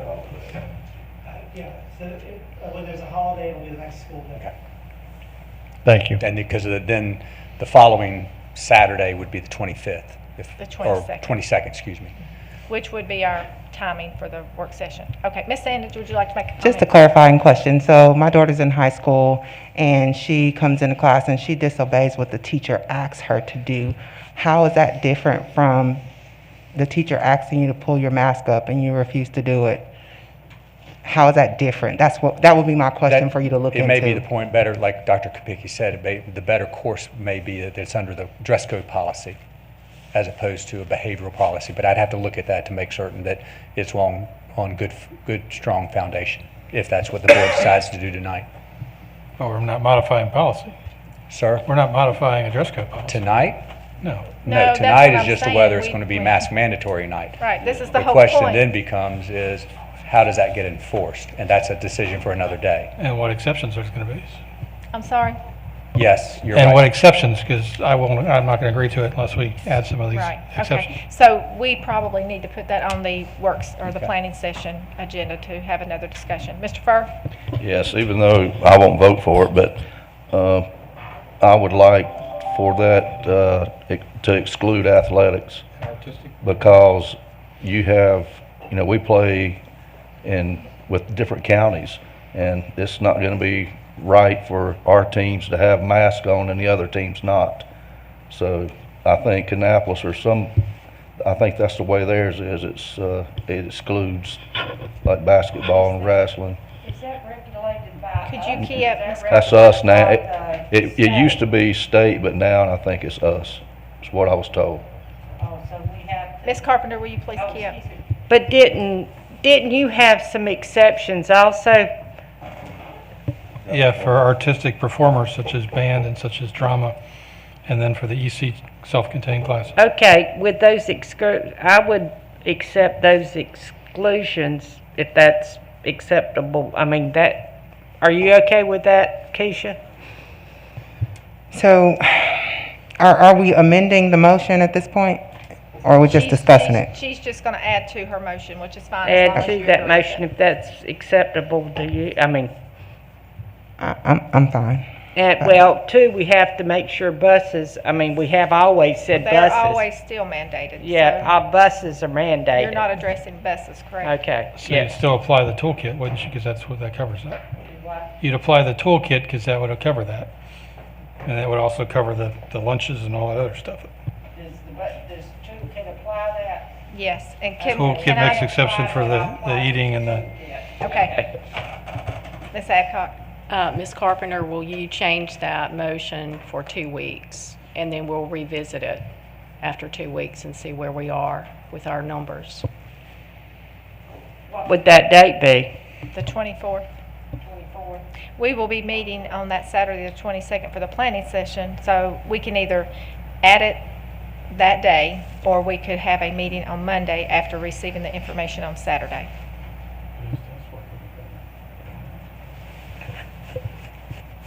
Two weeks would be 2 weeks from tonight, which would be the 24th. But the 22nd, if we get that information from them on that Saturday. My compromise, I would rather wait 30 days. That would get. Yeah, but is the task force going to have time to meet? Oh, excuse me, is the task force going to have time to meet? I'm sure we can get that in. I can try. Okay, so. This is only if the task force, that's one reason I wanted to put it out 31st. Because this is the whole thing, because I want those metrics done. So. Because those metrics are very important to me. If those can't be done, I'm going to say no. Because that's a big thing. We got a real problem with that. We don't have good data. Those metrics are way out of kilter. That's supposed to be, I have had more complaints saying, why are y'all just using, the Health Alliance information? Because we've got poor data. That's not good information. Here you got a task force that's supposed to give us this good stuff, and we don't have good data with the metrics that Ms. we've got put Carpenter, together. I'm going to call the time on the discussion. You have just been added to the task force, so you get to be a part of that. Okay, so remember that. Okay, right. That's fantastic. Right. I told you that. I haven't heard this. This is news to me today. Okay. All right. So yes, absolutely. So to your point, Mrs. Carpenter, the data that you're getting it's good, accurate data. The problem is the question is whether or not how we're scaling that data is the question. In other words, how we're measuring it is that effective? So the data is accurate and true, but I think what you're saying is that it's not the best measurement that we're using to assess how the COVID is affecting the district. So And I agree, but a perfect example is, here we were out of school for 2 weeks, and when you come back, that data was not, it was good at 2 weeks before that, but when we got back and needed to make a decision, that data was 2 weeks old. Understood. So it was not accurate at that time because it was not up to date at that time when I needed to make a decision. So you're saying it was accurate, but that was accurate 2 weeks before that. It was not accurate when I needed to make a decision. Understood. Is that correct? Or am I wrong in No, what I'm saying? I don't think you're wrong. I think the data that we're giving is accurate at that point in time that we're giving it to you. I just think that the way we're assessing it could be improved upon. So I think on the metrics, we can improve the metrics is what I would say. So I do agree with you with that. But I would rather have data when I get it that day is to the point as that it is that day. Like the Health Alliance, they're usually a week behind. Right. And, it would be a lot better if I could have it what Sure. it is in that point in time. Sure. So that'll be Understood. great. Thank you. Thank you. Okay, so what we have to decide is, number one, when are we going to have the next meeting to discuss the data? That is going to be reflective in your motion. I will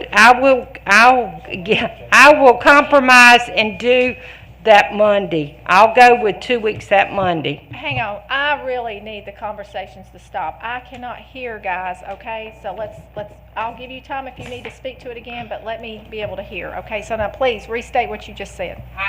I will amend it to do it that Monday after our meeting on Saturday. It seems like I could get more people to go along with that Monday. So the 24th. And that's really less than 2 weeks with those days being out, so that should make some people happy. Okay, so you're saying for us to have a meeting on the 24th, okay?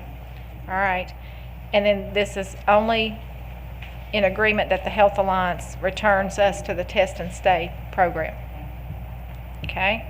Jay, is there anything that you think I need to add? Well, what I heard is that the motion is to go mask mandatory until January the 24th, excluding athletics and extracurricular activities.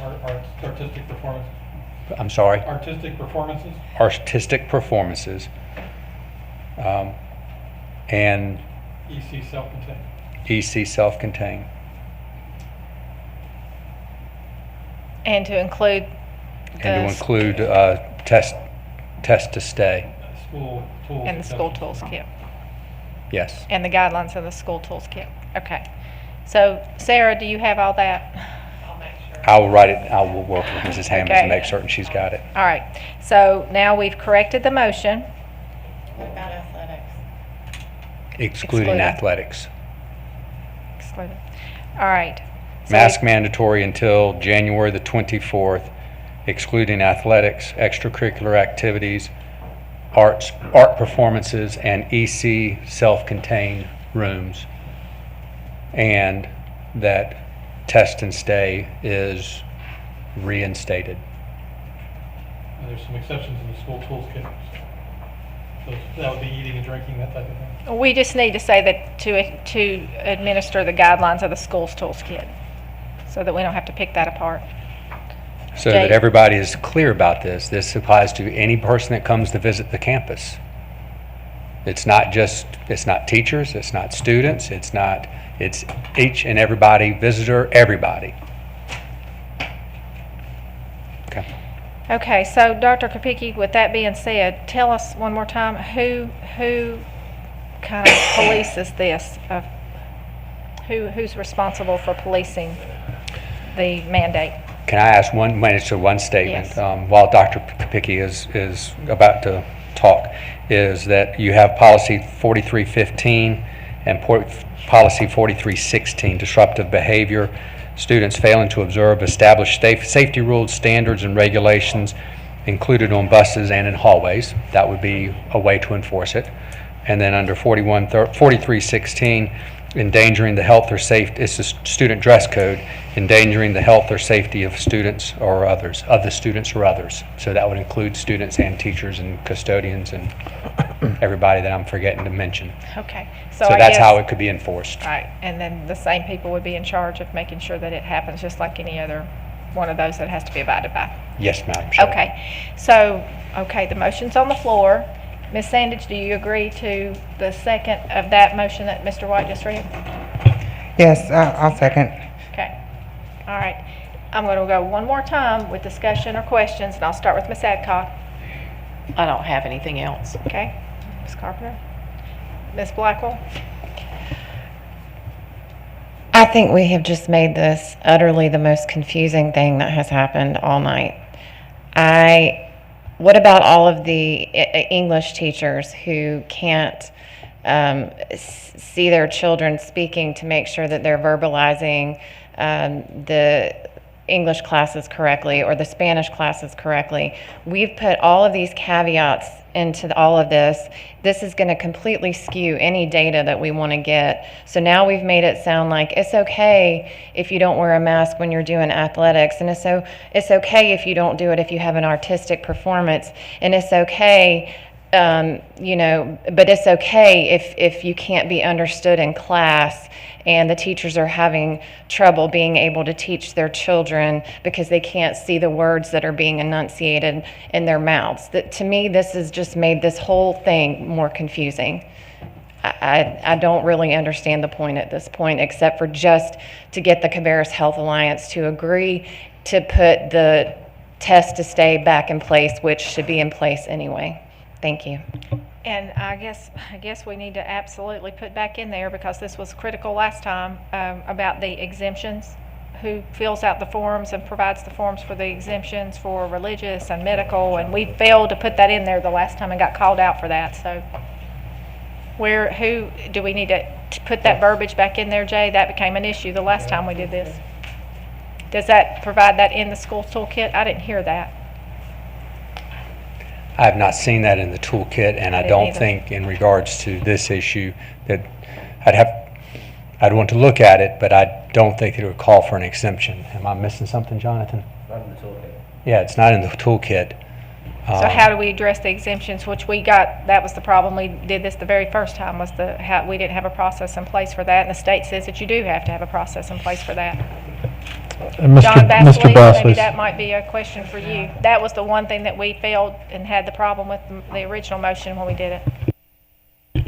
If we failed in that, we failed in an awareness of that. We've had that in place since students have been back in school. We've had exemptions for something signed off by a medical professional saying a student needs an exemption because of something physical. It is in the toolkit. I mean, it says you're exempt, should not wear a face covering due to any medical or behavioral condition or disability. Right, so we continue to have that form in place, and we Okay, also have... that's all I needed to know. Yep, I didn't know okay. if it needed to be a part of the actual motion. I know we discussed it before, but I wasn't sure if it needed to be verbiage in the motion. Jay, are you comfortable with what we've... Okay, all right. So we'll have a motion on the floor that was read by our attorney. I have a second by Ms. Sandage, and I'm going to ask for a raise of the hands. All in favor for this motion? Want to hear the rest of us? Oh, I'm sorry. Yes, absolutely. Mr. Furr. I'm tired of it, but beating this dead horse. But my question, I guess, is to Dr. Kopicki. On the test to stay, the health department said that if we go mask mandatory, we can continue to test to stay. Is that their decision, or is that the state? Or is it the Carolina Duke folks? Who makes that decision? It's my understanding that the board approves the mask mandate. You put the mask mandate back into place. We then would have to approach the public health director, which is Dr. Coyle, and ask her if she approves the Cabarrus County Schools participating in the Test to Stay program. If she gives approval to that, then we're in it. If she does not give approval to it, then we would not be in the Test to Stay program. My understanding is that she has the authority to vote that through or vote that down. So you could pass this evening, and I don't want to put words in her mouth. She could say yes or she could say no tomorrow, and that's just the bottom line. She's going to have that say. But my understanding is that if we are mask mandated, that she would support the program as long as the quarantines weren't so out of control that we could have the personnel that could handle the testing. Okay. Now my next question is: don't you think it's strange that comes with a deal? The health department is trying to make a deal with us. You put the mask on, you can go back to test and stay. If you don't put the mask on, you don't. And they care about kids in school. If they cared about kids, that wouldn't be a stipulation on whether we put mask on or not. I didn't know we was in the deal making business with our kids. Sorry. You just made a deal. Mr. Oh. I'm taking it off the floor. Mr. Walter. Okay, I still think I remember her saying that the test and stay wasn't necessary if you had the mask mandate on there. And again, it's for 2 weeks, so it's not very long, and it's doing something to reduce the number of people we're sending home that need to be in school. I mean, 1,200 kids is just too many. We got to do something, and if this knocks that number down, and it seems to, according to the stuff that Mr. Vassilis has showed us, we'll be in a better position. Do you have anything else, Ms. Sandage? So CHA explained last week when we talked to them why they would not want us to be in the test and stay program if we were remained mask optional. I think we shouldn't, and this is just my personal opinion, we shouldn't talk for them right now. And I don't want to continue to do that. So I'm okay with your motion. I think if we could just vote on that, I'd be okay.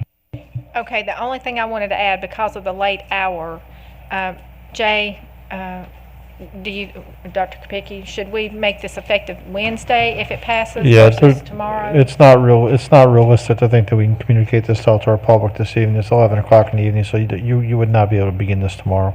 So can we add on are you good with adding on the end of that it begins on Wednesday versus tomorrow, because they're going to have a real hard time with this late if it passes to get that word out? Oh, start it tomorrow. Start it Wednesday instead of tomorrow. Oh, okay. Will you key up? Yeah, we can start it, since So it you're is okay so with- late. Okay. Instead of starting it today. Okay. Second. Okay. Ms. Adcock, did you have anything additional? Okay. Okay, the motion has been read. I think everything has been vetted. We have a second. All those in favor, I want you to acknowledge by raising your right hand if you are voting for the motion.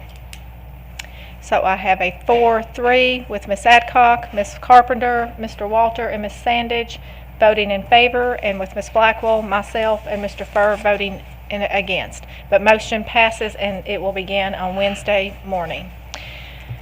Okay, that is now taken care of. We will move to 13.02 for the calendar revision discussion, and I will turn that over to Dr. Kopicki. So the calendar revision is fairly simple and straightforward. May 17th would be the primary election date that we're asking the board to approve, and all other days on the calendar remain the same. So those days that were originally uncapped will remain uncapped, and those days that were originally capped will be capped. So there'll be no other changes to the calendar, with the exception of changing the primary date to May 17th, which would be a cap day, and teachers would be in session anyway. That would be a change. So May 17th would be a cap day for teachers. Everything else will remain the same. We're not changing anything else. There are no Whatever was capped or uncapped prior to that would stay the same. Are you ready for questions? Okay. Ms. Adcock? So we're changing the cap days to uncapped days except for that one day. Right. The only change the board would be making right now that you're voting on is that May 17th, the primary day, would be a cap day. Everything else on the calendar would stay the same. Those days that were uncapped would be made uncapped. So the days in March that were discussed at the work session to be capped would remain uncapped. Okay, thank you. Ms. Carpenter? Okay, let me make sure so we decide they're gonna be uncapped now, not capped. That's correct. Okay, that's good. The other thing we had talked about, now are we gonna have another discussion on the incentive thing, or is this the, okay, Yes, so this that's is not the 1303. incentive thing. No, Okay, this is so just the only about the day calendar. we're gonna have capped is the 17th then, right? Maybe Correct. That's correct. Okay. Ms. Blackwell? No, I'm good. Glad that this is happening. Thank you. Mr. Furr? No, I'm good. Thank you. Mr. Walter? Yeah, I'm just saying, glad that we are listening to our teachers and our feedback that we got from last week. I think it's, obviously our teachers are burdened, and if they can use that time off, that's a good opportunity to do that. So, thanks. Ms. Sandage? Yay. Great statement, and I agree, ditto the rest of the board. I think we appreciate the teachers even pointing out that would impact their ability to have to ask for extra time off, so we really appreciate that. So that is taken care of, so then I'm going to need a motion. Okay. I make that motion that we accept that recommendation and I second it. Do that. I have a motion by Ms. Carpenter, a second by Ms. Sandage. All those in favor say aye. Aye. Aye. Opposed? Motion passes unanimously. Thank you. Okay, we will move to 13.03, which is the teacher's coverage compensation discussion, and I will turn it back over to Dr. Pickey once again. So I would just ask, well, let's keep this very simple. The only thing I'm asking you to do is to allow myself, give me the authority to work with Ms. Herndon, our CFO, to develop a compensation system for our teachers and possibly others that are covering classes during teacher prep periods. And I will work with Ms. Herndon and make sure that we're financially capable to do that. But I'd like to put that into play as soon as possible, not wait until the next board meeting. I will inform the board of what we come up with once we develop it and inform you, but nothing will be done that'll put financial constraints on us without the approval of our CFO. Yes, Ms. Carpenter. Can you also add on there something for the subs, adding something extra for subs that have experience? What I'm saying, teachers that are retired teachers that have years of experience, or something extra for these subs, because I have gotten numerous times these subs that are retired have a lot of years of experience and they want to maybe sub, and it's just not to their advantage to do it. So can you put something like that in that package also? We are going to look at incentivizing the substitutes as well.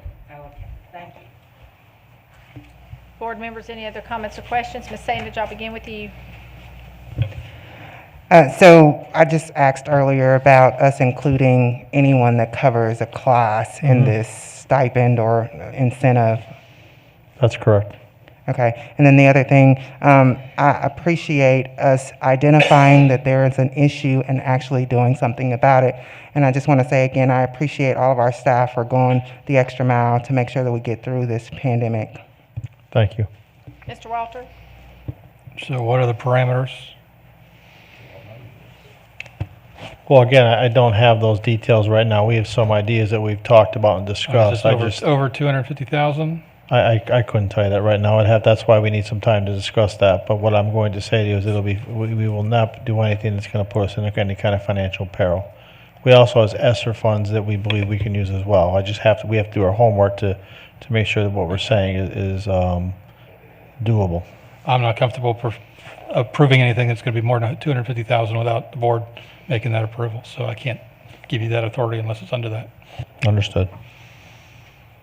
Well, that's going to be a problem because we Well, have no idea what that we can have number a is call going to meeting be. when I get it together too, if you want. So do you want to, so is this okay for the called meeting? Yes, we could definitely, once we get it together, I can inform the chairman of the board, we could have a call meeting to have it approved. Okay, then I really don't need anything but a consensus to allow the superintendent to move forward with the, okay, is everyone okay with that? And then we'll add it to the January 24th meeting agenda. Is that It good? might be sooner. I'll let you know. Oh, you We'll mean you're talk, just going to yeah, update us? exactly, Okay, yeah. great. Ms. Sandage? I feel like this question is coming, so I'm just gonna ask it so we're prepared. Does that go back to some time frame, or does that start when we make that decision? No, Can we it'll clarify start, that? yeah, it'll start the day we implement it. So the day that the board approves will be the day that we implement it. So thank you. I think that's one of the most innovative and creative ideas that we have come up with. And of course, teachers should be compensated if they're covering additional classes and using their planning periods. And I know they are doing a lot of additional duties, so that's great. And we will look forward to hearing that number and that updated report. So with that being said, that concludes the business of the board meeting for tonight. And I would just ask for a motion that the board convene in closed session to consult with an attorney and preserve the attorney-client privilege pursuant to General Statute 143-318-11A3, and to consider confidential personnel matters pursuant to General Statute 143-318-11A6. So moved. I have a motion by Ms. Adcock. Second. A second by Ms. Carpenter. All those in favor say aye. Aye. Opposed? Thank you. And with that, we will say goodnight to our viewing audience, and then we will see you at our special called meeting that will be held on Monday night, January the 24th, 2022. Good night.